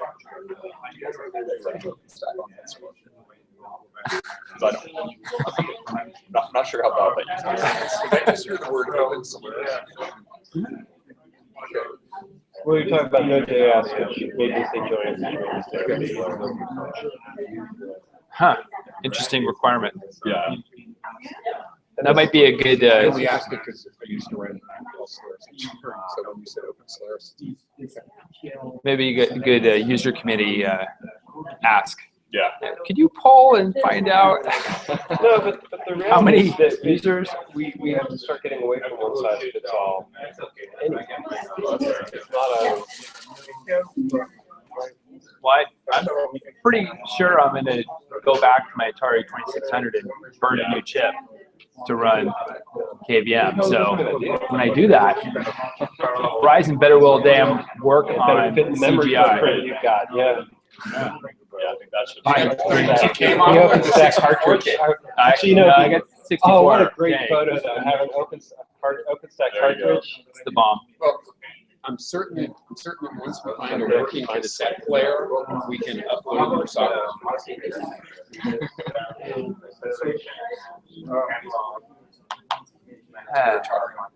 What time were we going to roll? Yeah, 2. So you meant cassette player like tape, or you mean cassette like cartridge? So like somebody there's some Atari, a number of those computers, their backup storage mechanism, like traditional audio cassette. The old storage mechanism and stuff I started with, the old PET Commodore. And here I say, probably had to use metal tape though. did, you wanted the higher audio. You want the fidelity on the lower. And especially the number of ones to write you did. You have to learn how to fast forward.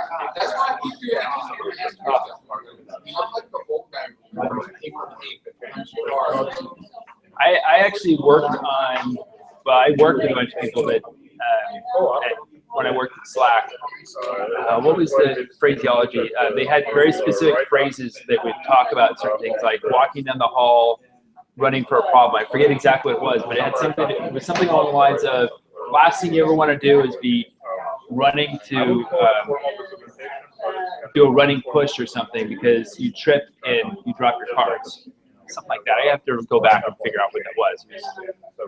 But they were like common phrases that, you know, people at Slack were just like, yeah, it was like, you know, skipping the cards or something like that. And it had to do with, you know, don't run down the hall and you'll get your cards out of order, stupid. Or don't eat over the top of your cards because, you know, you won't read it. But when I worked there for like 2 years, I had no idea what the hell they were talking about. I felt like an idiot. And when I started realizing, I'm like, oh, well, holy crap. How long have you been here?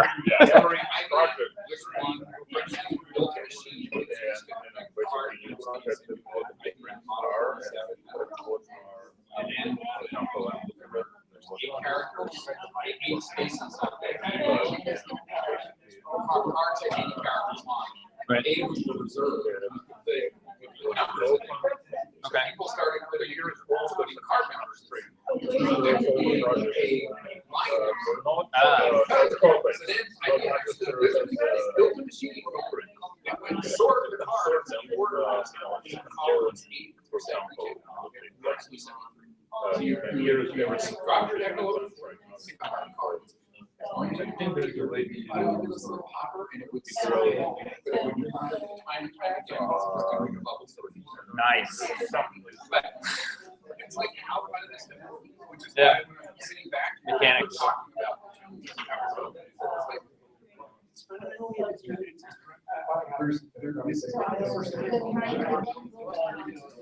Yeah. A lot of the disciplines that we don't have, you know. It's okay. We're trying to do certain things that's great. But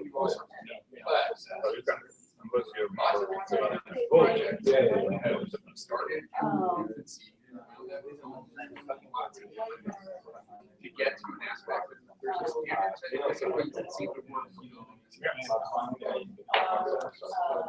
One of the teams I worked with a lot were the guys that worked heavily with objectivity back in the day. And the way they figured stuff out was like, oh shit, that's so much common sense. But I didn't have the background of them trying to solve these problems with extremely limited resources, but trying to maximize the amount of reads and writes over a period of months, not just minutes. And it made a lot of the common problems we're working on made a lot more sense when I understood the background, what they were going through. Fundamentals. Where there's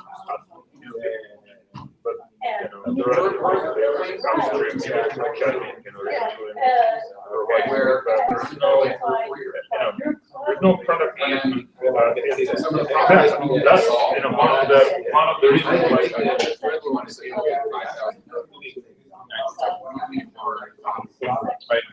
There's multiple examples to that, basically, but that's not how the large degree that this community operates. So the question is, are we going to ship it, or are we going to hire out better? And some of the example of builders that have something like 30 years that I made it. Scale it out. There's a direction here.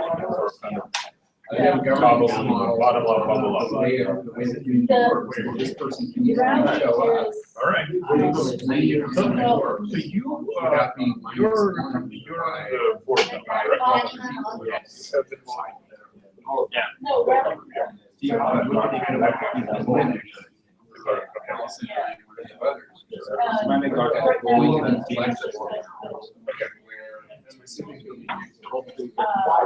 Yeah. So, yes. We have a culture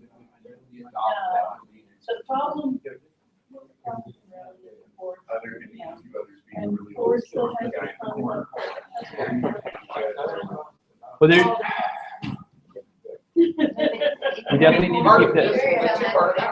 Yeah. Well, no, to be able to help them understand, I'm not saying they don't, yes, but to explain something like scalability, Reliability tests and, availability, or debugging across all of the companies. What do you think about using a very practical, easy to digest example by bringing some people over from like guest speakers, so to speak, for some of the different teams like this one, and perhaps the board, and perhaps the operators group, from someplace like Heartworks or one of the Cassandra teams, talking about the problems they had on very specific, like going from 2,500 to 5,000 to 10,000. Not so much the specific technicals, but just the pain they went through in actually making that switch. So there's already 3 or 4 people. Analysis of these between Alan Clark, who's representing right now? It's Mark McCauley. So I think you have a set of people at the board. Bringing people who are affiliated with platform. Yeah. Who can walk everybody through what they expect. The next is the same. Or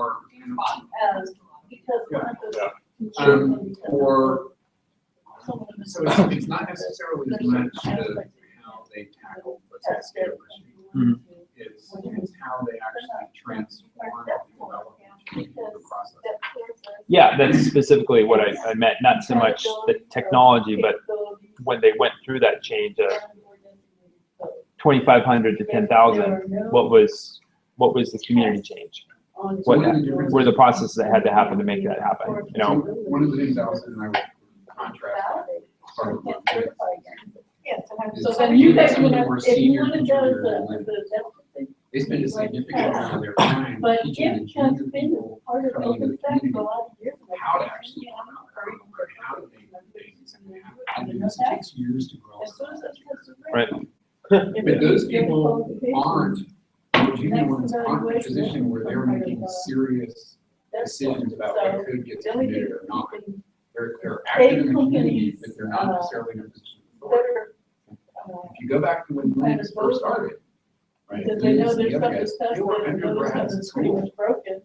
They didn't necessarily have all that OS material. So Yeah. the community You went win. through a period where the movers, And not that's actually necessarily part of movers and shakers, but the experts in certain areas Some of the were rationale coming in from the for- outside.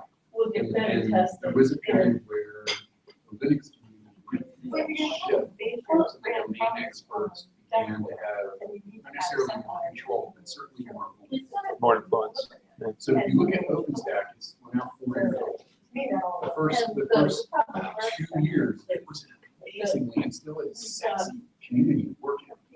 People were coming to do stuff, and quite often they were coming to do stuff, and they didn't necessarily have tons of programming background or, years and years and years of IT experience, right? But they came in, they did some stuff, and they wound up as a core committer because they were doing stuff very quickly. And I'm not saying that all of those people aren't any good, but there are some people in that space for which they may not have been expertise is needed to address the specific problems you have. But in that group of core committers, are they all comfortable, at least not necessarily listening to and following the directions of someone, but at least giving them a voice to make comments around? Yeah, it's been So how do interesting. And that's what part of the challenge is. I don't know specifically about all the different projects that live inside OpenStack, and I do know a lot of the core committers. Yeah. Right. But it's that you kind of need to recognize that we're at this point where it's starting to change, and we need to look at how we address it. And my favorite example right now. And that's actually, If you brought people with 20, 30 years of domain expertise, how you can get there. My favorite example was Vicious Comment. and there are some. He was Essex, we re-implemented the Nova network control, because Rob might remember, his basic comment was, you know, I'm re-implementing this. When I wrote the first one, I had very little networking experience, and you know, now I've been playing with networking for a year, so I realized I got a lot of problems, right? Or however you wrote it. The piece behind that is sort of like, great, you know, you're a big guy, you're a brilliant guy, but you know, how do we create an environment to get, let's say, somebody who's got 35 years of networking experience to be able to be the one who helps influence that? Right. Well, that's, it challenges those people have jobs they're busy full time doing. Pulling them off to be in a disadvantaged environment. There's a whole bunch of flux and newness. They're basically starting beginning to learn. It's not really attractive. Especially if they feel like there are architectural problems. So, but there are companies who are willing to invest some of the more senior people to chase some standard. I agree with you. Actually, our challenge, our specific challenge as a group is to provide the roadmap so that those companies feel like it's working. Because right now, if I was looking at a senior person off of a not at all. So everybody's job work on OpenStack, and I didn't realize that where the roadmap was going and where they could go from, and showed that there's a way to actually have this interaction. So I would be pretty cool. So speaking, taking off and stacks community things. But the theme for So I think Mark and I Make it work better than the last one. exactly, everything's better.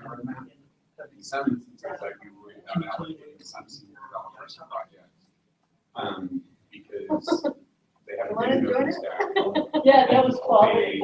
Everything's better. What's the theme?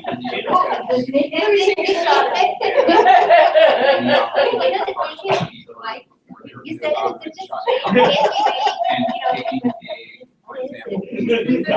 everything's better. So the problem is that when it's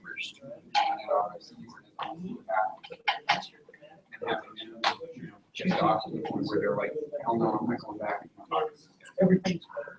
That's a bigger risk that I'm worried about than what with the stack road. You didn't solve the problem. So just bear in mind, I think both need to be addressed together. What is But I think they're tied together, because I think that the say, well, I would argue, if they're going to look at the roadmap and work and figure out what they need to do architecturally to get that experience. Yeah. If without the roadmap as their defense, as an argument, then people who have been doing their work up now. well, I'm not disagreeing, but if we just say that X as opposed to everything, this group is providing their cover. Well, it's also That level of maturity is made those types of This is better. actually, what it should have been, instead of everything, is everything's different. Because that's So just pretty put much that the out only as thing the we broader should have Well, done. that Is actually make just- it different. Except for the near future. How a person who shows up to understand I how get that. work, So, create a lot. we look at things out like this really So- is for NFP or this. That's is right. for I'm easy trying to figure out. all over. Because I think we could give very high level roadmap. Call to action. Well, in fact, But we also need to this change. actually, ICE House was also, but I K-release think the is two, for I agree with you, the two building separate. network, neutron They parity. give some very high roadmap. Except that the Nova folks Without addressing the other piece. have ignored And I the think if we blueprint address the until culture piece without a it's an roadmap, then exception your point comes into for the code that needs to go in Try to to make have neutron work. Oh, wait, cross-functional operation. We're trying to drive the apps. Yeah. Now less dysfunctional is Right probably now- not a good time Those- for this either. Less dysfunctional. Now less dysfunctional. My committee is to do wishing service for. But wait, it's 333. Can't we just say more lines of code? So, So to your. right now, That's PTL what I'm owns saying. their Now project everything's different. outright, right? But what I was getting at And is, it's in its what I own was way getting at completely advised, is, you know, but TC cannot maybe tell a maybe project how to run. strategy is being Right? set Not that I'm not is sure. in depth. They don't want to. Yeah, and there's no desire to do that. But there has been instances where certain TC members have taken the PTL to the side and said, hey, you know, maybe you should do this. And even one case where the person was asked to step down. The person did. But it was all, you know, more of a conversation rather than a dictate. So that being the case, let's say, you know, I can't think of any good Illuminati's in the network world, get out of my mouth, but whomever it happens to be, somebody I know, let's say Martin Casado, decides he's going to start getting actively involved. He's got some, he's got some things to say. When he comes to the Neutron group and starts submitting code and being talking at the during RC. There's nothing to say that within that group they have to listen to him, or they do have to listen to him, or they don't have to listen to him. You know, they can completely blow him off, or he's coming in and thinks he knows more than everyone else, or they can completely take everything he says as gospel. I think, you know, there's, that's just the way the projects work. I'm not sure how we can affect that. I guess that is my long-winded way of saying I don't know how we should impact that. It's a weird dynamic, and I don't know what the right answer is, but when I've seen that happen before, especially for suggested where it's just back into it. And then they're like, well, I wasn't at the cycle, I didn't really do that. You know, or back in time, it's improved, and we actually get people. I'm watching this in microcosm. We can 6 months to refine spec. And no code gets written while you're writing. There's kind of the rights that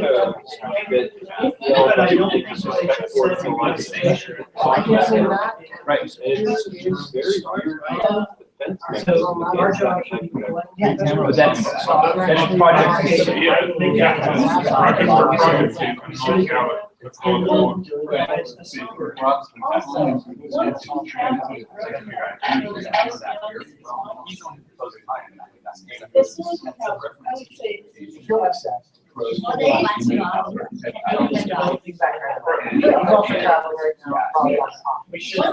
Once we have a roadmap, then we've got 6 months to solve the next 6 months to develop.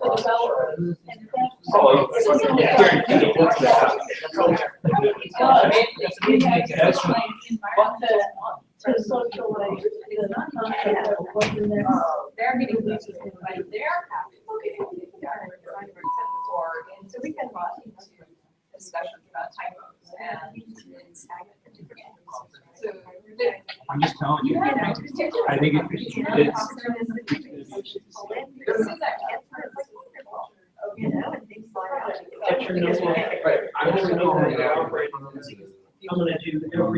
I'm saying. It's must have and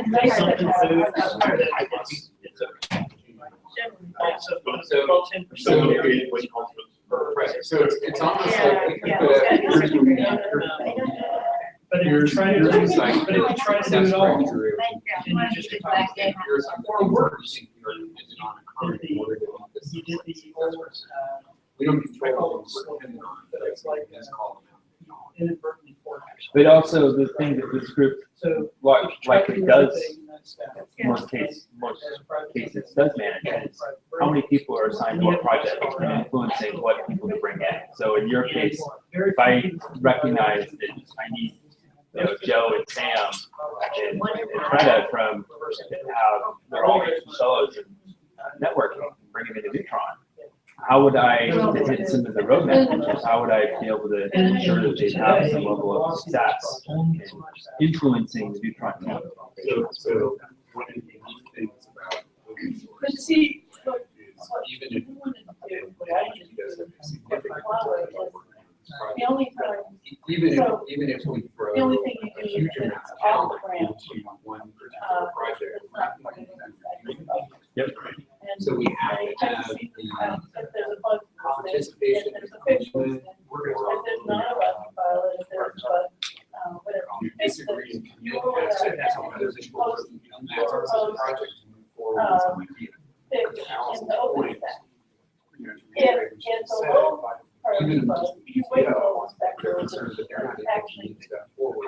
Sometimes students can't get. I Is there's you this fix it and then aspect of. right now. So. Yeah. I mean, when developer in Paris. A quick fix, then when they finally get around to fix it, use it like overwrite. They were frustrated. But Almost like for some dual people will do a -1 on your suggestion simply because they want to, say -1 and they want some degree of. So, I'm not an expert on ongoing data or something. That sounds. Well, that's what you said, right? You have to ask if we're evaluating the review metrics correctly. If it, when you look at, so that's when we go around awards, when people are getting nominated for board stats, right? What are the stats they always pull up in?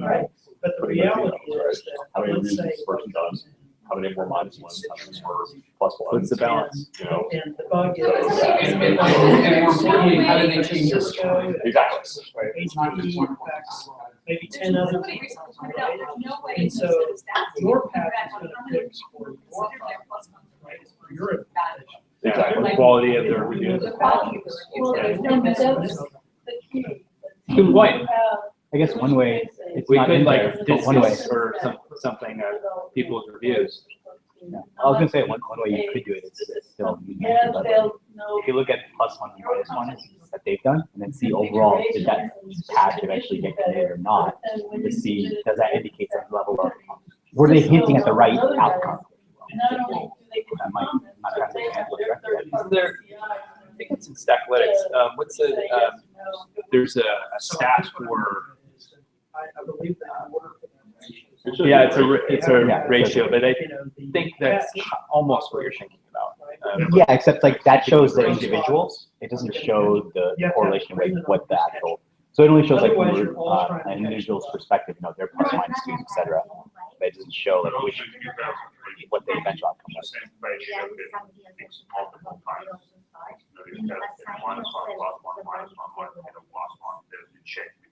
Yeah. So there is a correlation. Correlate that.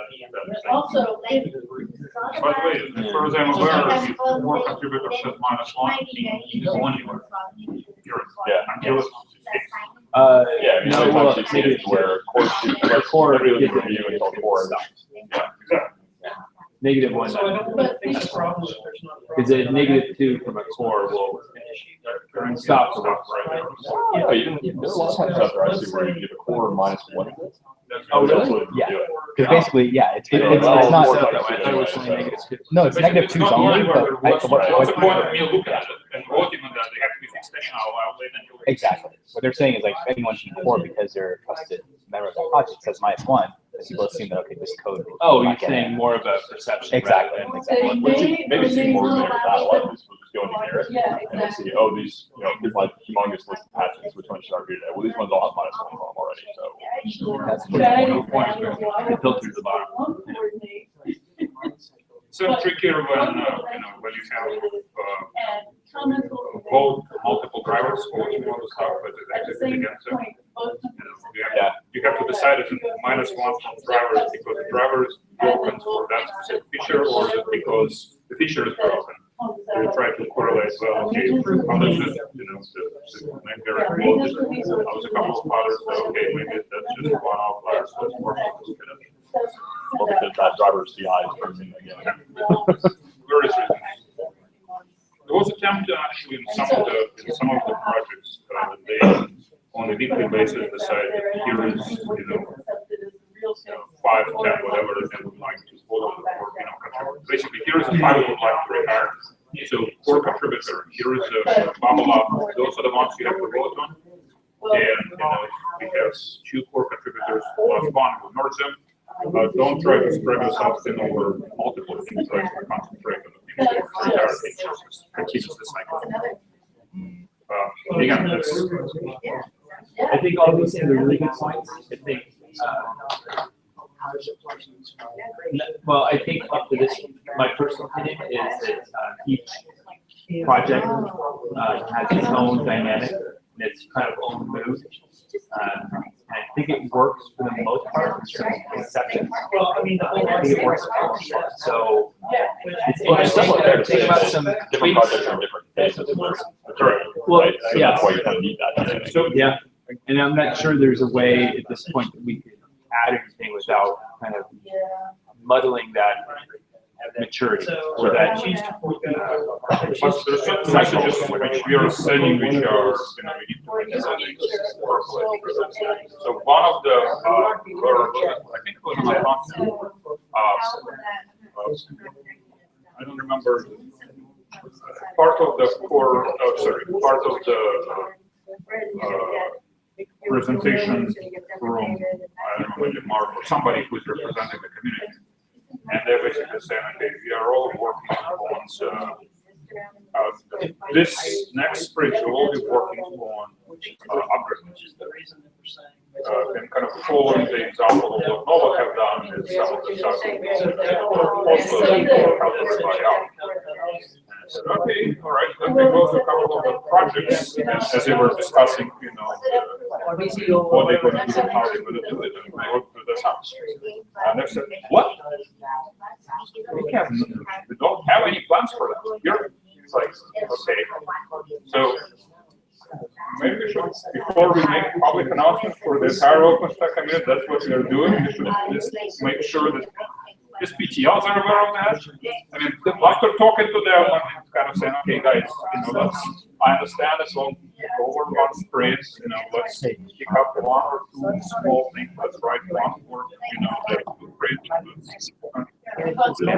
They kind of accept that, but, they were shocked that somebody told them what to do in the first place and committed them to do it, which is not going to work. If there was agreement on some kind of final release program, if all details as part of the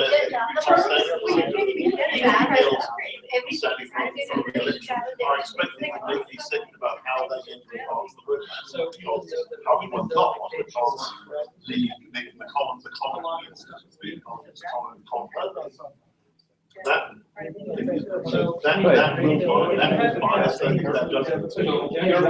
it could be the other way around, though, too. They're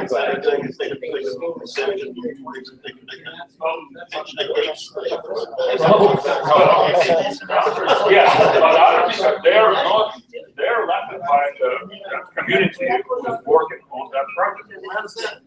How it correlates to the higher vision of the stuff, I mean, if the member of the community, not voting based upon that, because they're representing, they're not representing the company.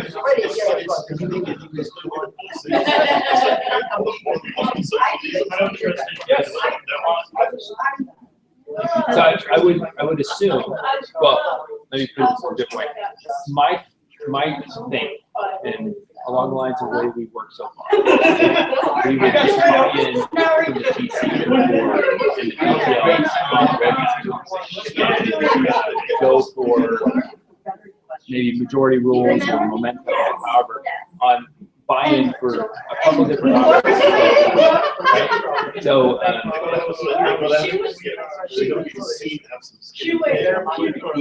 yeah, and much to where I was thinking, like, we need to have show commitment is by measuring some form of success. And so I would, in a way, achieve the same thing as what you're saying, but it's more, not passive, but it's more about measuring or coming up with the idea of how they're going to be successful. We're talking about not necessarily how committed they are, but how they're going to help enable the I guess I'm kind of saying the same thing. Oh, right, thank you. Each summit of progress against the roadmap. Yeah. And then calling out the projects which have really made a specific effort in making that happen. Yeah, possibly. We're possibly. Yeah. I like that. Yeah.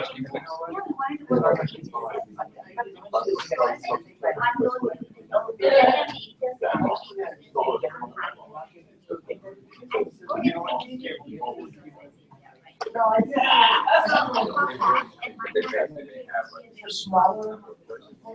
we're gonna restart, guys. I'll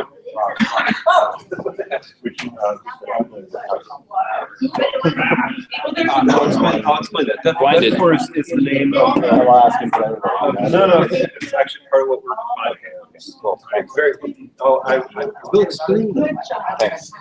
No worries. Reasonable, very reasonable question.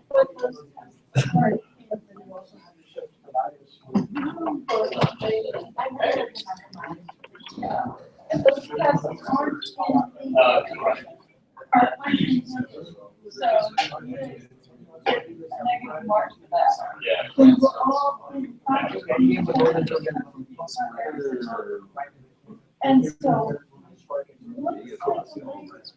Oh, all the functional testing. So it was, she was supposed to put all that stuff in Texas, and then back it out again.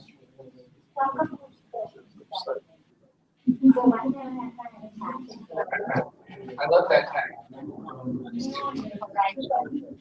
Oh, yeah. I'm a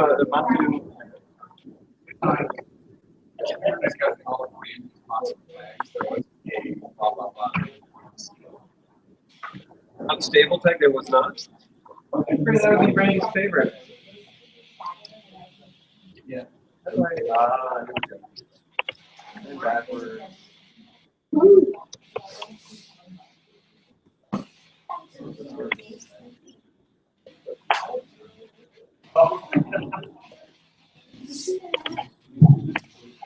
That's cool. You don't want the mic?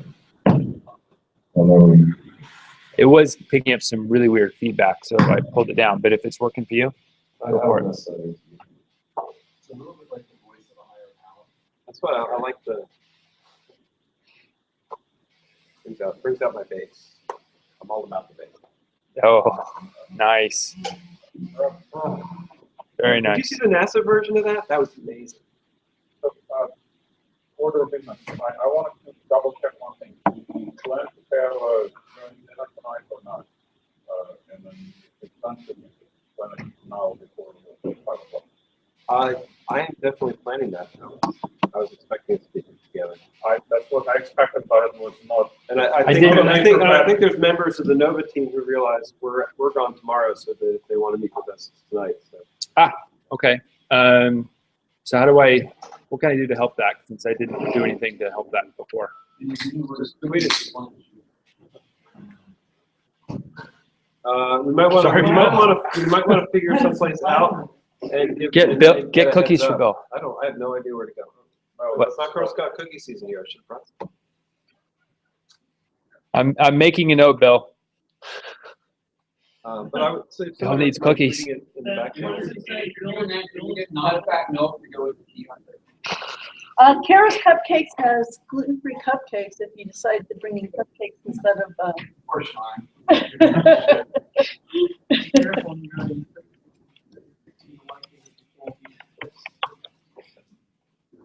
All right. And I cleaned up in the Etherpad. I cleaned up the revision history. So I have I can see the Etherpad from here. Okay. Can you turn off some light? Increase.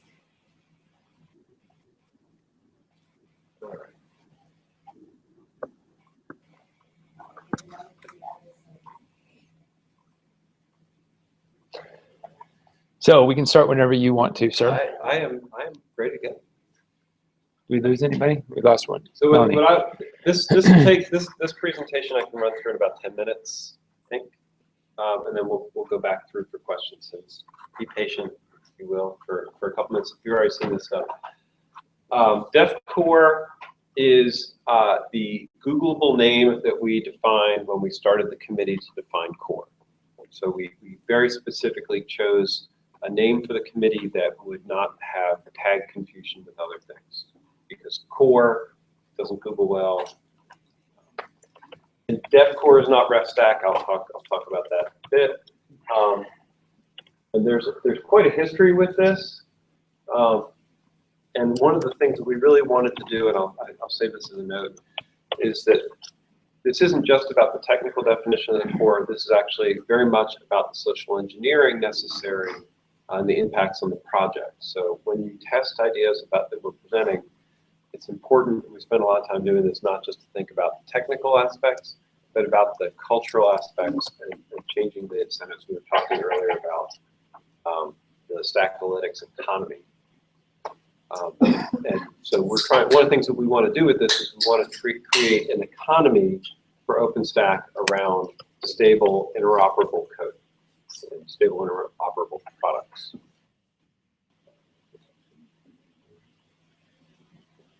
I've shared his slides on the Etherpad if you want to follow along. And there's a link. Too. There's a link I put on the Etherpad too.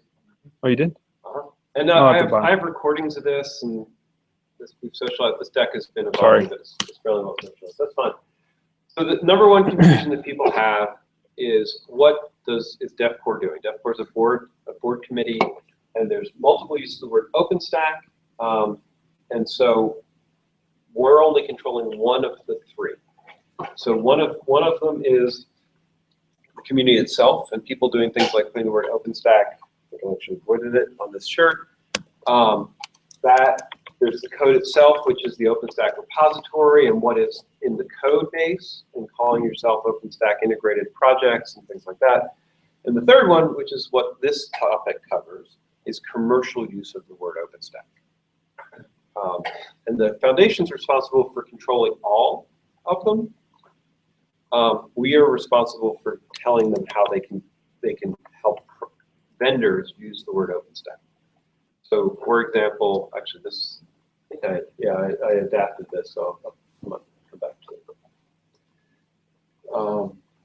And so, one of the places where this started from, and actually, this isn't an idle statement. If the OpenStack brand does not mean something, we lose control of the brand. We actually lose the ability to police the brand. So the board has a fiduciary responsibility to make sure the OpenStack brand has meaning in the market. Okay? Otherwise, it becomes Kleenex. So our goals are to make it reliable, right? Have common validation so that different people are testing their versions of the product the same way, which is really important for interoperability. Common implementation, we'll talk about implementation versus API versus implementation quite a bit if we want to get into that, but the current definition says common implementation. And then the flip side is don't implement growth and innovation, right? People want to be able to grow. And if you go way back in the histories of this, Alan Clark and I did what we call spider chart. First cycle was called Spider. Where we plotted out all these tensions in OpenStack. And so API versus implementation is a tension, stability versus innovation is a tension. The idea that those tensions actually cause a lot of friction within the community when we don't do a good job articulating what they need, right? So if we don't say, hey, there's a tension between innovation and stability, and we can't articulate that, then people just fight, they don't talk, and they're like, you're wrong, you're wrong. And the reality is, both things are important in growth. So this is actually, I don't want to necessarily read it, but we actually spent time coming up with a 30-word definition of what DevCore is. And it is reasonable and important to understand it's a couple of things, two things predominantly right now. There's months of work behind this sentence.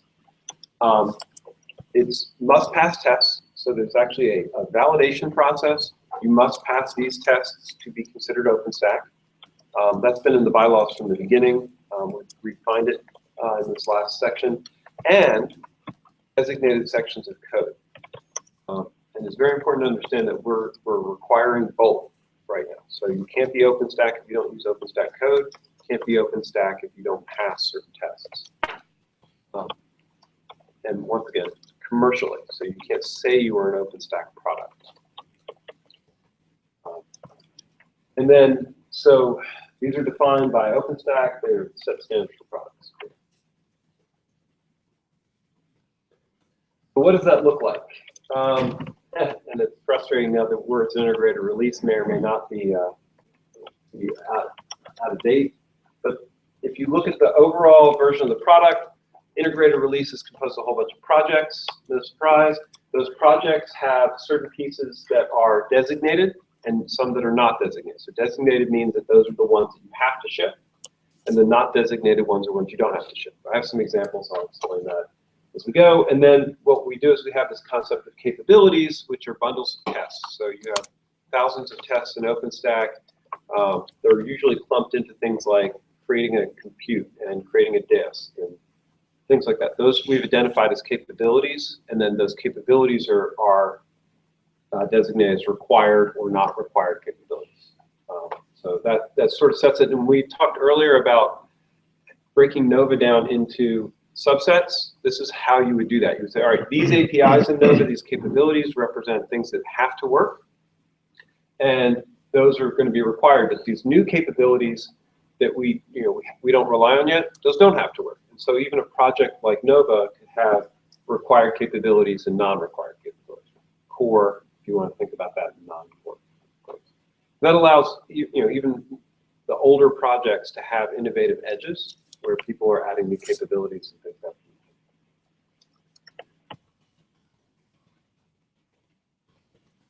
that. And so so that's code, designated sections. We've made a lot of progress on this lately. It's pretty straightforward as long as you agree that OpenStack has required code. If you don't believe that, and there are people who don't, you can bring that up in Q&A. But the current consensus here is that we have designated code, and the things that are designated are, for the most part, pretty straightforward about that. We have 10.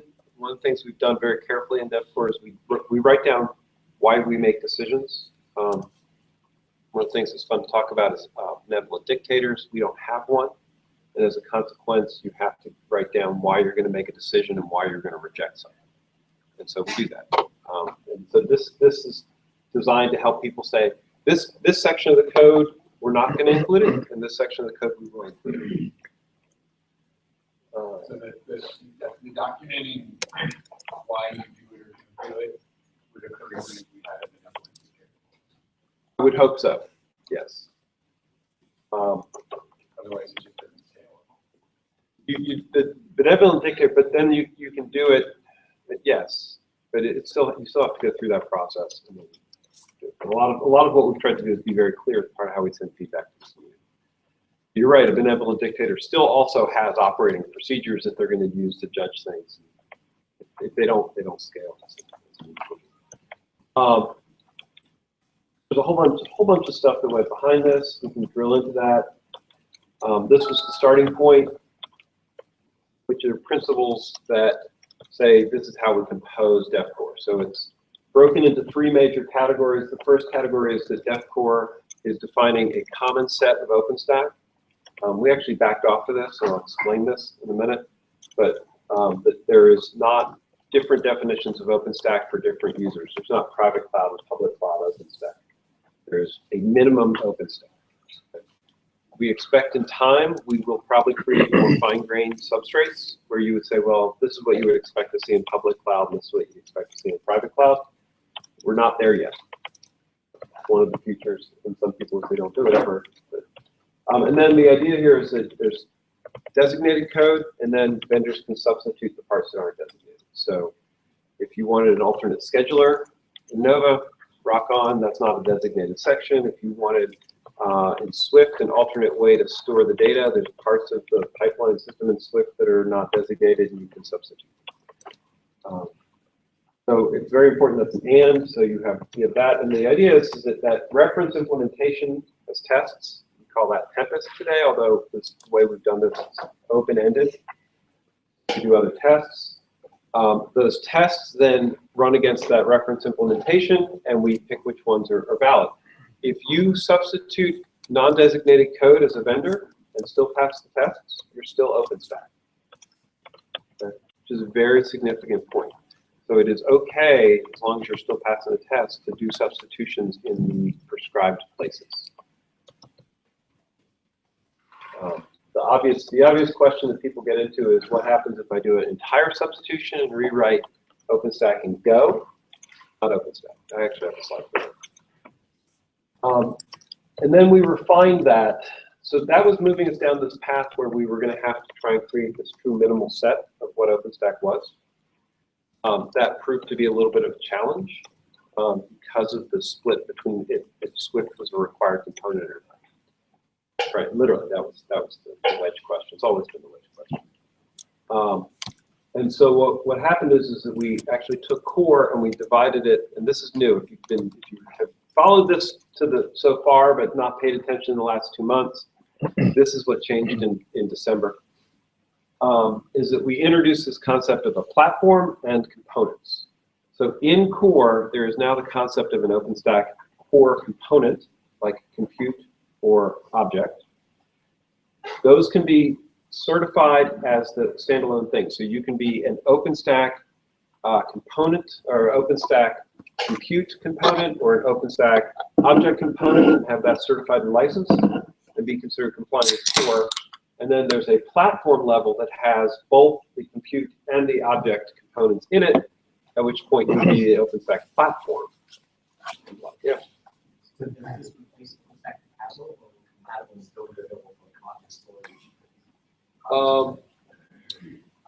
It does replace compatible to an extent.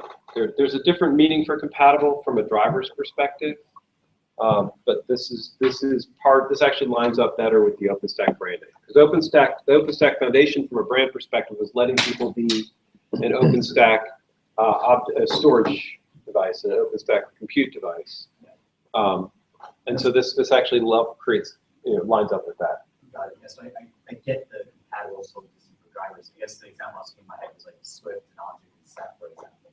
Where in the past it would have been OpenStack compatible in response to the API. Right now we OpenStack powered object storage. Let me see if I actually have that in my next slide. I think I might. Yeah.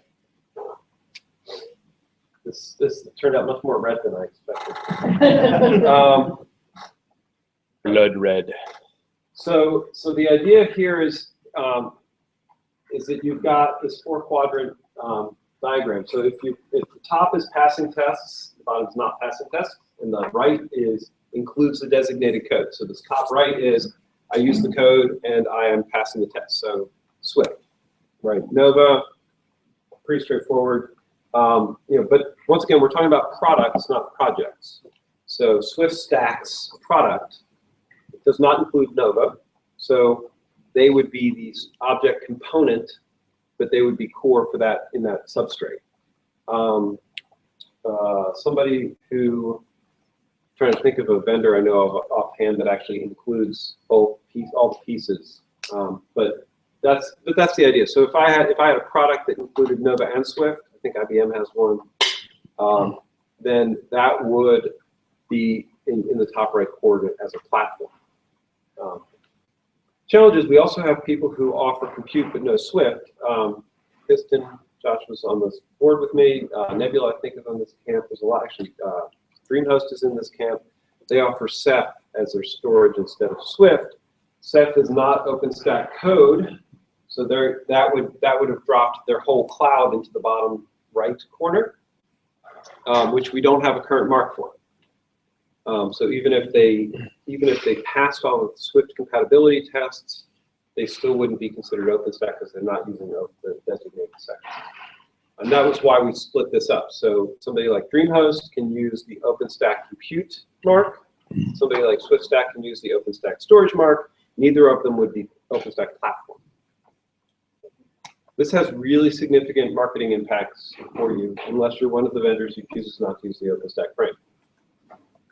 That's a whole other conversation.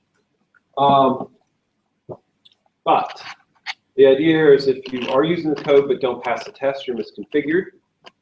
Okay. And we can talk about that. And then it doesn't really matter from that perspective. So far this makes sense. It's straightforward. This has really serious implications. Is a new topic. That last slide has pretty serious implications. Everybody here represents a product, some sort with OpenStack. Your products need to get get passed through this process in this next cycle. So for Havana, we did it in an advisory way. For Juno and Icehouse, these will actually be enforced. And you will have to have certified that your product passes the required tests, has the required capabilities, and includes the designated code in order to be use the OpenStack framework. And so we actually have a whole bunch of vendors who are queuing up for Vancouver announcements in April, OpenStack announcements in advance in April, in advance of the Vancouver Summit, who will need to be able to certify that they pass those tests. So then the next question should be, well, how do you pick which tests are going to make the required tests or not? We actually have 12 criteria that we use to score those capabilities, figure out which tests are in there. And we're just starting up a cycle where we're going to review what against this scoring matrix. So there's 12 points in here in 4 general buckets. And we're going to start deciding which tests are required for OpenStack and in Icehouse and Juno. We already have it for Havana, and you can review that. They will certainly shift a little bit, because I'm hearing feedback already that there's places where they need to shift. And today they cover Nova, Glance, Cinder, and Swift, right? Keystone actually didn't have tests for us to include in this survey, so Keystone was tested effectively by proxy with other tests, which that'll get addressed. And there's huge posts about this, and it's a pretty straightforward system, but it's important to realize that proven usage is a really critical piece for this. So part of what we need everybody in this room to be doing is thinking through, are these APIs important for me or not? We actually break the use into, is it used by the end users? Is it used by the ecosystem? Is it used by tools? So for example, Chef has an attachment that runs against OpenStack clouds. Famously, they needed 2 or 3 of them to deal with the different OpenStack variants. But the idea here is that they could say, well, these APIs are really important to us. They need to run this way. So we want to score, we want to give preference to APIs that are used by tools, right? This is the inertia in the system. We actually want the inertia in the system to make it harder to change these APIs. So that means they're getting used. And then, of course, technical direction. What do you mean by used by clients? So used by clients are ecosystem users. So if I had Scalar would be an example, or RightScale, or my own employer Dell Cloud Manager, or if they've built tools on top of OpenStack, that's what we're looking for, right? It's from I would phrase that now maybe as ecosystem tools. Actually, I think part of the definition says ecosystem. So, right, what we're looking for is 3 classes of things. We're looking for outright use. We're looking for people who consume the APIs because they're building something else on top of it. And there's actually OpenStack projects that fit that category, like Horizon. And then we're looking for things where people have built clients that then have implemented that API. And the difference between clients and tools are not necessarily that different, but and then there's a community metric, so we want to make sure that things that we're putting in are actually part of the OpenStack community, and then system viewable. And there's a couple of, we spent a lot of time coming up with this list and working things out, but it's important that we don't put things in core that you could actually aren't really a baseline requirement. So we spent a lot of time talking about, I call that the Mark Shuttleworth test. Mark Shuttleworth was very adamant that if you could build something on top of OpenStack, right, if you could build it on top of other things in OpenStack, it might not be a good core thing. So it's sort of we're trying to look for things that are foundational.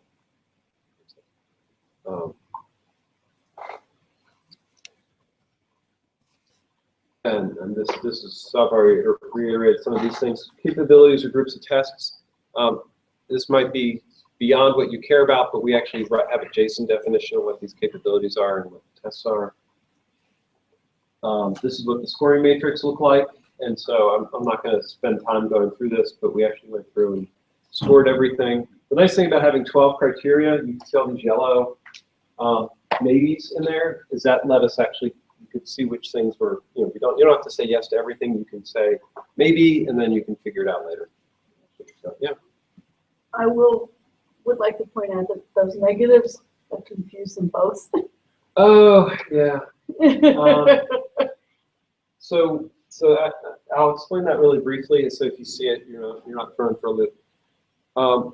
When we started this process, we weren't sure if admin APIs would be included or not. It became pretty obvious as we went through after we scored some that we weren't going to include the admin APIs as core APIs, meaning the ones you had to have admin rights to. And the reason is that if we included them, then you would have clients and tools and users who had an expectation that those APIs were available when in a public cloud or cloud consumption model, you don't have access to the admin APIs.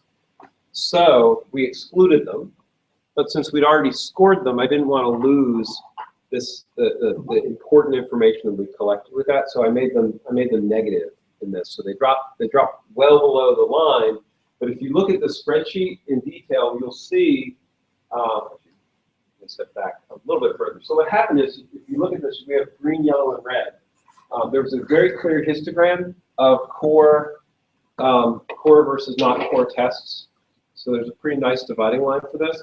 And what we ended up seeing was that didn't have to argue much about which things were in or which things were out. We ended up with a couple things on the bubble, and there's a whole bunch of ways we can tweak this in the future and left that pretty open.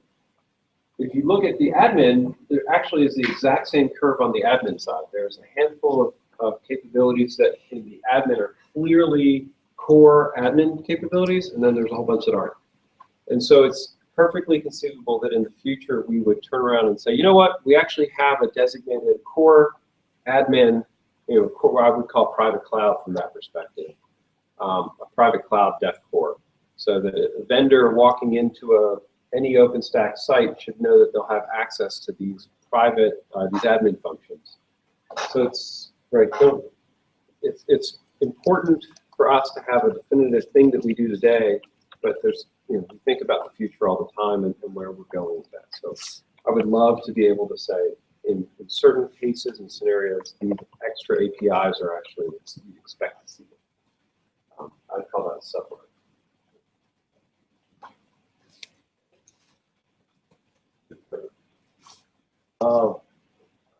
I'm going to try and move a little bit faster for some of this stuff. So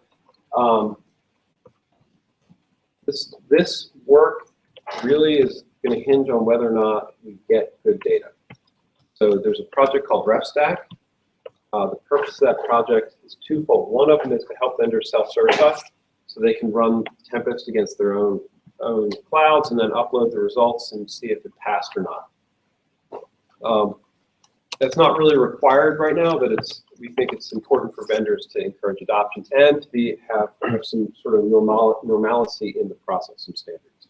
The other thing we want to do is we actually want to start using this process and which capabilities are passing in the field to collect real use data. So take some of the user survey, the quantitative part of the user surveys, and start collecting it by actually seeing which tests pass or don't pass in the field. So if you ran the whole suite, we'd actually start collecting data about Trove and about Redport. That's right, same thing.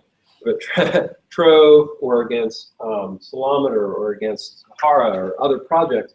And so the extent to which those projects have passing tests, it gives us a lot of intelligence about whether or not they're stable and widely deployed and if people are using it.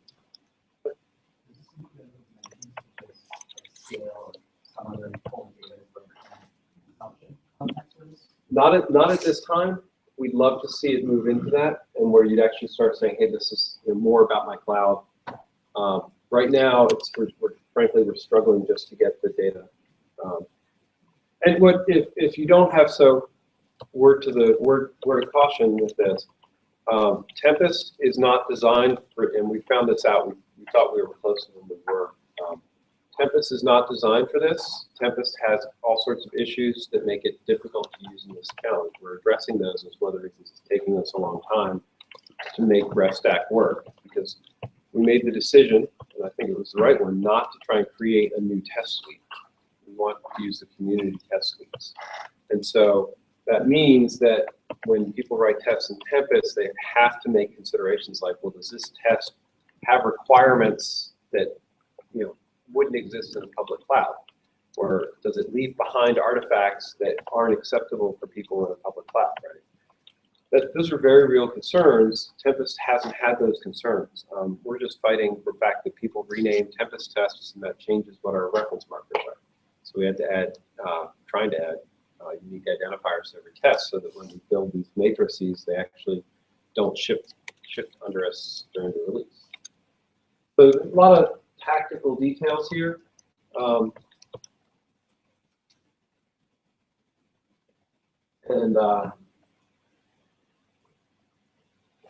Okay, so and then this is my call to action for those things. Bylaws were approved. Yay. I don't have to PSA that anymore. Thank you, everybody, for voting. I'm sure everybody in this room voted. I did 3 times, so. All right. And then there's a ton of background data with this. We are switching in. So we spent all this time defining the process and working the process. Now that the bylaws have changed, we have 2 major things that we're doing in this cycle. The cycle's name, by the way, is scale. We name all our cycles. And so the idea here is the first thing we have to do is store the capabilities for Icehouse and Juno, get caught up with that. And then that will start, should start creating panic storms within the individual companies that you represent. For the reason why I'm talking to you. If you're not tracking this, then when it comes time to release your next product, you will be surprised when the foundation asks you if you have conformed with the DEF-CORE requirements or not, because they will. The other thing that we have to do is we have to come back in with the process, and according to the bylaws, we actually have to write down exactly what this process means and get TC and board approval to actually say this is how the process works. We've made a lot of progress on that, but we have to go through the formalities of documenting what that is. Everybody agrees. And if it's shouldn't be any surprise, what we will do ultimately is the process artifacts will all be run through the Garrett system. And so there will be +1, -1 voting, there'll be discussions, but it'll all be through Garrett. Unless something radical changes, that's what I would expect.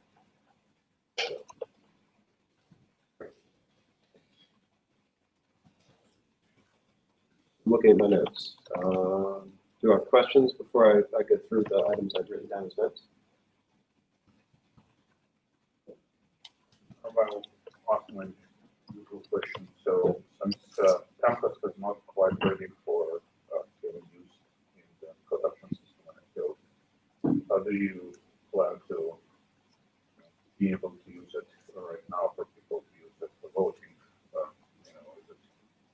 We're not. So they're originally for RefStack. We had hoped that people would run RefStack against their production clouds and then validate that their OpenStack match. So what we ultimately want to do is have everybody running OpenStack runs RefStack against their implementation, reports back the results. Tempest isn't ready for that. Arkady, you're entirely right. What we're expecting is vendors will do a QA pass and will run RefStack against their QA pass, or they don't even have to run them. Let me be very clear. You do not have to run RefStack in this cycle, right? You do need to run the Tempest suite. You do need to compare your results from Tempest against the list, and somebody in your company has to say, yes, we certify that we pass. You have to make it's like the, I forget the federal regulation where the CEO has to sign off on their financial statements. Right, we very deliberately are not trying to create an OpenStack police force. It's actually in some of the other slides, but the goal here is that we're trying to create interoperability. We're trying to support a vendor community, and so a lot of this is what we think the vendors should want to do anyway to certify their results. The last thing we want to do is create a series of vendors who go around with calipers and make sure that your OpenStack clouds are compliant. We really want a community approach. approach for this. So your OpenStack certification business is not what we're trying to create. So what do you think needs to be done to make Tempest to that point? To be fair, I have several people on my team doing it already because needless to say, Rob was part of that work. It's part of my team making sure it happens. So we identified several different things. Right. So the first thing is when a Tempest is running, especially if Tempest fails, it leaves CRUD behind.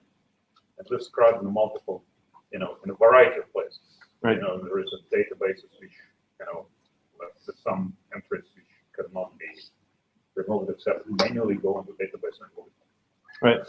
So that's kind of a simple one. If you are using some back-end stuff, for example, the phone, driver uses some back-end or set the driver uses some back-end, it can leave some CRUD back on the back-end, which, OpenStack, cleans on its CRUD, but it doesn't mean that the back-end can't clean. Okay. So we actually submitted quite a few, not only the blueprints, but the code fixing some of that stuff. And the community was actually very receptive, except that they prefer to take that, and instead of trying to incorporate that code in, they prefer to go back and read through all of the tests and fix the task so they don't leave the CRUD behind, which is actually a very good goal. But that process of fixing all of the tests so they don't leave any CRUD behind, especially when they're failing, is fairly large chunk of work. Right. Okay. And to be fair, the Tempest was developed for CI and has a very specific goal. You run it and then you destroy it. What's left behind is irrelevant because there's no OpenStack anymore. Right. So, but when you try to use it as more kind of part of what was delivered to the field of the customer, Production. that has a completely different criteria. Yep. So this is kind of one of the things we are working on. But again, the more people participate, and I guess primarily, any work on the code, of course, is great to help it out. But also, I think the position that people understand what the goal is, not just coming from one or two vendors participating or companies participating in that, but kind of across the board. This is that represents the whole community drive, and this is we need that, and we need to de facto change what is the goal of the task, frankly. Well, broaden its mandate. Broaden its mandate, yes. And that's, but also deepen its team because it needs more involvement. Yes. But, number one goal for the campus is to make sure that they can, the current cycle of the CI is operational and they can release, they can ensure that release will happen on time. Yes. Okay. And, anything beyond that is they're trying to do to the best of their ability, but that's, not on top of their priorities, and rightly so. Don't get me wrong. And then their number one priority is make sure release happens. Because without the CI, which template is part of, it ain't gonna happen. Yeah. Well, and it's frankly one of the strengths of the community is that the CI works as well as it does.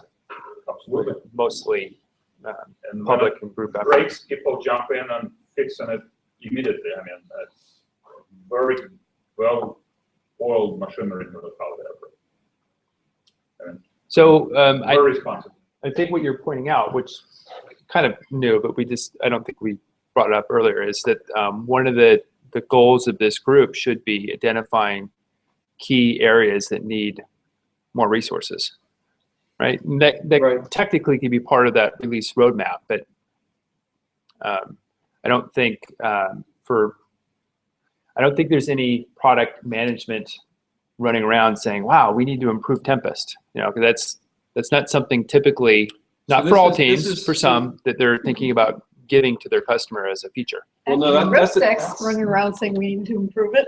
Right. Well, this no, but hold on. This is very specific, and this is part of the objectives for what we're doing here. This creates a commercial incentive for companies to create tests. Okay. There's absolutely, you should entirely understand this. So part part of us trying to create a virtuous cycle for OpenStack and improve interoperability and improve stability is to address the fact that there aren't as many tests as there should be in the system to ensure that the APIs are stable, that they do the right things, that they're testing what they rely on. And so what we are doing very intentionally is we are creating a commercial incentive for every single vendor to add tests into the infrastructure that check the APIs that they rely on.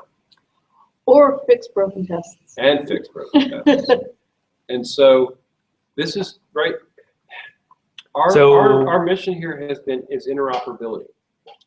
Hopefully every vendor here and every vendor in the OpenStack community believes, if you don't, then we need to have a different thought, but believes that your product will be stronger if it is interoperable with another OpenStack product, right? And that might not be, you might think that you're going to dominate the private cloud business and wipe everybody else off the market, but I would expect that Rackspace and DreamHost and now I guess IBM and Cisco, that their public cloud efforts are going, that you want yours to be compatible with them. And so, and the private cloud vendors are going to have the exact, public cloud vendors have the same thing. They're going to compete with Amazon, which was the original vision of what OpenStack was going to do. It's going to allow Rackspace to have an ecosystem that could displace Amazon by being in multiple vendors, right? Create fault zones by creating vendor autonomy. If we're going to do that, the only way we're going to do it is if we have a way for customers to feel like their workloads are interoperable across different OpenStack vendors. But I'm hearing something a little bit different in that last statement. Okay. So up until that statement, and maybe I couldn't say that, but up until that statement, I was hearing it as if you want to use this mark, you have to meet this criteria. That's correct. In the second category, that seems a little bit more to be followed. If I am a vendor, as a vendor, want to pull myself out as being compatible, I can choose to do that. Right. And so the first felt like a requirement, the second feels like an option. Well, I think sort of thinking that as a vendor, if I'm using the OpenStack mark, I'm saying I'm compatible effectively, and this is trying to force that to some degree. If you're using the OpenStack mark, now there are vendors out there who do not use the OpenStack mark, and they, then the customers from that. So now we're all the way back to slide number 1. The OpenStack brand has to mean something. And so what we're doing is we're saying, look, if you're going to use the OpenStack brand, it means that you are compatible with this set of tests and the suite and things like that. So we would expect OpenStack, people using the OpenStack brand would work together. People who don't use the OpenStack brand, vendor, buyer beware from that perspective. I think there's an argument that even without this framework today, an expectation of the consumer seeing the OpenStack brand is compatible, which it wasn't really enforced in a critical way. And that's one of the big dangers that we have, and we're trying to create this incentive so that if you see this, even in the ecosystem, if I'm building an OpenStack product, it's in my best interest to add tests that validate the APIs the way I consume them work. So for a vendor currently committed to using SEP or some other storage solution, the big gap is that if your future compatible mark. Correct. And depending upon how that turns out, that could either be an incentive to say, yes, I want to be part of this, or shit, this is gonna screw me over, and therefore I have an incentive to try and make sure that this stuff dies. The SEP stuff does? No, the branding thing works. Okay, I mean, quite seriously, if that compatible mark is perceived in the marketplace as second-class citizen, then anyone who has made that technology, which would yield that rate, and there could be other technologies in the future.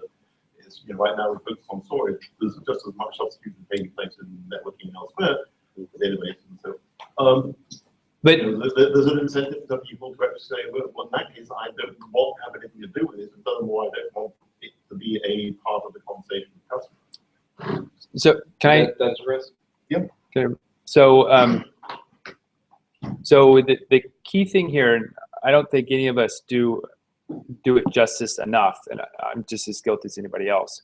But the key thing to take away from RefStack and DevCore is interoperability. That is the focus. That is the purpose. That should be the purpose.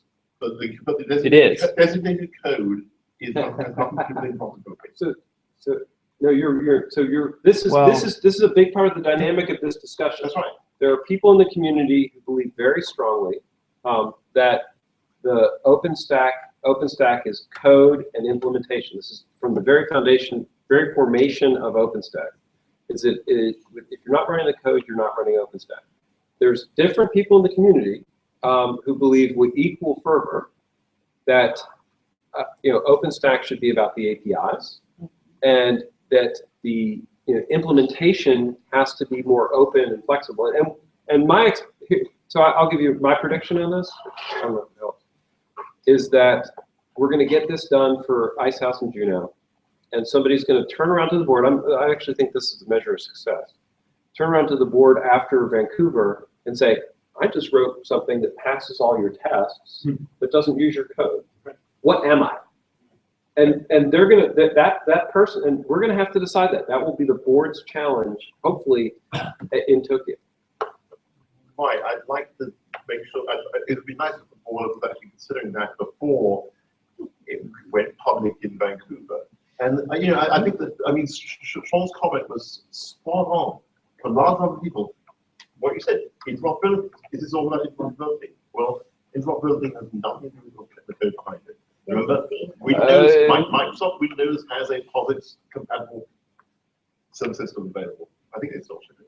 Right? There's no Unix or POSIX code anywhere inside there. They did it all themselves. So if it's about interoperability, then we've got an issue. If it's about being part of a co-op, a software cooperative, which then we've got another issue, right? But we need to face up to that one. So, but we can do two things here. So first of all, the definition of what interoperability is defined as a set of the tasks which we run, which are defined by the community itself. Then it's already defined. We don't need to create our own like that. Otherwise, the discussion on that would have been forever. But we just don't have the resource. Well, not only that, but I think it will be much more controversial. Right. So because we have a set, and that set defined what interoperable, because you run the same set of tasks which exercise APIs, and you can specify which you can kind of say here's all of the ones which 90% of the people who turn the results back passes. So you'll say this is a mature enough code base, irrespective if it was done on the OpenStack code base or something else, because this is good. And APIs are of course mature too. That means they're there, irrespective if those API represent the functionality which needed for certain vertical or which is take it on the side. But the point is that because the tasks are well defined and accepted, I think it provides interoperability irrespective of what's underlying code. I disagree. And here's why. The reason why that what you just described is a point in time view of these things, right? What happens is that then the native code base advances in a particular way. And that may be just a minor feature which only the people that really love that code base want to add in, and they are able to do that. Sure. That code makes its way to the test because the test is not defined based upon a customer contract. It's defined based on the testing for the and now all of a sudden the third party which met that previous test no longer meets the and that's the issue. That's the issue with any kind of code base rather than API-based contract. Correct. But here's the thing. Remember that this definition is defined per release of the OpenStack, irrespective of what we call the release. So because for the specific release of the OpenStack, the tasks are defined out there. For next release, they might change, and we can, revisit them, and maybe something which was a core no longer core, or vice versa. A, yes. B, one of the big conversations about these 2 days is whether or not that release model is still a viable model.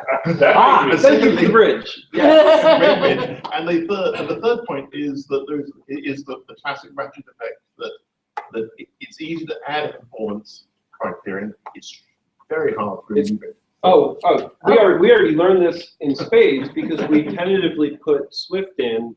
Swift was on the bubble at OSCON. Yeah. We put them in the tentative list, and then when we did a whole bunch of community interactions, and people said, no, you know what, they shouldn't be in there. It wasn't even fully approved. The board had said yes, but when we came back and said, no, we should reconsider this based on the community feedback, we couldn't take it out even though it was advisory and preliminary. Yeah. Totally yes. Yep. It's one of the reasons we have these 12 criteria and why we have this slow process, because we need people to say, hey, this makes sense. It's also a reason why Nova is not in. Mm-hmm. It's also because we couldn't pick A or B with Nova at the time. We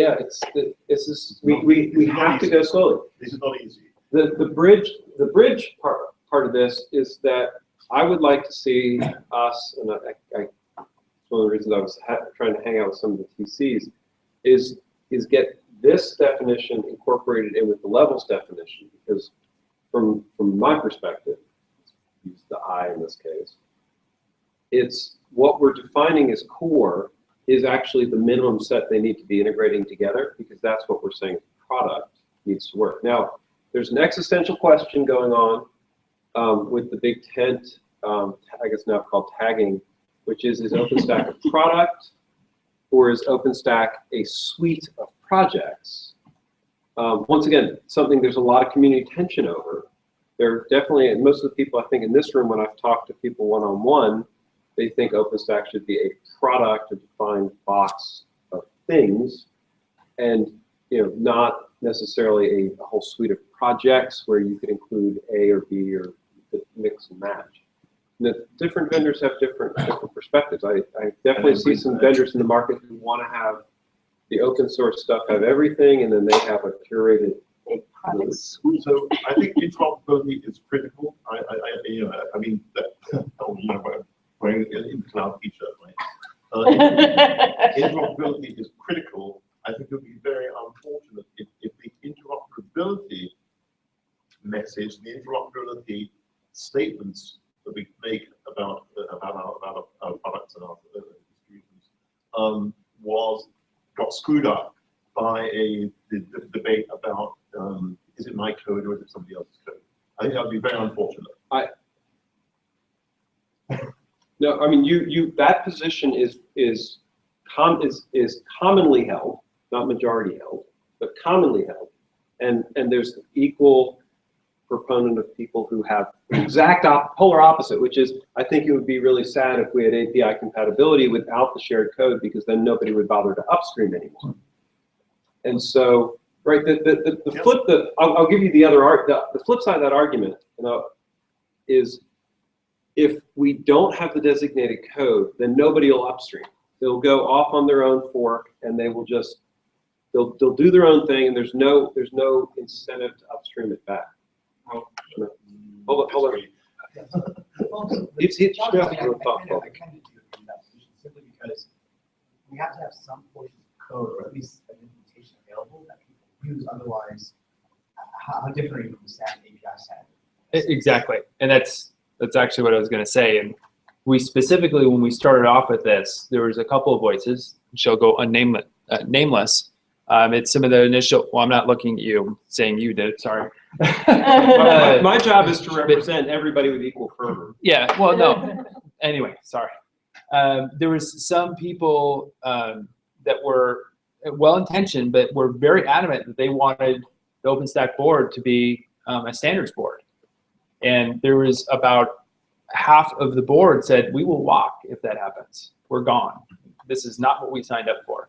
So we worked it out, which is, we've been very successful at working that stuff out. But I don't doubt that there'd be just as adamant feelings on everyone's part if that ends up happening, that we become nothing, we essentially look like a standards body for a set of APIs. That would be bad.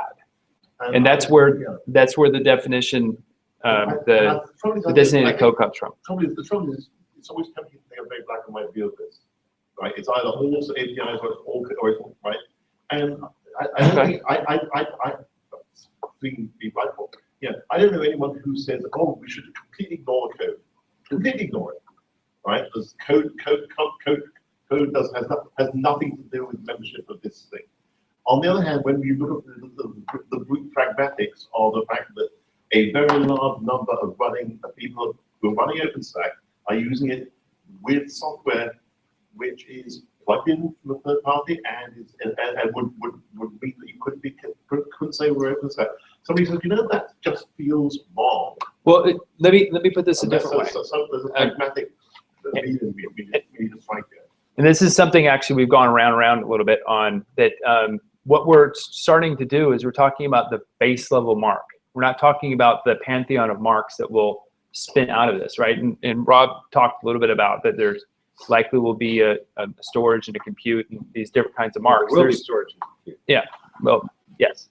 And there's no reason why we couldn't have an API compatibility mark or whatever that ends up being. And that would be fine. Who are adamantly, they're chomping at the bit to take that up.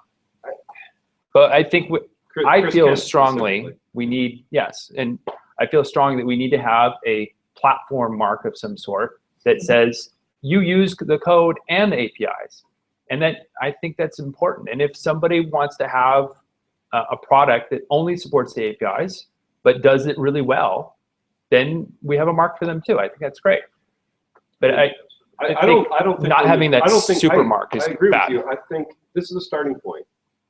In my opinion, we are not yet mature enough to have an API mark because I don't think we have the consistency of implementation. I don't think we have enough tests. We don't have a contract yet. And we don't have a contract. So I think it will come, but it has to come over time, and it'll come. We'll be ready when I think we'll be ready when it really hits. Against that, I just put Sean's word. For most people out there, any mark, the most dominant mark, the most prominent mark, will be seen as an interoperability mark.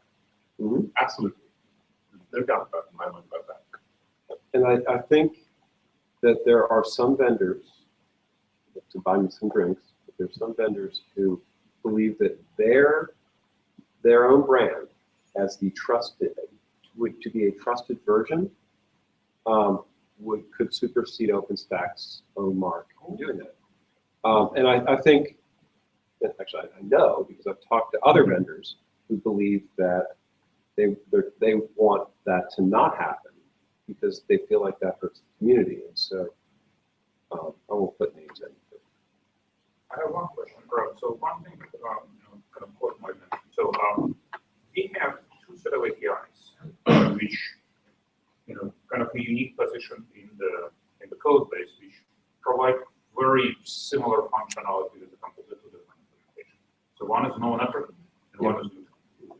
Okay, there is a good chunk of overlap, but they use different APIs, but provide identical functionality. So how did the community, how did the board decide, but from the testing point of view, there are two different things. So that was actually pretty easy. When we scored it, neither of them had critical mass. The scoring criteria, that was a test of our scoring criteria. Neither of them scored well enough to be included in core, and we said no.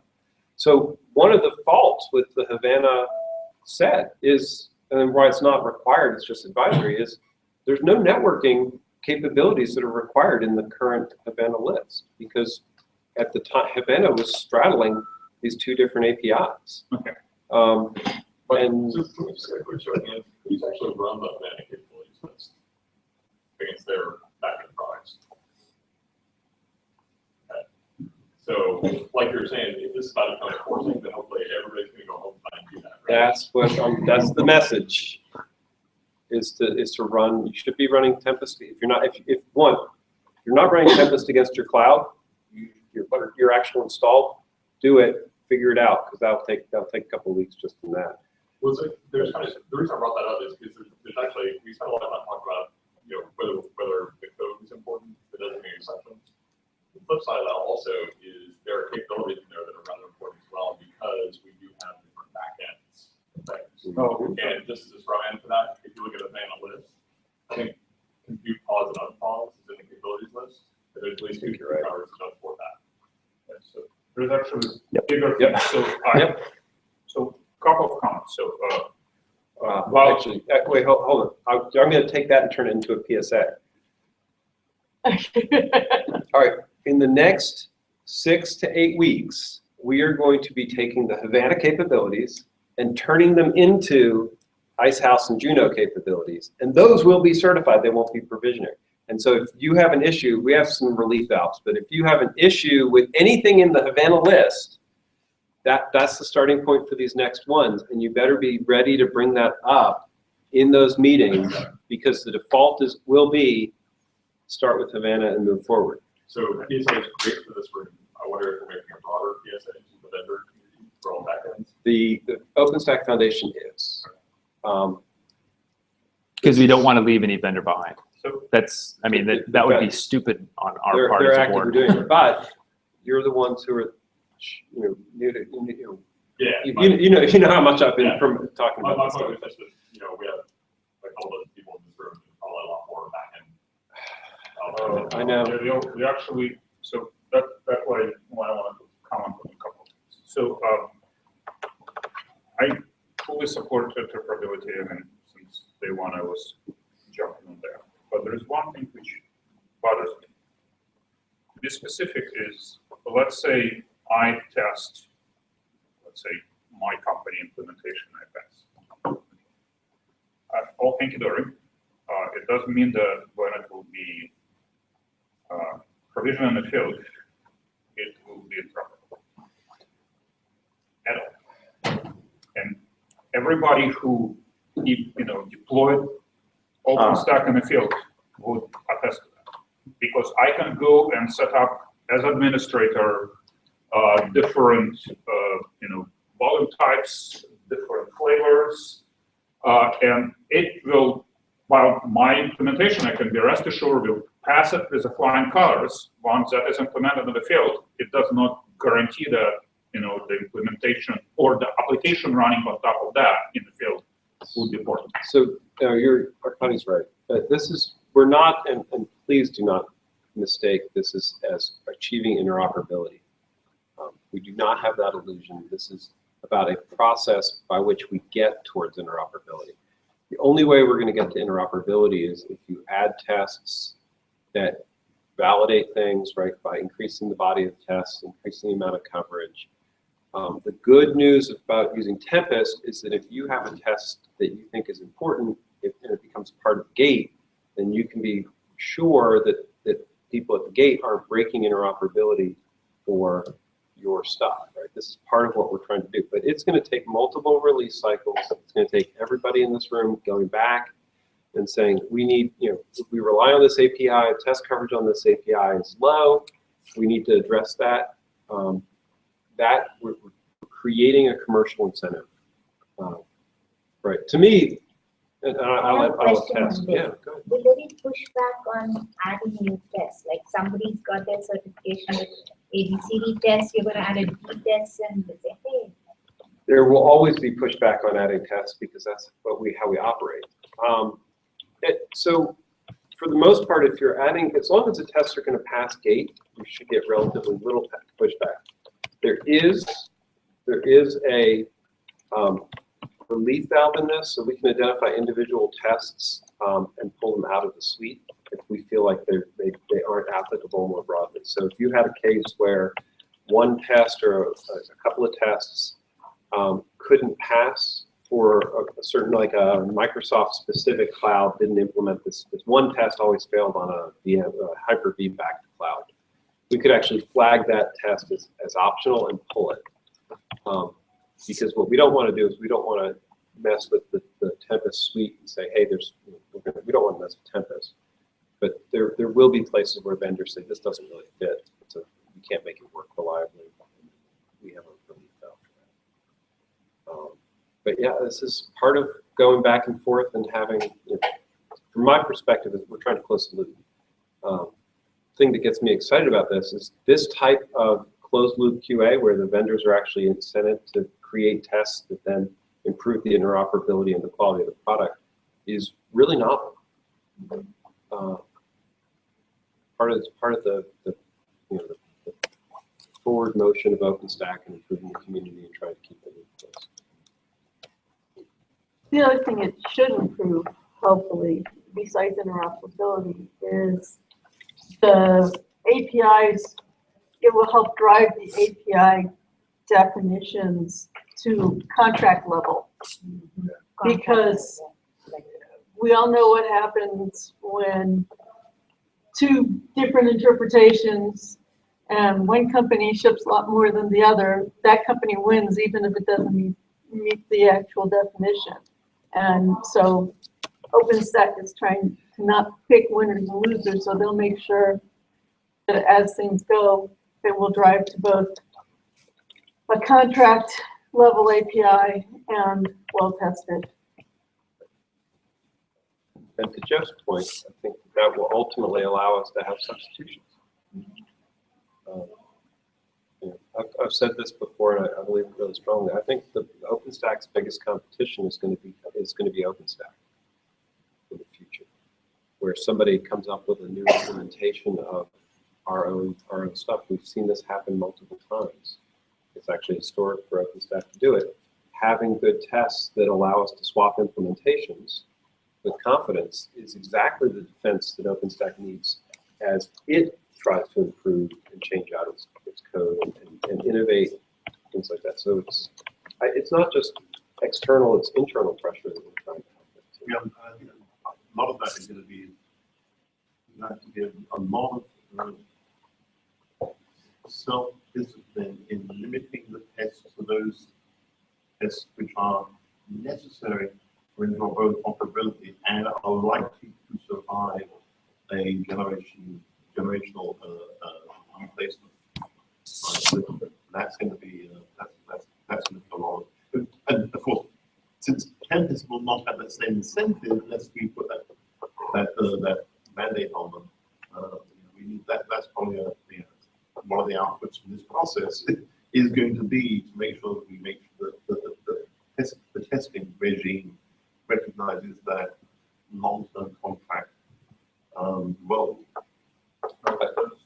changes things substantially because right now there's no discipline how we change it or add new APIs.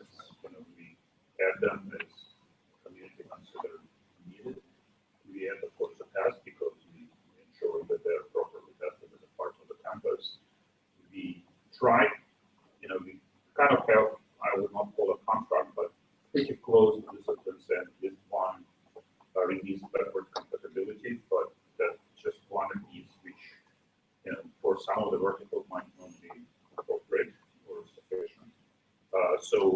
And then, maybe we'll have a tremendous pushback by the ACI community and think that, you are adding the burden on us, which we cannot, maintain. If you want to have a probability test, if you can create your own project, you're happy to use our test, but we are not going to try to keep them, as a part of your interoperability thing because it breaks our ability to do testing for the product. Well, and we're not trying to make every test part of the spec. This is important, right? We'll keep going back to this. I would suspect as we mature in this, we're going to start seeing API tests as the core tests. Implementation-specific tests should be still included, but not in the required set. Just like we pulled all the API tests, but admin tests out. So one thing that's missing in this conversation here right now, and I understand why we set up this group maybe it's self-selected, but the ISV and user community needs to be more represented in thinking around the testing for interoperability and the Yeah, I totally agree. And one of the things that the TC is contemplating doing is actually going to make this even more important. When you start doing layers and the API contracts impact OpenStack projects themselves, and the Horizon team has every incentive to write tests against Nova for where they belong. And there's something else that's going to be more complicated, and that is that QA is moving towards moving all the API tests out from under QA review and approval and into the individual projects. Tempest will still run them, but Nova will own Nova API tests, Neutron will own Neutron API tests, and so all review of those tests and approval for merging will move back into the projects, which could really both slow things down, speed things up, and throw a monkey wrench into all sorts of plans. That's true. Feels like Which then means Horizon will be the first proof of Integration, yep. No, and so part of to me the maturity of the project means moving us from an integrated test suite to a services test suite. And I think that would be great. I have a whole other set of grants I can do on that one.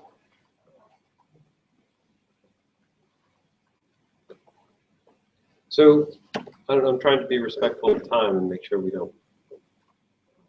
Now you have another 17 minutes where we can break early too. I can keep talking, but I'd actually like to turn it over to the audience, right? The audience, but to you, and say, how is this going to impact your business? How do you want to respond to it? You know, what are your? We're talking about concerns.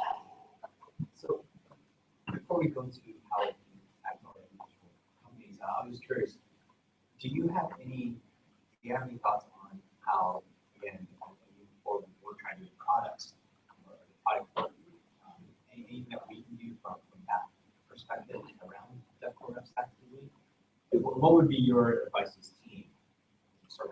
So I think it comes back to the PSA. You need to make sure that Tempest works against, you pass Tempest tests, compare compatibility, come to the group with feedback about capabilities that you think are required or aren't or shouldn't be required. We need that feedback.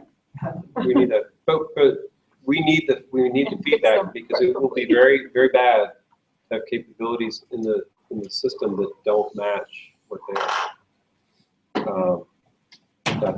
That ends up being a real need, and it's urgent because everybody here will be impacted this cycle. I have a question on compliance related tests. Like there was one time with Cinder, there were different implementations and they would create temporary directories. The permissions on them were different. Yeah. How do you say, hey, this is security compliance? Through the normal testing cycles. This is where, so today vendors have not really cared that much about the tests because the tests didn't mean much to them. And now we're getting to a place where vendors need to look at the tests and figure out if they make sense. Now, you're not required to run the tests against production clouds. You're just running it against basically your QA environments. So if the security issues aren't today a problem, but we very much need people to start figuring out how to take those test suites and run them against production clouds. I think you'll find, Rob, that even though there hasn't been nearly enough companies that are involved in OpenStack projects at large and also contributing to Tempest, they should be doing both and throw documentation right in there and contributing to the infrastructure team. All those things are very important to making the whole ecosystem work. And it's not that I think majority of companies are actually using these things. They're using the docs, they're using infra, obviously, because they're committing code, but they're running Tempest and they're running, in a lot of cases, their own CI. They're just using them more as consumers, not as community members. So part of what we need to do is to bring them out of the shadows and get them more involved so that those teams that are typically QA or docs or infrastructure in their own companies are actually outward facing, community facing, as well as the upstream development teams that we're already working with. So there's something that OpenStack does that I think makes me a little bit sad sometimes, and you're right on the edge of that, which is we typically judge people who are contributing code upstream as in and other people as out. What I think it does is it makes the OpenStack community put this sort of acid test on people. Did they contribute anything upstream or not? No. Well, then they're not really in OpenStack, which I think is dangerous. The thing I like about this process is it gives people who are consuming OpenStack an avenue to contribute to OpenStack, because I can't change the culture. The culture says you need to have GitHub commits. We've created this economy. But it says, well, look, we want you to contribute tests that validate the APIs that you're using, or be active in making sure those tests work. And docs, I think, a perfectly good place to say, hey, we contribute to docs. So one of the things to me that's really important is that since we do measure people's GitHub activity, we are now creating more ways that they can contribute to GitHub without having to be a developer going through that process. Right? They can write tests, they can do docs, they can review specs, they can write. Review specs doesn't really count, though. You have to write specs. You have to write specs, but I mean, it's still reviews matter. It's still bugs matter. Not as ATC. Oh, well, that's a good point. But it's still an improvement, because it used to be if you did a blueprint, you never even showed up on the radar. Now, A related question to that. So, what is considered the OpenStack contributor? So you can join, let's say, the summits. I can do that. But first, since I got the phone. Now, I just wanted to add to yeah, Steph, tell us. There's the man. And therefore, that the results also get published on the marketplace. So whatever it's going to be very visible next to your place, your company's place on the market, OpenStack.com/marketplace. There will also be the results of the tests that you pass. So it's a pretty prominent and visible spot. Of course, it's only the test that you submit. The test results you submit. I mean, this is a totally volunteer based and trust-based process right now. You don't have to. Yeah, I mean, you could run Tempest tests and send us the whatever the results and via email, and you don't have to use Redstack even probably. To get started, you can do it, right? So from the ATC invites to the summit perspective, we used to until right now. I'm not going to go into history. So right now, what you need to do is to commit code to any of the repositories listed on programs.yaml. Programs.yaml in the governance is the YAML file, the list of the projects overseen by the technical committee. So incubated or integrated? Incubated or integrated. Yep. Right. So I don't want to point out, for example, the RefStack or DevStack, all those are outside of that. Yep. Yes. And So a lot of the other things are outside of that, or don't I would view them as critical for the success of the OpenStack. yeah, we had to draw a line somewhere, and we decided to use the projects, the repositories managed by the technical committee. So right now, that's what we have, and so it includes QA. So Tempest is included as a repository. Documentation is included as a repository. The specs repositories are also included. So you don't need to commit code. You can be a product person, or an engineering manager writing the specification file and have that as an offer. Your name is in there, so you get an invite. The foundation sends out about 1,500, 2,000 free tickets at every cycle. It's not a significant amount of contributions back to the community. That's one thing I just thought of. There's a monetary impact to doing away with incubated.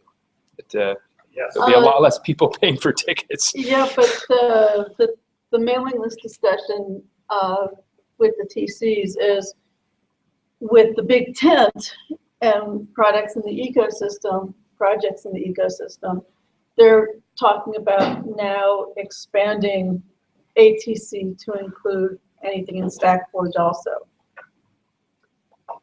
Sure. Yeah. But either one of that's those just a discussion at methods the moment. would there'd be a lot less people paying full way. It still locks out operators who contribute to bugs discussion and monitoring discussions and all these other things, and it still locks out other people who are reviewing but not. Actually, those who came to the operator summit, they all got a ticket last time. Right, we have, we Thank have you. ways to expand that list. Thank you.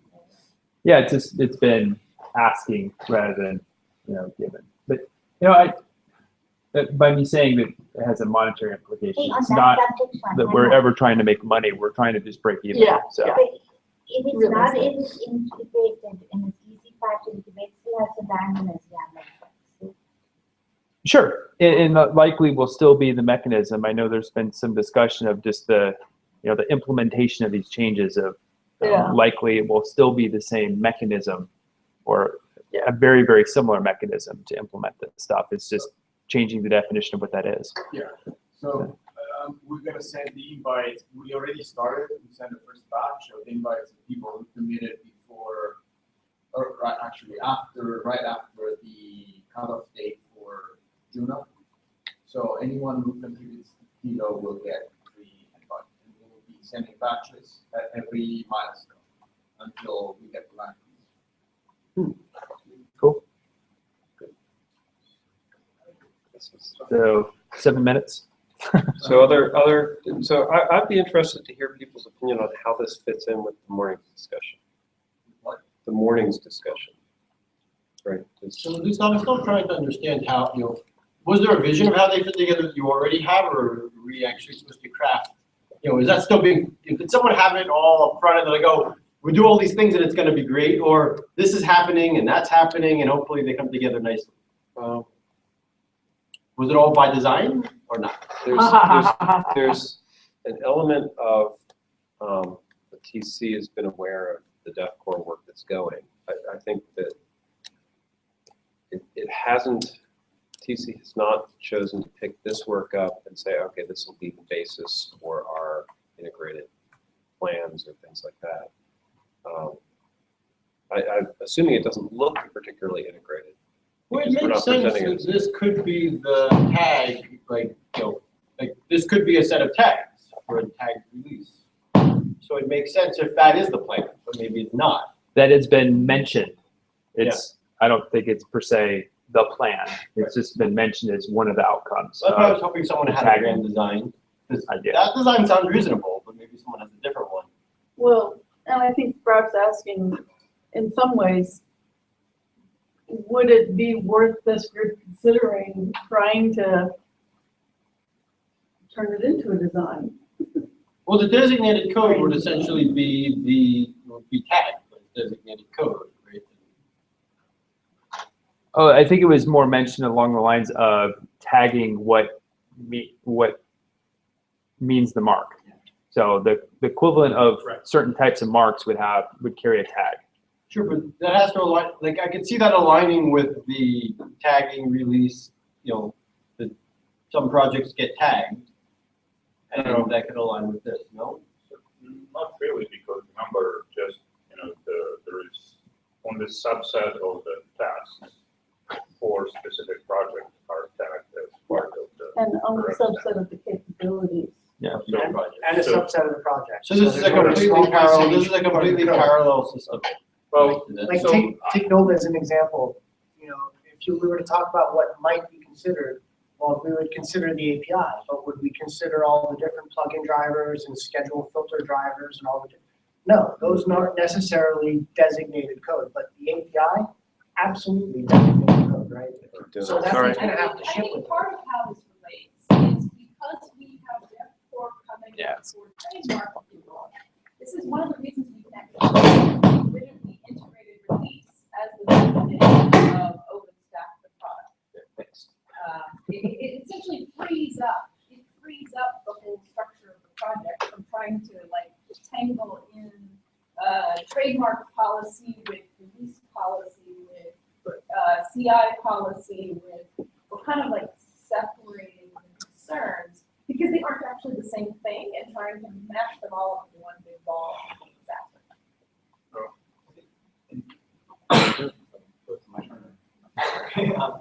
I'll say another way that I think this could intersect with what we were talking about in the morning was as we talked about, building a roadmap and putting that in price priorities, if you will.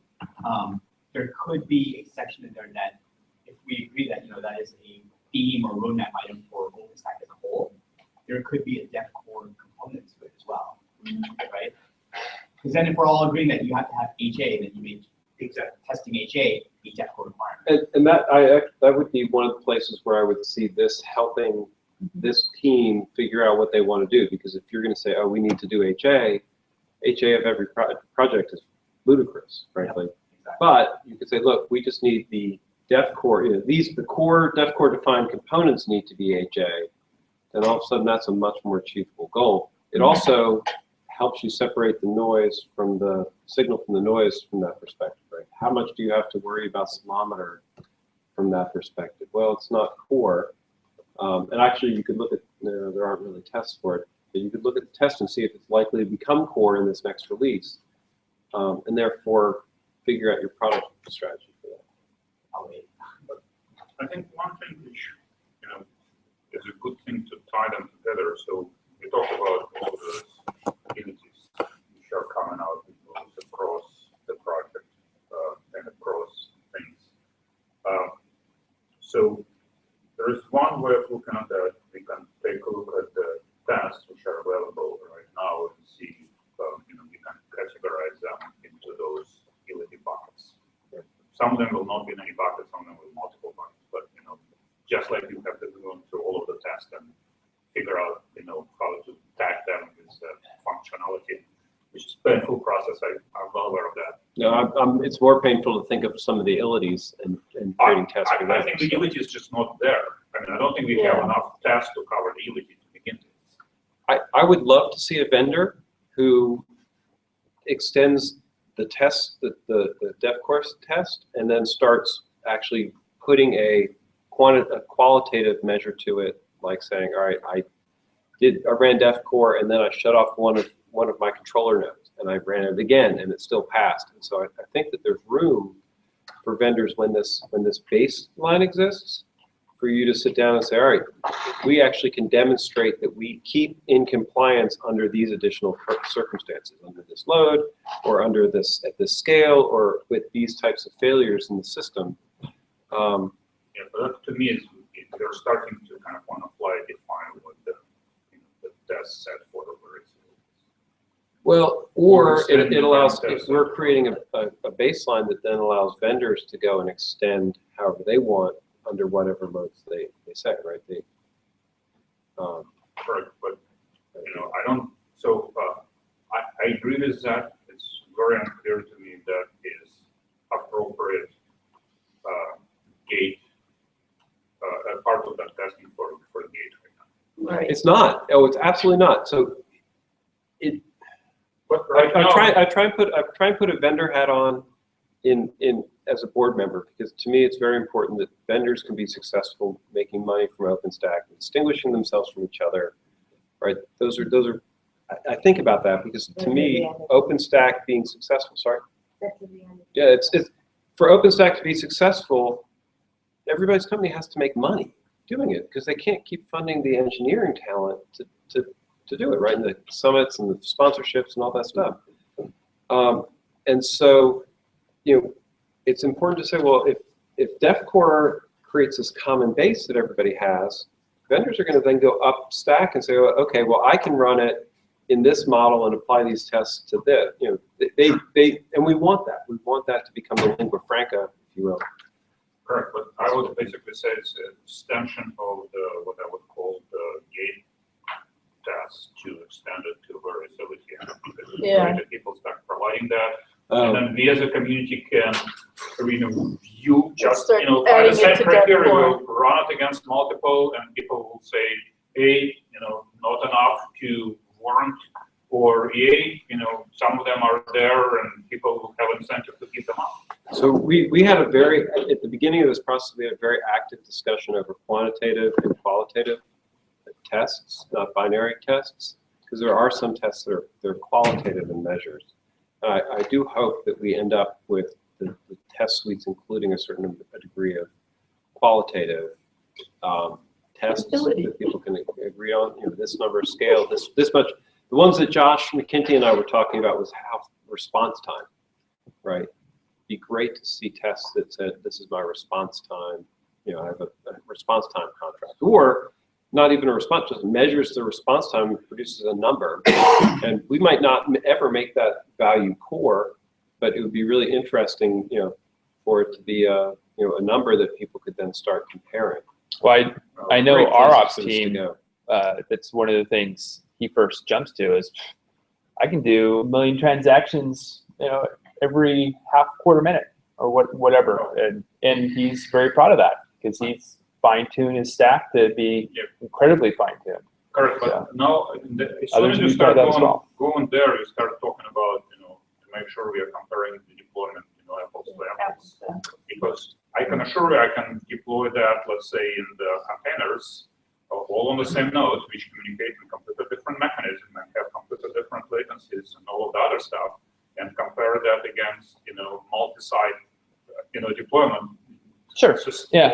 Well, everyone's always going to game it. Yep.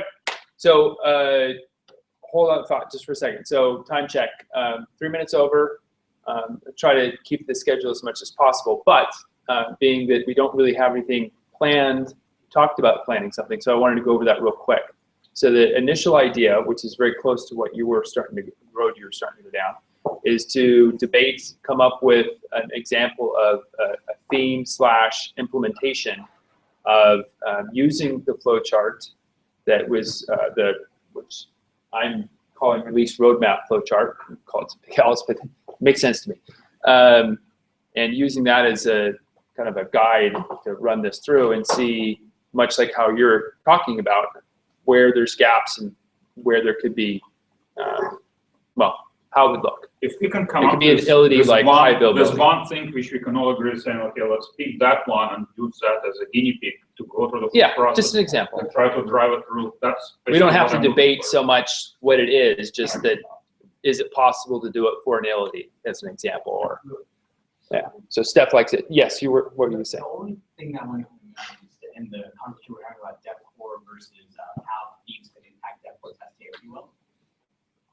In the beginning, we kind of talked about the fact that between incubated and integrated projects, they get more traction because companies can use those as, my people are working on integrated integrated projects. Yeah. In this example, does DevCore become that new mark where companies go, okay, it's not a DevCore project, that it's not as it's almost becoming a new core, new.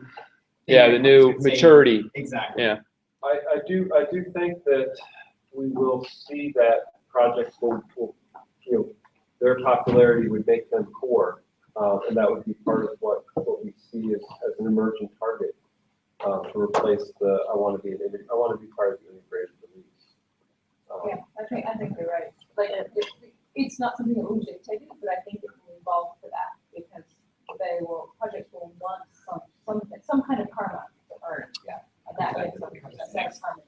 It becomes that new goal. But this is a higher bar than incubation, right? Being part of like a DevCore. Yes. More This is- testing. yes. Incubation was not as high a bar as this. This is even higher than integration. Yeah. So this is, yeah. So like to have this be the standard is not so bad because it means the thing is pretty good.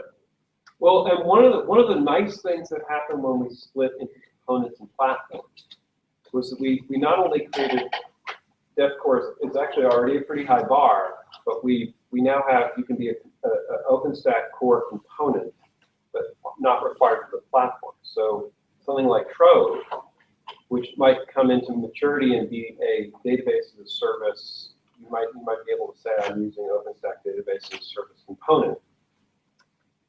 You could actually do that, but still not be not required as part of the platform. So we actually are going to be able to have these sort of two levels where we're like, all right, there's enough people using Trove in a standard way across multiple vendors, and we see enough adoption that we're going to say, all right, this is actually a certified OpenStack database service. It has the advantage too that it's an observation of emergent properties. The problem with the previous incubation and graduation is it was trying to predict the future. So it was all about trying to decide, incubation was like, is this project likely to develop into something useful? And like graduation was about, okay, you're probably going to develop into something useful, but it wasn't really, whereas DEFCOR is more, it's able to take the long review of, okay, have you been useful? Have you been adopted? If you're not healed, we won't even consider, right? You will, if you don't have a user base, you will not graduate into a It was incubating was kind of just looking at, okay, does the code look good, does the architecture look good? It didn't have anything about it's going to be applicable to people running OpenStack clouds. Right. And there was another Okay, element that's not of. fair. I'll tell you why. In the case of the key manager, is this something that other projects want to do? Our very first chicken egg issue was Cinder block encryption. So even before key manager went in, you had a fake key manager API with the block encryption, and then only key manager was like blessed. So Yeah, there was a certain amount of beauty there was contest. enough demonstration of it's going to be useful. And then the incubation aspect was it just going to be Rackspace? Were there going to be others involved? Or if this one Rackspace walked out of OpenStack would just perish? So, I mean, I don't think the incubation was all bad. I think there was many good things in it. Well, yeah. I But think the thing was, more good things were added as it grew. I think the original bar was very, very low, and the result of that was a lot of historical stuff, which made later decisions look out of whack with what was already in effectively. Yep. Project maturity, was something that we definitely, and right now, for me, integrated, definitely that's what it's become to me, is it a mature project? There's some variations of things that you can kind of slide that a little bit. Is it working with the rest of the projects in a very good way? Is it doing code reuse? But so we definitely will need to continue that, because I know my management will require it. They'll be asking, well, why am I funding this? There should be the answer of, well, it's in our product, so we really should be supporting the projects that go into the product. But in a very early stage, before that becomes incredibly obvious, they're going to be asking, well, does this project have legs?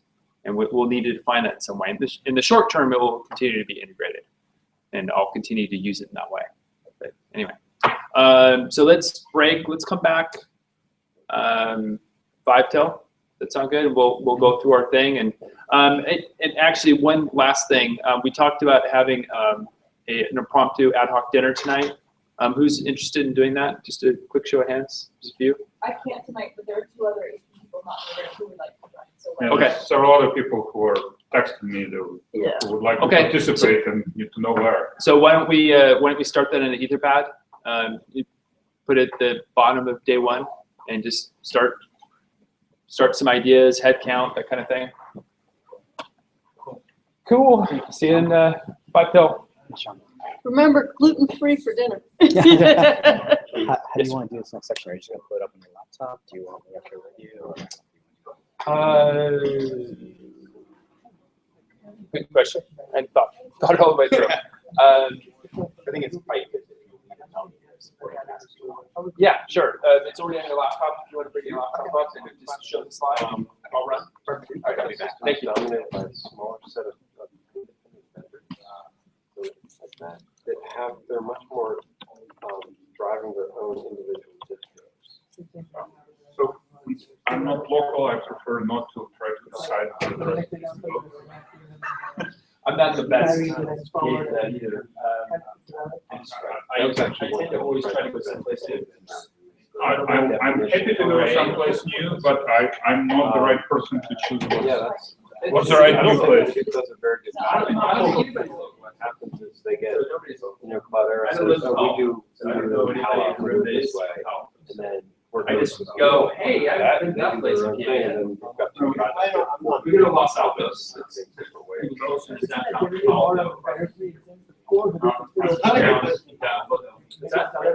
Well, yeah, Yeah, and those guys.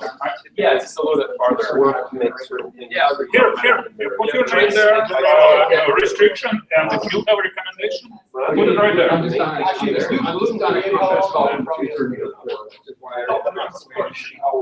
It's an interim and I. And then they built an ecosystem that shouts if there's good sounds. So what's fun with it? Preference, Los Altos. Has to be good food and drinks. What time are you getting? Pretty basic. Well, we're here till like 5 or 5:15. Well, they are already kind of combined with it. Yeah. Have to go with the numbers. If we're going, we need a bigger Right, so there's nothing under.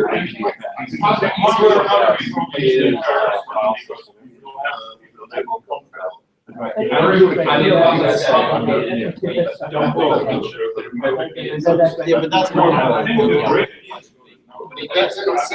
So what they get better is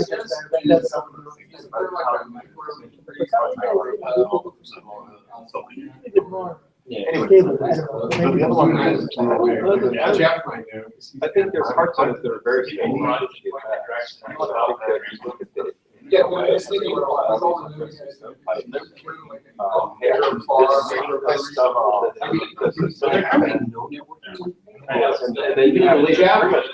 Jeff, you're kind of a local around here. Well, I'm in I'm in South San Jose these days, but. Yeah, but so Recommendation. if we're gonna do something with the Nova guys, I'm kind of thinking like a Tide House. I don't know. Tide House is good, or, I do, and, Portworx, do you think? What's the Switching back and forth? I kind of higher. What's the, there used to be like a reasonable sort of microbrew where you're placing in a lot of pieces of beer and wine with a glass in California. There's one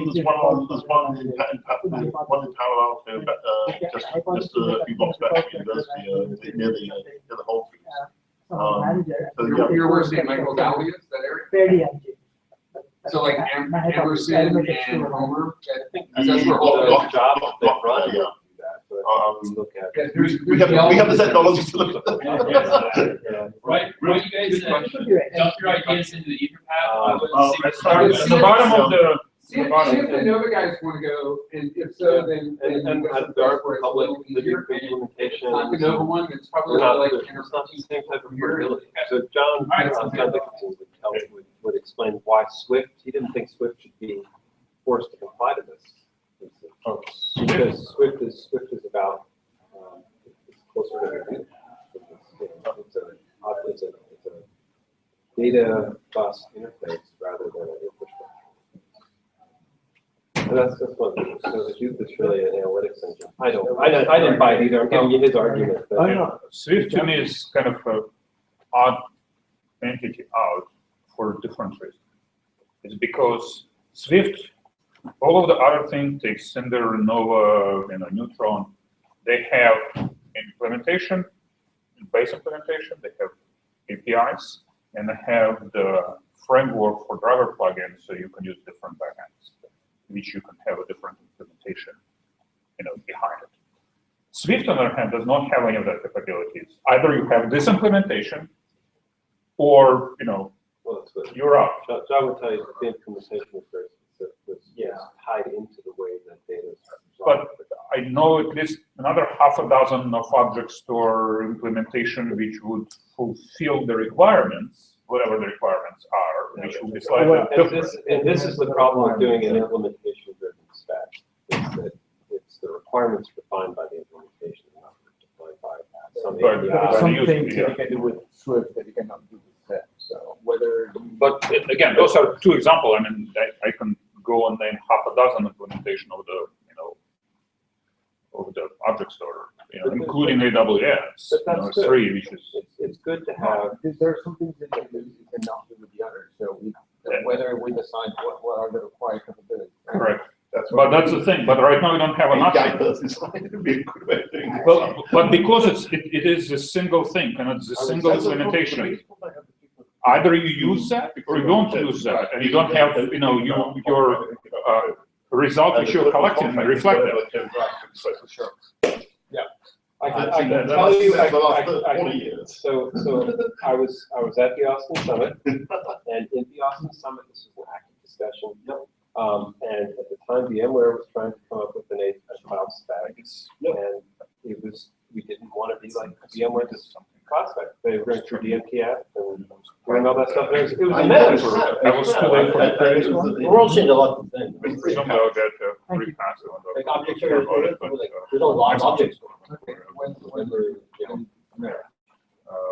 And I think Swift No, is- I totally agree. I actually think the importance of API has dropped in that dramatically too. Well, the big theological debate. One of those about idiotic little things. EC2 versus Okay, I'm gonna submit that this one, now, the you know, official okay, one.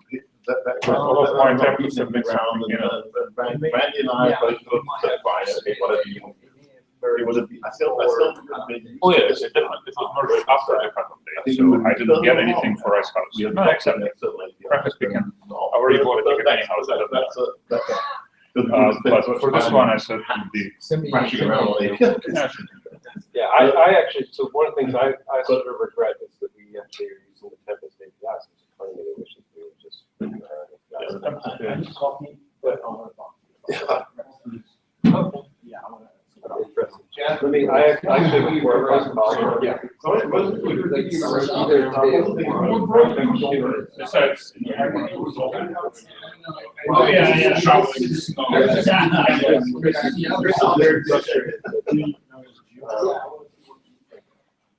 I think he has good reasons.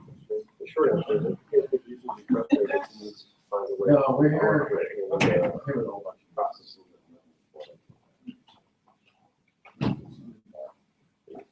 Yeah, I'd be happy to give it, because I could use help, because I think Chris is essential. Exactly. In this. Yeah.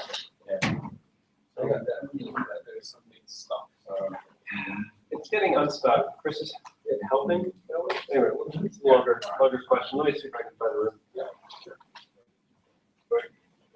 Does anybody know if there's like small rooms that we can use for? No, I just sat at the end of the hallway. There's a bunch of different. There's also outside conventions that are next door.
How you doing? Hi.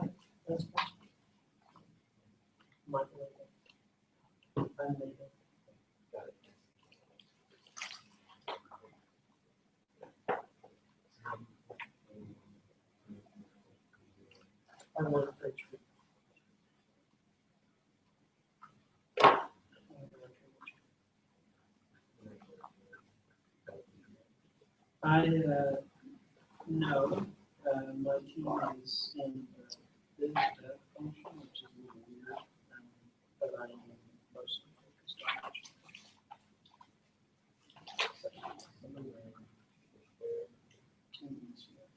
But it'll have things, maybe one.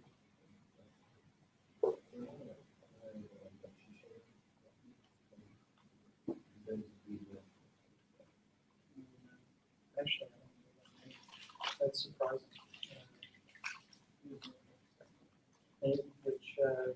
Which what is his boss? Because the VP that I roll from the line, that was part of my task with that. So I mean, it's possible they could be doing stuff in public cloud. Maybe. But most of that stuff is being consulted. And I've been here with, OpenID since March.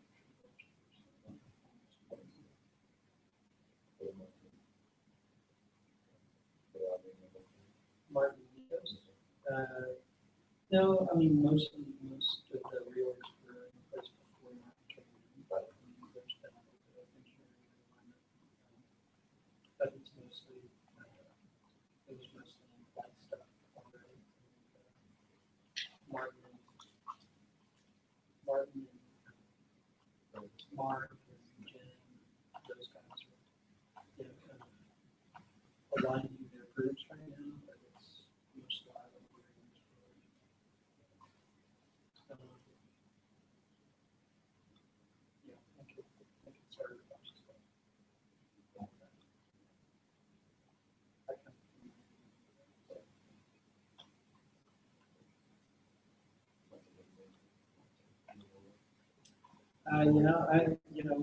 We were lucky to get him, and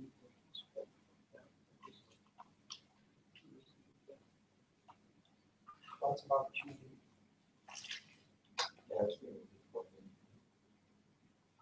Everything is going nuts, right? You're at VMware, right? Or your Cisco.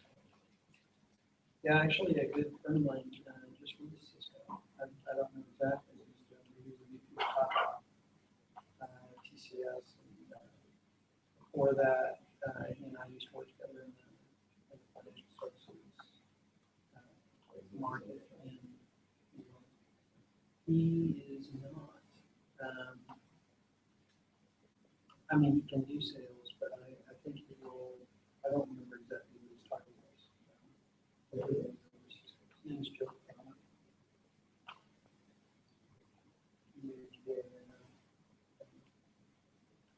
And I think that's what but yeah, he just moved over. I was kind of disappointed.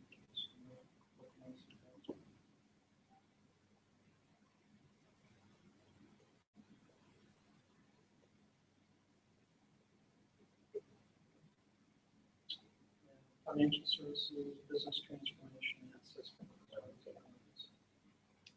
And he kind of stayed in the financial services side. I did my specialty is photography and visual studio. And so I did a lot of military stuff and financial services to the extent and security structures.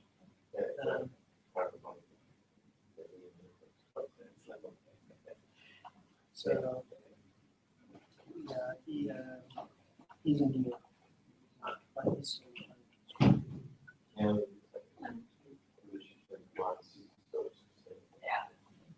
yeah, so when he was doing, so we both kind of had our stint in the security, which is kind of and he went financial services. I did financial services.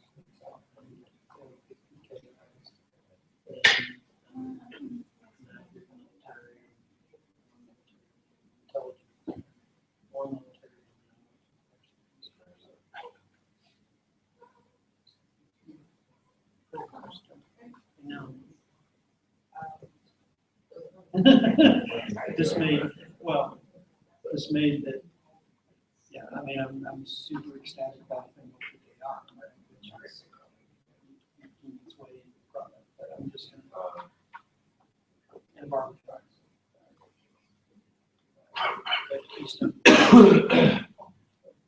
opportunity. There's lots of opportunities. We're in a target-rich environment.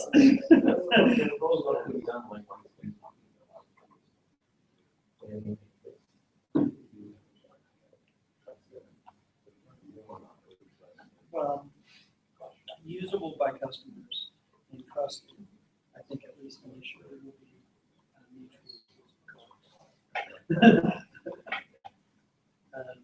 What do you do?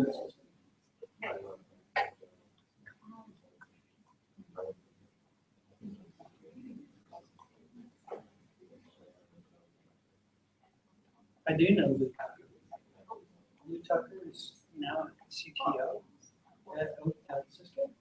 Are you freaking kidding me? Well, I just fell out of touch with him. Holy shit, brick. Huh. Oh, there you go. Yeah.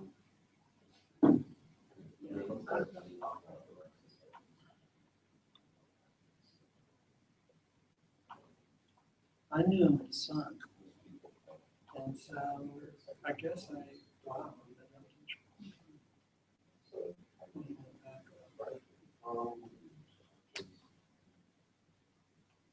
Wow, that is a serious shock.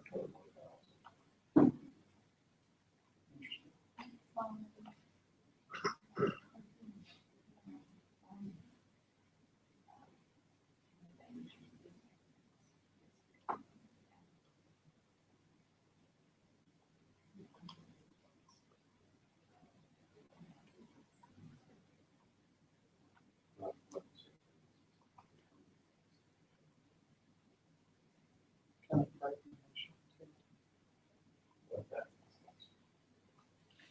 Well, I mean, so,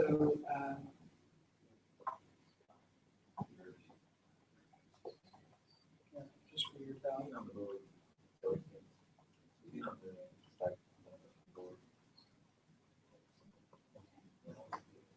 Well, true, but you want 4 years.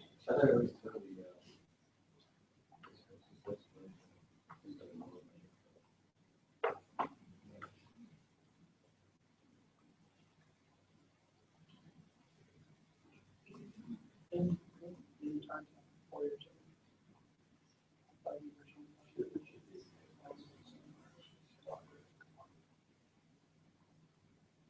Yeah, I just ran into him last one.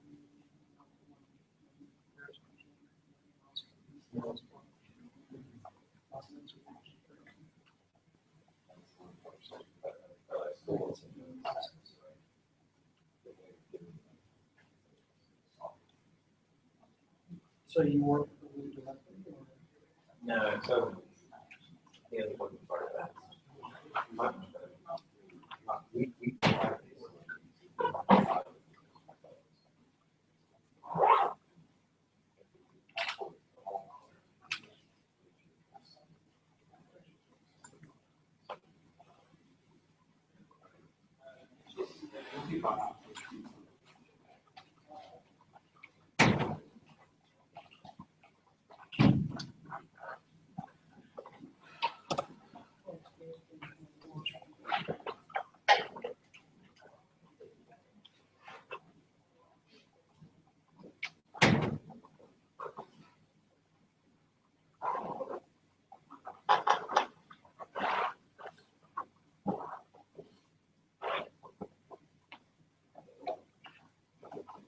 So how long has he been in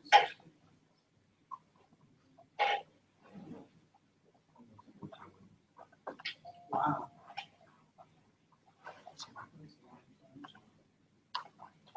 and What did you do before this?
Are you guys still connected to Etherpad? What? Are you guys still able to connect to Etherpad? Yeah. I think you're right now. Yes. But I'm on this. There was a problem with that. Oh, was there? Network monitoring. So I can hit Google and everything, but how does it look? Oh boy, special in three places.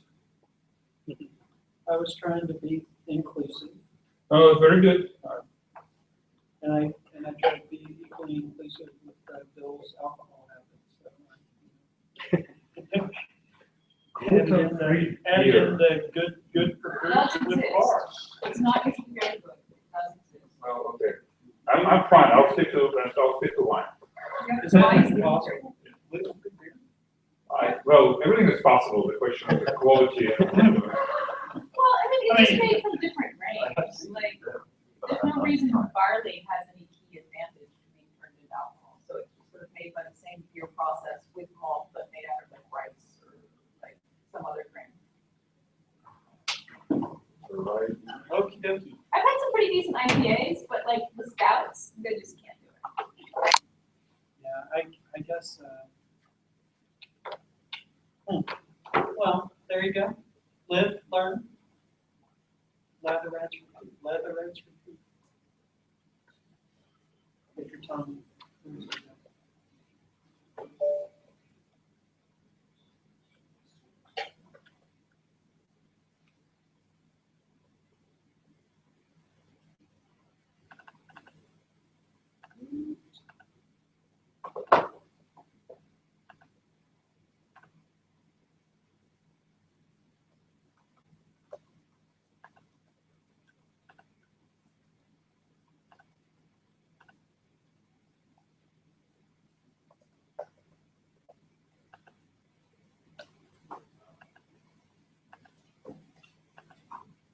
Very sorry. I was talking to receptionist. Sean Wesley. Oh, there you are. Sorry, I didn't fly near this, but so you guys keep your badges for tomorrow, and if you haven't picked up your badge, go ahead and do it on the way out.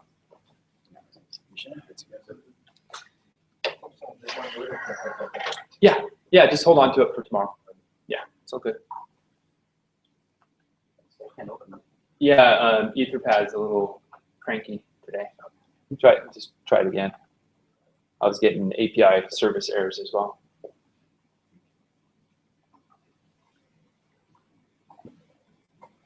Yeah, the first day of the design summit, Etherpad went bam, it was not working. So me and other people were like, holy crap, what do we do now? Etherpad doesn't work. So I don't know if you just want to start with this. Sure. Someone else has Etherpad running.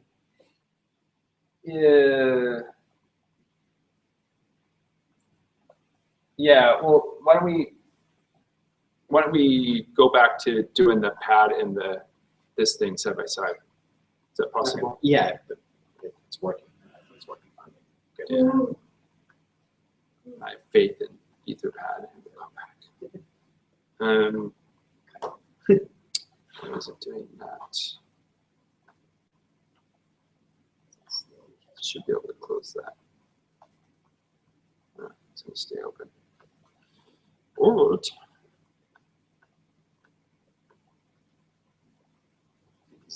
we don't need to see that piece first. oh, of course. Yeah. Thank you. I guess it's big enough. Okay, so thank you for setting this up.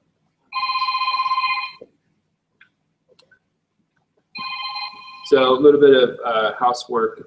Gary Cotton will be leading the discussion tomorrow on Neutron, not James. That was a typo on my part. Yeah. So Gary's been involved with the Neutron services split. He's part of that team, and so he can give us more information than probably we ever wanted on the topic. So he'll join us tomorrow for that. It looks like the rest of it is correct. Yes. So yeah, a little bit more of housekeeping. If you guys have any other ideas for breakout sessions based on what we talked about today, just go down on the Etherpad, suggest something. The topics I picked for the breakout sessions were just random topic. Oh, thank you. Random topics that some people brought up as proposed as breakout sessions, and a couple that didn't make it as high-level topics. So I just threw them in as possible breakout. So so we can make it these, we can make it something less, something more, something in addition. So you guys, so vote with your feet, so to speak. So add new things, whatever you want to do. So hey, good. So come back to this. Looks like I need to add a new section for specifically this. I would probably add it under the top one. That way, it's that same area. Oh, okay. Yeah, that makes sense. I'll buy that.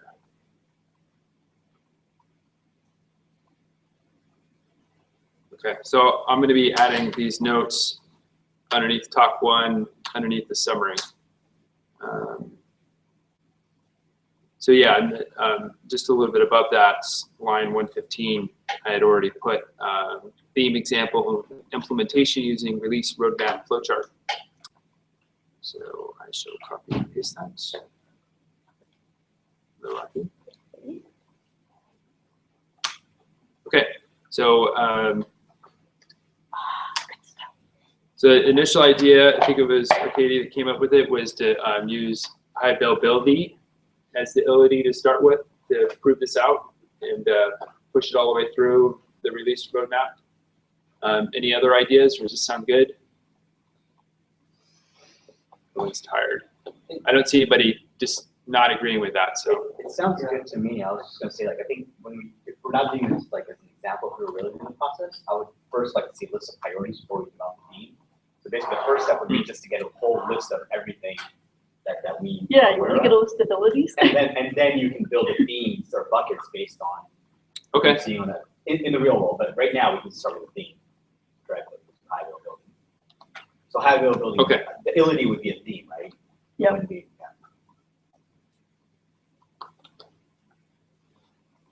Right.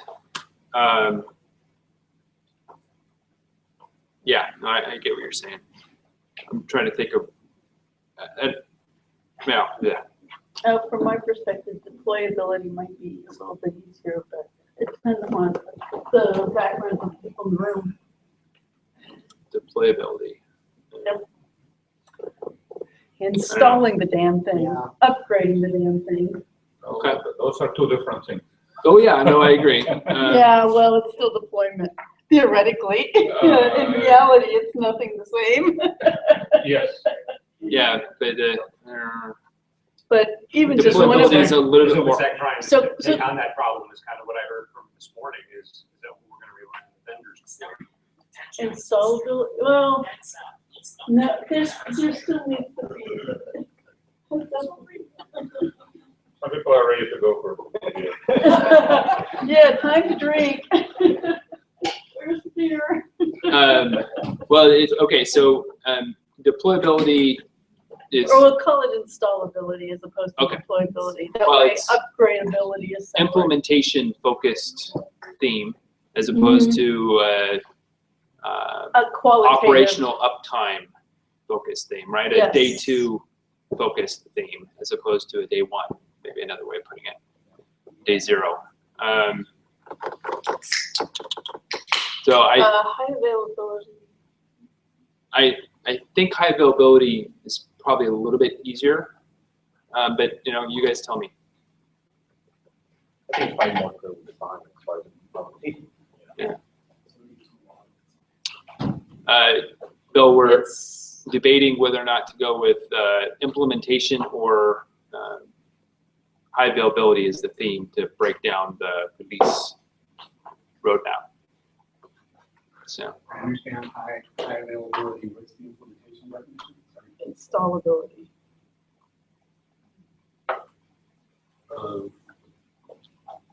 OpenStack on a cloud, on hardware. I mean, there's a lot there. let me ask you, the file- So, yeah, let's go with the high availability. It's actually, it doesn't deal with hardware as much.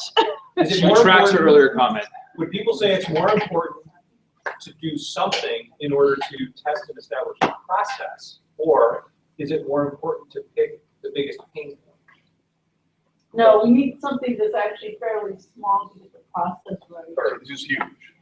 Yes, this is huge. Yeah. This is so if you want something smaller, which has cross-functional or cross-project implementation, it's used. I would choose Keystone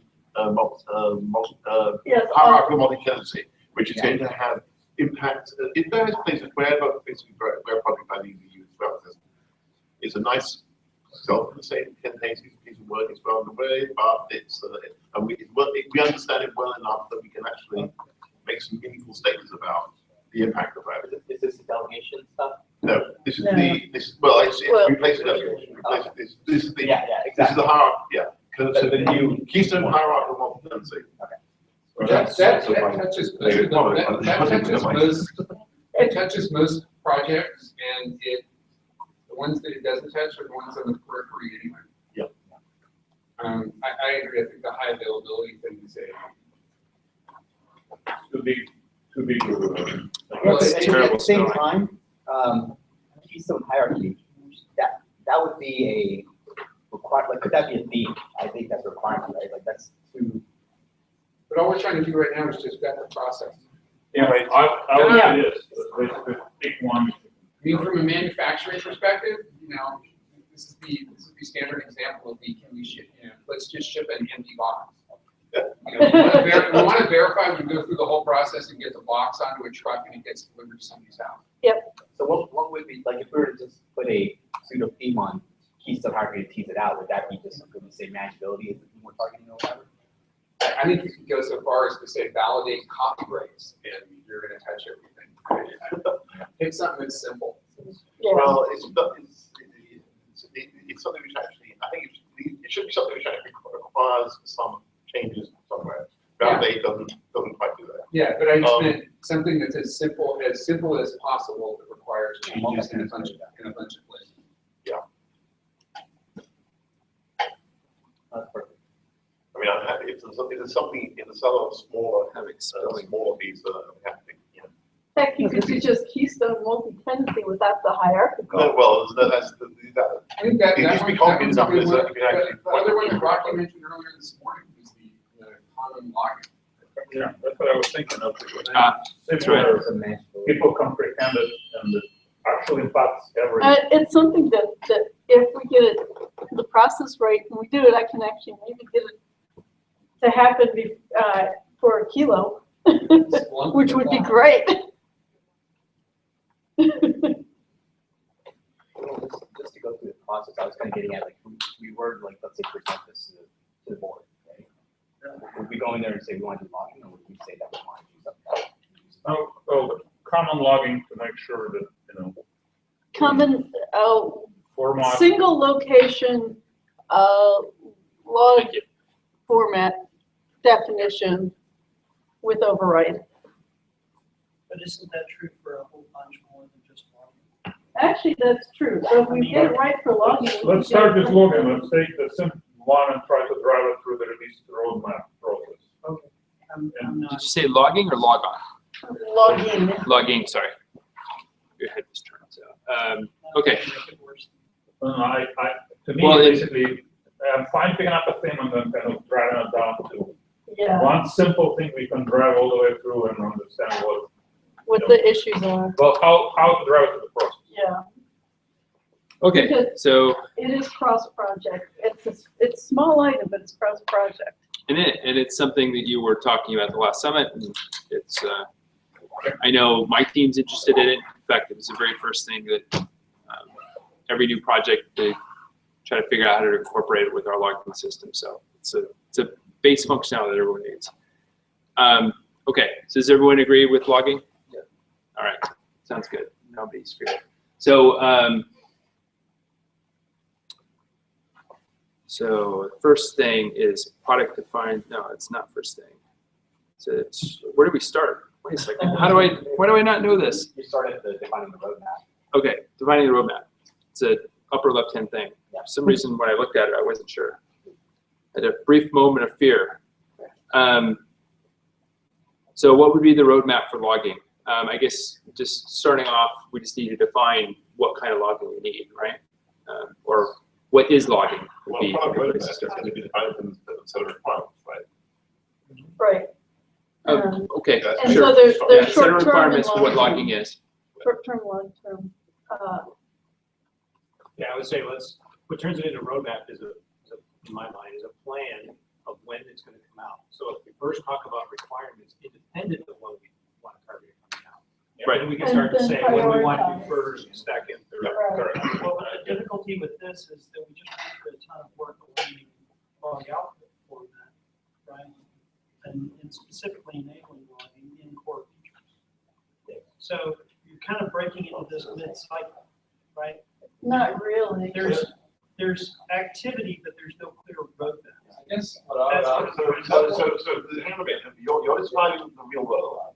We're describing a use case validated process, right? That we could simply logging in it's tangible enough that we don't have to know it right. But if we start saying, but just a minute, in the real world, this particular thing has happened, this thing, other thing has happened, this other block is open. You know, that's going to make it very hard to work as a use workflow example, right? I'm sorry, I thought the intent was to take an area of focus within OpenStack currently and map it in through this workflow. The objective is to take an example of a piece of work in OpenStack and use this process to understand how we would follow this process, a process to drive a program management view of this through OpenStack, right? So it's about understanding and validating this process, not about the state of logging in the real world. Okay, that's one that, you know, if the state of logging in the real world is so complicated that we're not going to be able to disentangle this exercise from the reality, then we should choose something else which is less entangled. That makes sense, Mike? This is to try and understand the process. But if that's your intent, then you're just examining the actions within the workflow and determining whether or not they are likely to conclude as expected in the workflow. And if that's the case, then it's to understand what the workflow, what the various dispositional possibilities out of each. which are not necessarily connected to the way the world is today. Okay, I mean, I apologize. I wasn't trying to make.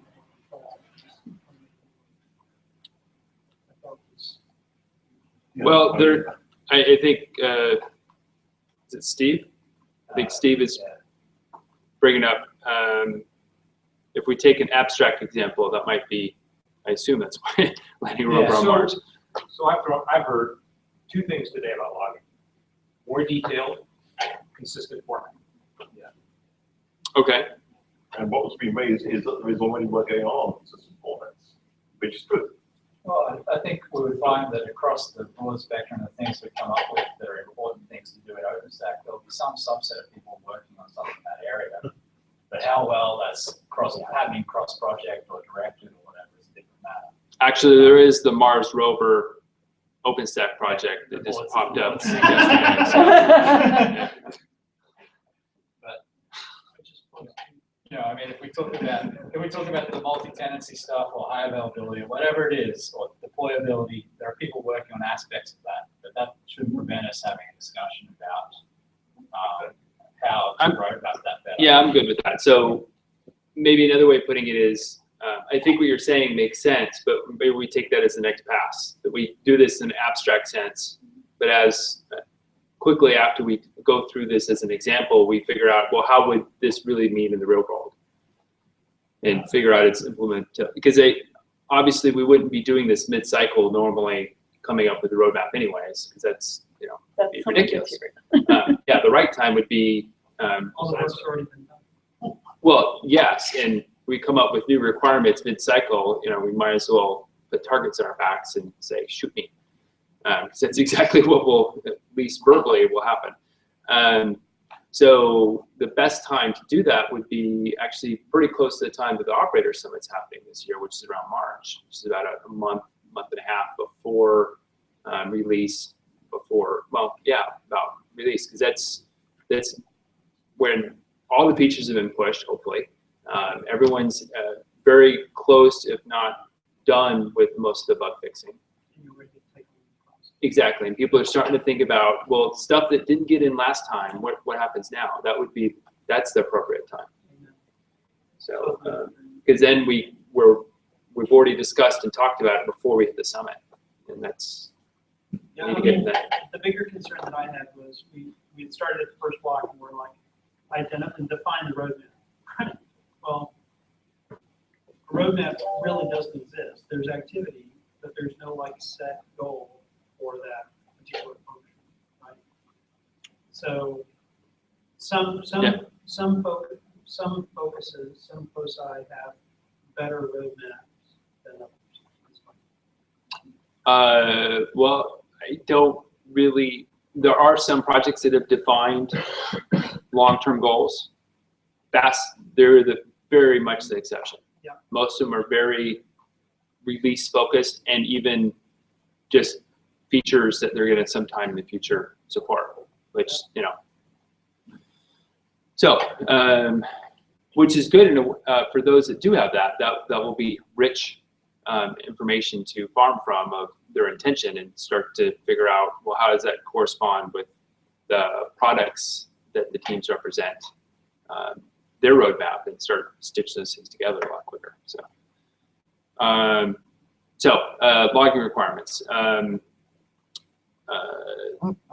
What was it? My brain is toast already. Consistent output. SOS on your phone. What's that? You got an SOS on your phone. An SOS? Yeah. Dot, dot, dot, dash. Oh, no, it's not that kind of, you're right.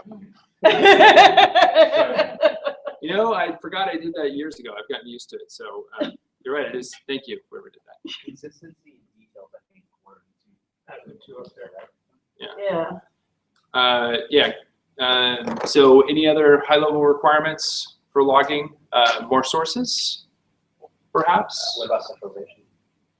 Central storage, I was gonna say, OpenStack syslog or StackLog. one of the other issues that's fairly common across the projects is that the log level is not used in the same fashion. So in some consistent projects, you have to logging get levels, to bug yeah. level to get anything, and others, that's a bit worse.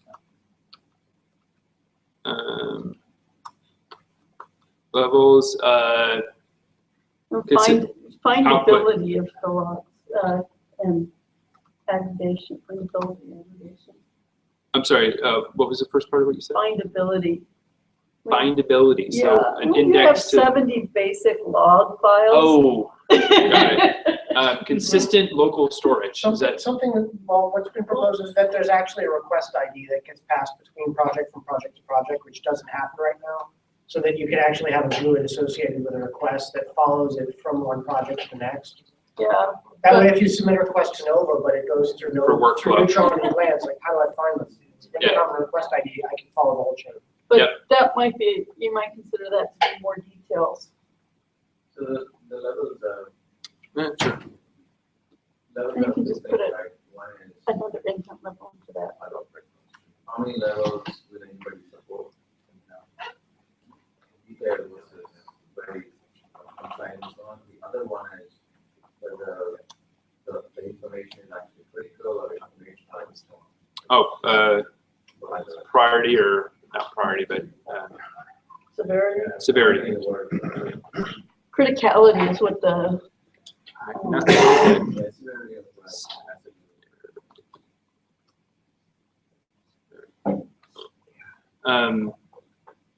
And what was the first thing you said? It's already covered. Okay, excellent. Error codes. Yeah. That's under more details, right? So it's Yep. actually, severity is part of the details too. Yeah. Okay. Is this enough for us to go through with this example, or do we want to put some more? That's probably plenty. Okay. Because then you would break this down into a roadmap of short-term, mid-term, long-term, right?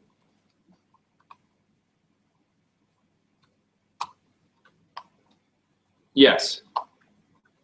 Find roadmap.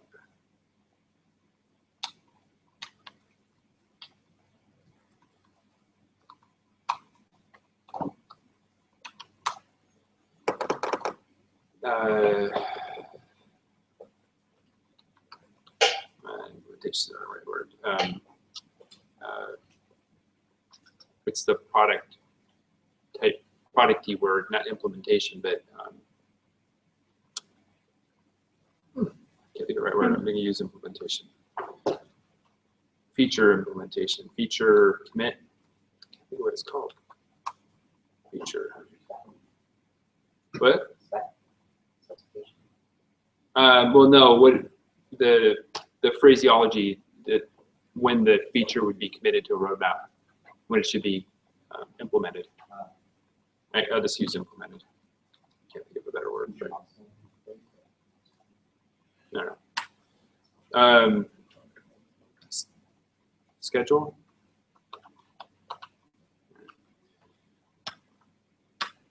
Timeline?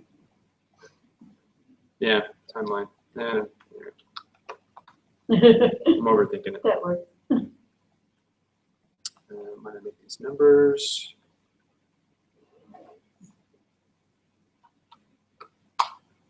So,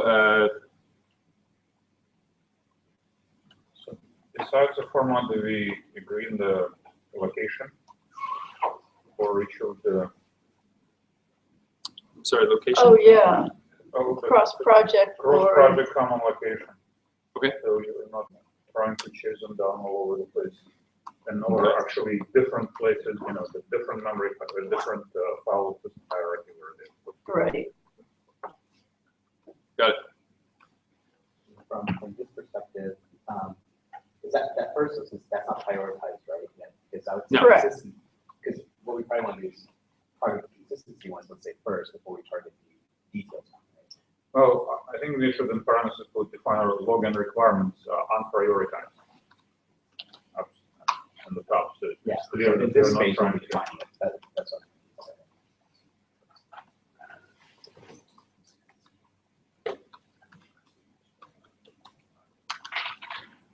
Oh shoot! I went by the Nova room. They were in deep discussion, so I bypassed asking them. Let's About do that dinner? as Top two, and if we need to order, you know, we need to. Okay, you guys continue with this. Let me go over and bug them. We talked about having some ordered in, or we. Yeah, I do agree that we want to go someplace, but and actually, by the way, I can't go. Sorry, I have prior commitment. It's my son's last basketball thing, so. How old is your son? Was that? How old? 12. Ah, So actually could be pretty good at this point then. he's pretty good. Still can't beat me. Yeah. Run up on me a couple days. How many feet do you have on him? What's that? How many feet do you have on him? He's 5'6", so he's getting there. Yeah, he's getting there. He's heavy. He's been playing football. This would be he's been playing football for 4 years, so he still thinks that he can put his shoulder into something and really quite work out yet.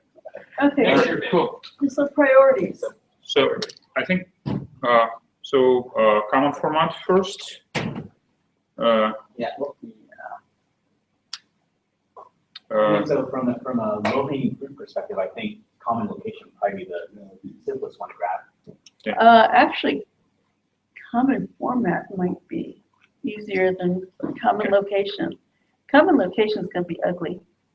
A common format, I guess we can define in the Oslo and then make it available Exactly. across the board, which is more or less what is kind of being percolated through right now, slowly through all the projects. Consistent, common, log message. Well, let's use the same, verbiage at the top so we know Okay. which one. Output format. Output format.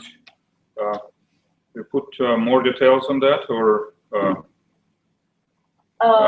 actually. And actually, we should probably put both priority and complexity. Because priority is one, complexity is pretty low. So let me ask the following. So if you look down there, there is more details. Are those 3 details part of the format, or when we say that's our number 1 priority, which of the 3 details we percolate into that?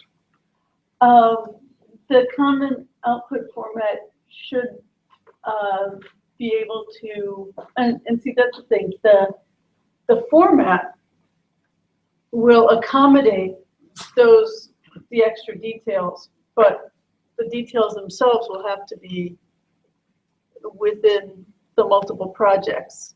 So the format, the detail format should be in the consistent output format. Yeah. So. Or details format. Consistent. So what we're defining, do we define, what are when we say common format, are we talking about, each of the fields, or how the fields will be defined, or we are? So I would think it would be field ordering and field definition, which leaves the big one, payload, that's still undefined. Field ordering and field definition.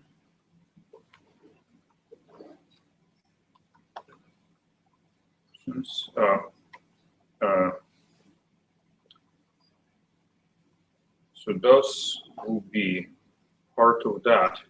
So do we expect that we'll take the current logs and convert them, or we are talking about the things which are error, which are warning, which are informational, and do we define it ordering per common across the?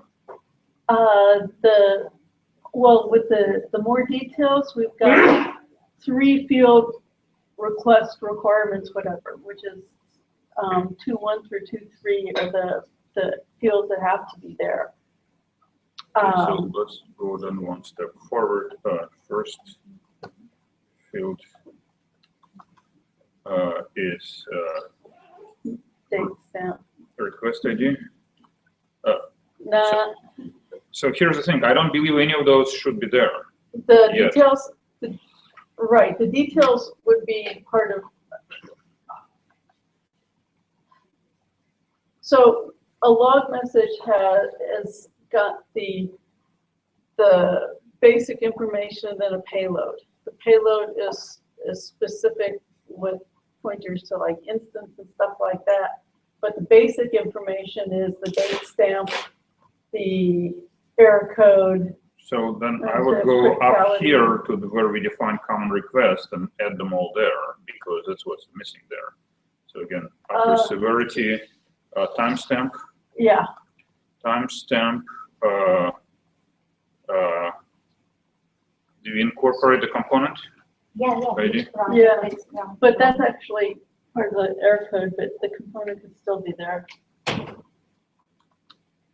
So are we actually capturing like a straw man of what we're first, or are we watching the process still? We're kind of doing both. We're basically trying to define the priority, and as we define details of the priority, we are figuring out that we actually are missing some of the functionality we want to put in, and going back and putting them in the requirements. So I have I hope this doesn't throw a bunch of things. To me, these aren't requirements. These are implementations. And if I got anal retentive about being a product manager, a requirement can be in theory, is a requirement if it can be solved in a variety of ways. So I think we should be capturing what problem are we trying to solve by having this. So what do we need it to do, and then let the engineering teams figure out the best way to do it. Well, consistent output format is a requirement. So we can stop right there and let the different projects come together and figure out what the right format. Well, and there may be some things that we're getting to indirectly with some of this stuff, like we need to have a way to represent cross-project how important error is, the significance of it from one project to another, or we need a consistent timestamping mechanism, or we need, I don't know, I'm kind of all out. Well, if it's just, if this ambiguity, this is a governance issue, right? This is a namespace issue, right? To make sure that the projects are generating appropriately, tagged appropriately, timestamp, right? And what's the source of governance for that consistent model? But we can do it as a requirement. That the requirement is that you can correlate the log messages across different projects in a common single timeline,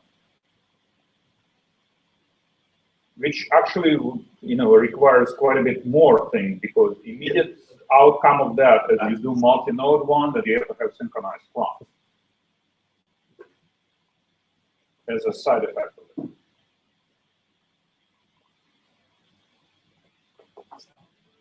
If you go back to the originally sending link correlates and it does turn into a namespace management issue. Where the tags come from, right? It's just like package naming, it's always namespace management. And so there should be a given the detail of the field and field definition, there should be here a reference to a source of governance or standard for the messaging. So let me turn it around and write it differently. I would say let's write down something on which we can write a test to measure. So ability to correlate error message on a single timeline across all of the projects within the solution is a requirement. As administrator, I must be able to correlate the error, correlates login messages across a project on a single timeline. Right. Secondly, is they must be able to contribute the message to the origin. Correct. Well, perfect. So first question: is it all right if we go back to requirements and write them as a requirement in terms of the measurable thing? Yep. Yeah, sure. Okay, great. Perfect. I will basically what I'm going to do. I'm going to kind of start here. Yep. And start writing. I'll do this, and then we can decide what to do. As an administrator. There were no takers for dinner, by the way. Really? They abandoned us, huh? No, they went. I don't know if they're being 100% serious, but they're saying they want to work till 9. So I'm like, well, more power to you. Don't believe that. Michael still is so exhausted. He was ready to fall under the table already. He looks pretty punchy. That's right. But, But they said that they want to work until 9. They never said what they're going to work on. I mean, drinking beer is very. Might start drawing using a permanent marker on Michael's face in about an hour. As an administrator, I need Sorry, I won't join single parent. be able to correlate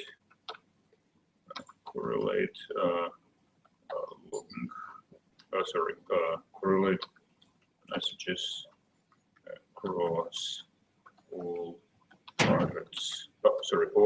Projects of the OpenStack solution into a single persona statement. I would. It's not Like even error related. Sometimes it could be like audit related. I don't mention anything about the error. I'm just talking about the messages. No. So I just wanted to say, I just wanted to add that this umbrella is like not just errors, audit, anything. Yeah, it's just a message. A But log logging message. isn't just I wrote it necessarily deliberately auditability. because Yeah. I wrote Logging it is such a way that I auditability, can two give it to a things. QA person and he would be able to generate Multiple the tests to measure as acceptance criteria for this statement. Yep. Sorry, being an engineer, I have certain, Yeah. you know. And he said message, he didn't Tendency. say anything about the level as Yeah. yet. So level is the next, I think that becomes the next step. To me, it's the next requirement of, able to correlate it, across the level of severity. What's, how would you like me to state that? Again, Well, I can say. let me ask a question, because I don't. Let me go back here. So what are people complaining about, which lead them to say we need more detailed logging or better logging? What's a real world example of a problem that can't be solved or isn't being solved? The fact that you gave the command to instantiate a new VM and the VM, you never get a message back saying that it failed. So then you dig into the logs, try to figure out why. And you can't figure out what the root cause is, because the message path went down first, or a database, not accessible, or there was a hiccup timing. Configured correctly, or It's, the network is gone. So, in the middle of the primary user pain points are the inability to correlate errors with causes or stimuli requests, whatever it might be. Second, inconsistent behavior within the different services to log settings. So that you can't just adopt a consistent approach to setting on to that particular detail. And the third is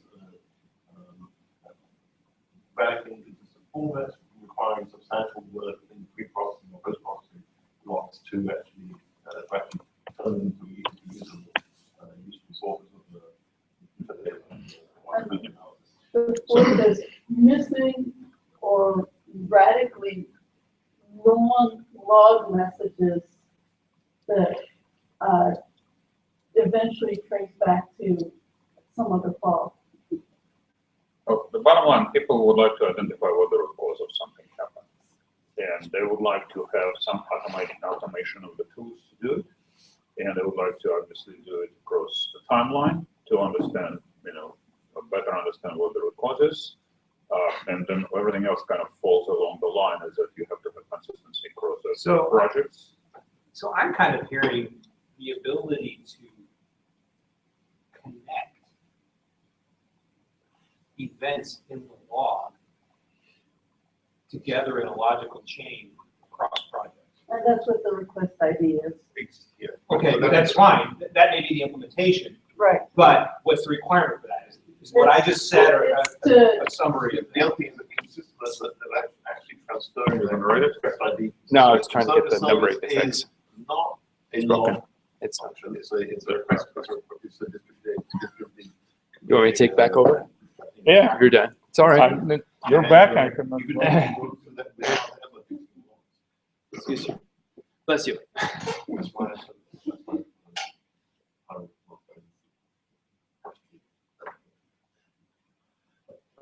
So an example I used earlier is as soon as we added a new project into the R&D cluster at the division I work at, VMware, very first thing was, well, how do I add this into the logging system we already have?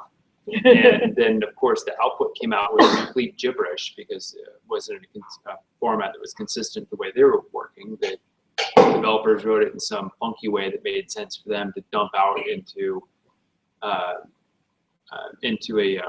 just a raw file because they weren't thinking about logging initially. So once that came out and was spilling out to the API, it was just gibberish. So so that's only partially fixed now, but that kind of consistency of not only within the projects, but also consistent to what a normal sysadmin would expect is critical. So anyway, I'm babbling. We didn't actually add that consistency to other projects, but you know, I just think it's close enough. I just typed in dark green. Administrator, Yeah, I would say, I would go one step further and I would say in automated fashion. But Sean, Okay. doesn't this come back to like, And that you know how we causes, have Gary the count review to and how because, we yeah, put I can those kind of comments do it and that manually we and, should have pre-processing and logic converting in one format kind would of be education? painful, but all right. I there- will try to do it. Well, That's for future stuff, but I know for past we'll have to fix it like this as a team, but going forward. Explain what you mean by Garrett. What Code part review. of Garrett? What kind of? Like, you know, today when you try to become an OpenStack contributor, it's like, here's the Garrett flow, here's how you should, you know, like no trading white space, no this, no that. Sure. da, da, da. Maybe Tests we need one thing in there for, you know, how is our log format? This is what we treat so- as a good log format. So guys, I would like to. Logging etiquette? So try to position the requirements in the requirements which can be taken to the engineering versus trying to tell them how to implement in the great detail and how to create, you know, the CI test to validate that. I think actually that's a very good point on what Bill said earlier today about convincing and getting buy-in from the engineers to get excited about working on this stuff. If we take Yeah. them an implementation thing, they're gonna say, Well, they just won't do it. Yeah, it's not our place to take them in. This is intended to be product management. We shouldn't dictate the solution. or Yeah. implementation. Sorry, Rob, but I think these are gold. I mean, I think to me, that's exactly what product management should Right, be doing. that's a use- that's a use case. It's to define this kind of stuff and then hand it over to the engineers and say, how can, please go solve this problem. Yeah, that's in a small way, that's a user story. Yes, that's exactly what it was. So, but I agree, I mean, this is where we need to be, but then we also probably have to be in the feedback loop as well, just to make sure that solutions that come back from project A versus project B. Yes. But that, at least align as Yeah. well. I would say it's slightly different, it's slightly different than being a feedback. Which is, if you think about it in terms of, in anything, whether it's open source, proprietary development or what, right? It's a marriage between product management and product development. Okay? You represent as a product manager the consolidation of the view of what a customer wants. And if the engineer doesn't understand something or doesn't understand the trade-offs and wants it clarified, they ask you. And ideally, they should build something that you can play with and demo it and give them feedback. But right now, that loop, and I don't see in the way we do development inside of OpenStack. So, Stefano was trying to say something. Oh, please do.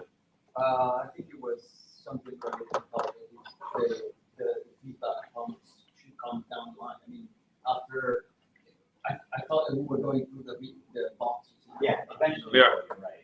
We're not at that point yet, but yeah. Yeah, I think so we we went back and we realized that what we wrote as a requirement were not the requirements, and we started writing the actual requirements, which you can then go So take what are to the pain, process. are there other pain points we should try to write requirements for?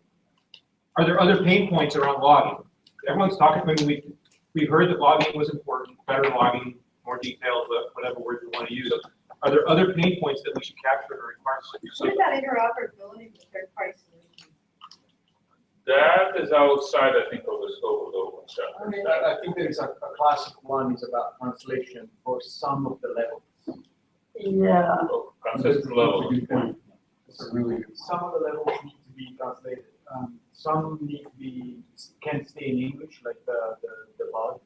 And Because of translation. but lower level, I mean, higher levels, need to be translated. So localization. Localization. See, I was thinking he was talking about, you know, there's logging at one level that might be highly detailed, that needs to be consolidated or translated or summarized into something at a different level. He's talking about actually language localization. Well, the string messages want to be. Right. Yeah, string messages need to be localized. But I also agree with you guys as well. access point as well. Yeah, well, that was what I thought he was initially talking about. Now let's go back to the Wait, Stefano, is it like high, low info that needs to be translated or the content? The content. So Okay. I think I can grab the specification. I think that it's already around for some of the projects. There is no overall. It's one of the typical examples where I don't think that there is anyone really minding or making sure that that specification is being addressed and it's traveling and being adopted by all projects. well, correct. I can pull it. But yeah, I think Is this right? As an administrator, I need to be able to read qualitative / high-level log entries in my local language. I guess more than as an administrator, I think that here is as a user. And by the way, that's fine too. This one use case could branch into multiple requirements. I mean, that's the intention. Is user here a consumer of cloud instances? That's a good question. Like the person running the application and figuring out why it didn't work, or is it the operator? Even developer, when they debugging, developer helps us.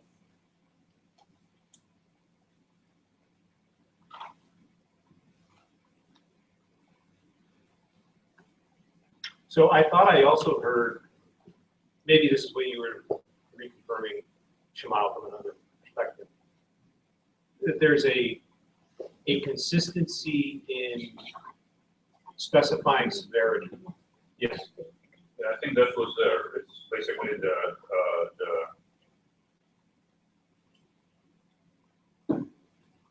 high-level characterization of the messages is consistent across the project. So just to clarify, I mean, so in this part of the world, is administrator equals operator, user equals to consumer? Like, you need to. Yes, that's a common terminology. Right. No, I mean, I think he brings up a good point.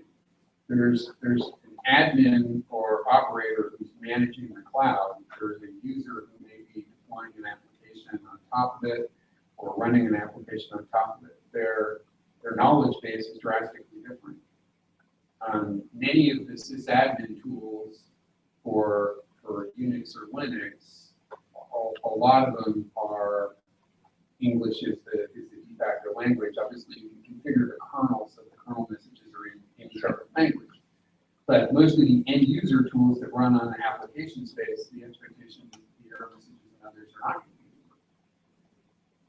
By the way, that was House's point. I was trying to put, like, we want to put that as the label, like, as far as when we define our use cases. To me, that's another thing that this group could do, is there could be a group that would define actual persona names and drive consistent use through here, so we just have the same terms. It really doesn't matter what those labels actually are, That's what I'm saying. as long as we all understand them the same way. Like, so basically, when we're we're taking our use cases and sharing them, we're at least speaking the same technology.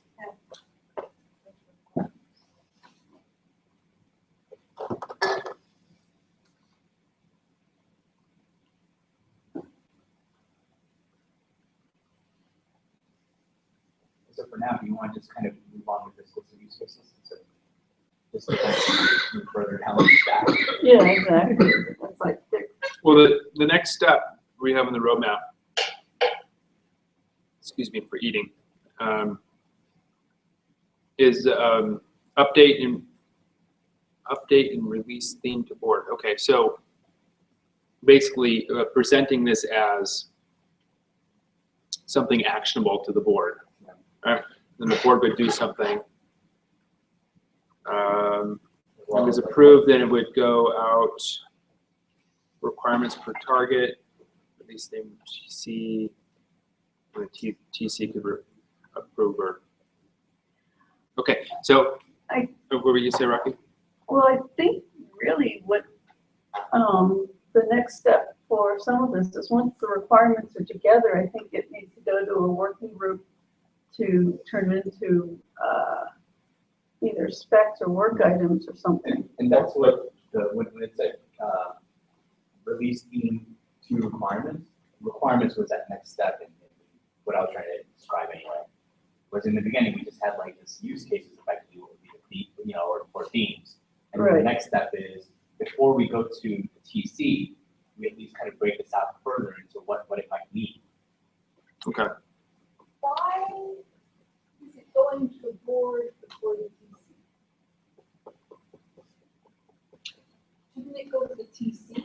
And once we've gone some iterations with the TC and had something that makes sense from a technology perspective and makes sense from a product perspective, then we go to the board and say, hey, look, we have this roadmap. And we'd like you to look at it from the board perspective and see if it's, like, it seems like. What do we expect the board to do? Yeah. I'm not even sure. My question would be slightly different, which is not, maybe it's because I'm somewhat irreverent about it, but why the hell would the board even care about it? Just to finish, you got a set of people who are trying to influence the developers and where the project's going. All this sounds good. So, why is it a board issue? so the board wants to be able to use it and say, it's more along the lines of, yeah, it looks good, or go back and tweak it some more so that they can use it for marketing and communications with vendors and user Yeah, community. the board isn't really involved with marketing per se. The employees, the foundation staff is involved with marketing. So I could see them being interested in this, definitely. They're not interested in that. I think they will be interested in a single sentence which you can say, we are driving, consistent logging across all the projects. And that's all they need to know. And they will say, why are you asking us? This isn't a No. purpose. And the way I look at it is, let's say like Intel, where everybody on the board, there'll be a few ones who give the money. Then they can say, hey, now to make it enterprise ready, I think it's important, I want my money behind this, and I'm going to tell all my developers to help make this happen. So even if the technical committee doesn't see anything special, this is another way to, it's an enforcing function. But I don't see any need for the board to do anything about it. So, the only thing to come to the board, in my view, is that if we have several of those, we cannot prioritize between them and basically saying, I think all of them are needed and required in order to hit enterprise customers, and without all of them, it's not a full solution, but we cannot prioritize between them. Can you, help us out? So I think that this conversation is derailed by the fact that we've chosen something which is too low a level, and not actually worthy of being something which we would want to put on a DMOC roadmap, right? This is cleaning up. This is cleaning up bad engineering in tech debt, right? That's one of the reasons why I proposed something like hierarchical multi-tenancy. There are plenty of others, plenty of others, say some of the things around OpenNFV, which have very far-reaching implications. We would certainly want the board to approve. This is something. This is an area of OpenStack capability, whether it be in NFV areas, in addressing some of the cloud service provider multi-tenancy areas. This is a priority for the next 18 months. Please, board, please bless this as part of the roadmap. Then we'll go to the TC and say, okay, now let's work to identify the phases of deliverables, technical deliverables, which will deliver this roadmap capability. Power multi-tenancy now, then delegated quota systems. Once we've got the power multi-tenancy stuff in place, and other things downstream. That's why I assume that the roadmap, again, top-down roadmap capability, technical features. Don't get in disagreement from me. I think where I'm trying to wrestle and I'm trying to understand.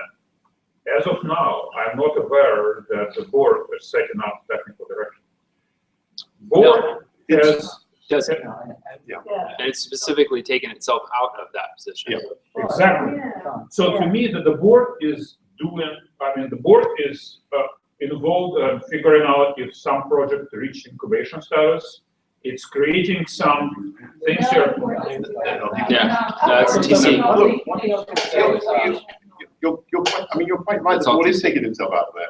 Right now, all of the project initiatives are bottom-up initiatives. Yes. This whole program management effort is an attempt to say, maybe we need a set of top-down strategic drivers for OpenStack. I guess the question that you're posing is, despite the board explicitly saying we're out of this, you guys can try and fill that void, but we don't want to define the technical direction. Yet we still have the board decision point here that we're going to hand them a roadmap and they're going to endorse that somehow. Is that something that the board is actually going to be willing to do? Well, Good question. it's a good question. So, Let's So, ask the I partner s- guys or Alice. I mean, they know more about Can I it. make one statement here? Because I want to come back to your point as well. So I do agree, I think the ordering is probably going to TC first, that way we're at least in tandem when we, if and when we do go to the board. From the board perspective, I wasn't thinking that, the board would be involved in the technical details of what we need to do, how we're going to do it, et cetera. It was more along the lines of whatever we're coming up with the themes or release roadmaps, it has multi-release implications. So from a board perspective, I'd like to at least know that, okay, my researchers will be spending time, potentially for more than 6 months on something, what is it? And then secondly, if me as a board member or the OpenStack Foundation have some concept of where I think my market is or where I want to expand, I can at least get some idea of, is this in line with where I want to And I invest? think that fits in well with both what we're talking about now and the point that you made. If you think about our own companies, our employers, and you think of the board, think of our management as being the board in each of our individual companies. As a product manager, when I go to my management and say, FYI, we're going to be working on quality or whatever, I'm not asking, it's an informational update. I'm not asking for their approval because they're going to say, of course we approve that. But on the other hand, if I want to, as a product manager, make a recommendation that strategically we move a different direction or expand or something like that, that's a big enough deal where I'm going to them more in the context of, do you approve and support me doing this? So I can now see, I think, scenarios where we're going to the board to inform them that we're working on this, and it might be helpful in marketing efforts or fundraising or whatever the case may be. FYI, it's a multi-release kind of thing that we're doing. As opposed to, you know what, we've got a different thing we want to talk about. This is a really big deal, and we need your buy-off and support for us to help drive this through the organization. So I think there's sort of tactical stuff and strategic stuff. So you guys went down the road that I started going down, which was what's actionable.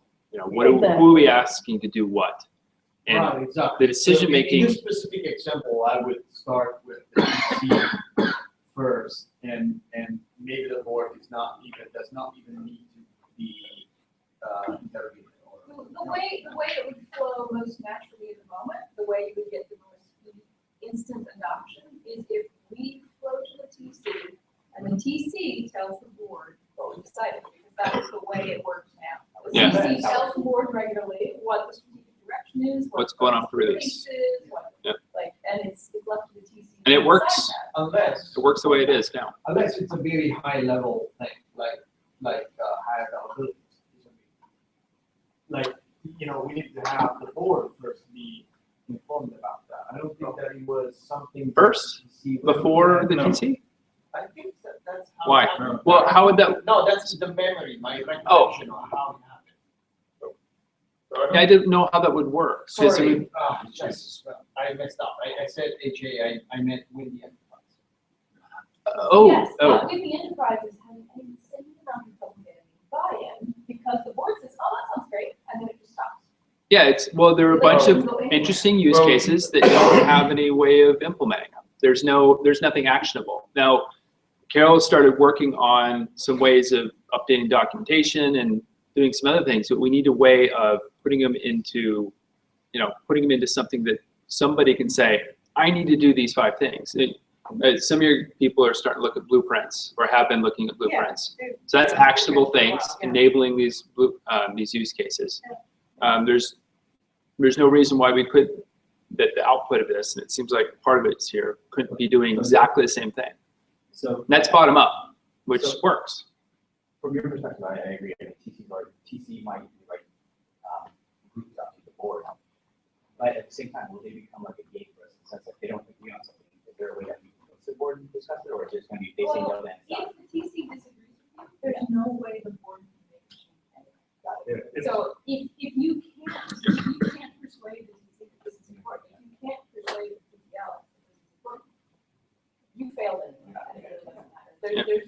hire authority you can refer to that will come back and forth with change.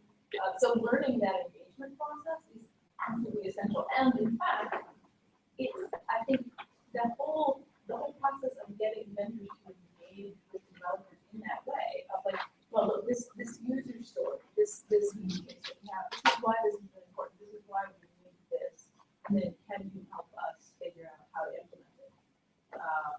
And coordinating on the level of user stories instead of like trying to dive straight into communication details. Like, I think that is one of the greatest values that you grow out of this group. It's kind of like changing the whole way the information flow from vendors to developers and back out to users works. So And to Allison's point, that's precisely how we've been going around with like this admin read-only role. It's a simple extra role, but it affects code because in many places in the code it is hard-coded if admin do something. So that has to change across all the projects. So it shakes a lot even though it's one little change. And the PTLs are binding and saying, no, the operators asked for it, okay. yeah, and that actually was going to be my point, that the impetus for doing this, bringing this group of people together was the operator group. Because you recognize that we weren't intentionally ignoring the operators, but we needed to get at least communicate with them what was happening, if not actually get their input. And the output of the operators group has been blueprints, which is very, very tangible, very to the project. And there's been obviously design sessions where the PTLs actually sit in and listen to the operators. There's no reason why we couldn't do exactly the same model. And the bug is the blueprints against the project, and rather than against OpenStack. There is a OpenStack spec for cross-project blueprints as a fairly recent. So, You're right, but there is a caveat to this, that in many cases we either have direct or indirect access to the development managers, the developers themselves. So this group, as not just us, but the larger group that represents the product management, has greater influence directly over the projects than any other group. So I'm not saying that we should enforce our will upon them, but just saying we come up with problems like gaps in logging, then we should be capable of identifying those gaps, communicating them to the projects, and figuring out a long-term multi-release way of implementing them. But I think there is one fundamental thing which I think the way those kind of requirements we need to percolate to the community. What we are saying is, guys, this is not decision per PTL, per individual project. What we're really saying is that, guys, we don't really care how it's done in each project, as long as it's done consistently across the project. You PTLs, you get together, you figure out what's the right way. Our requirement does not say how to do it. Our requirement said that they have to be consistent. Right. And the fundamental thing why it's brought up, because there is not enough coordination between the project how to do it. And that board, I don't know where it falls in. It's kind of, okay, this is where all the PTLs have to get together, and there is a common place where once in a while they do, but it seems to be kind of one of the things falling between the cracks. Because PTLs recognize this as a problem, in fact, that cross-project coordinated development is actually very difficult. So, but this is kind of helping them out because they're giving them requirements. We give them a coordinator back. Yes. That's the information is incredibly valuable. Yes. Like, this is what the users actually need. This is where their pain points are. So early on in the discussion today, I said that this is one of the things we should be doing here is providing a standard framework whereby the various verticals, the telco and FB vertical, the enterprise private cloud vertical, the large-scale cloud operator vertical, could deliver their requirements for cross-project, multi-year initiatives, and have a forum, a framework whereby we could drive the multi-year, multi-project initiatives across the rest of the community, and that if we let the enterprise guys go off on their own, and the NFP guys go off on their own and engage independently with Neutron and with glass, whatever, that's going to be less effective than if we actually have a coordinated approach. So can I recommend one thing? So one thing that became very obvious to me that this group de facto generates the common requirement. This is kind of the 4 bullets you should come up with as a common requirement. So I think it behooves us to send a representative, present this to the PTL community in whatever the right forum, whatever the right meeting should be, at the summit or pre-summit, I don't know what the right place. So then we go and present it out and let them, So the challenge with that is you're not going to get all the PTLs in one room for a while, correct? But they do have weekly IRC. So you could do it that way. That's good. It scales. It scales. So So- basically, we need a forum where we can place where we present it out to them and then let them drive it forward. So my only comment to that audience would be, and Allison said it once or twice, and Jeff and others and I had side conversations with it. Your average PTO right now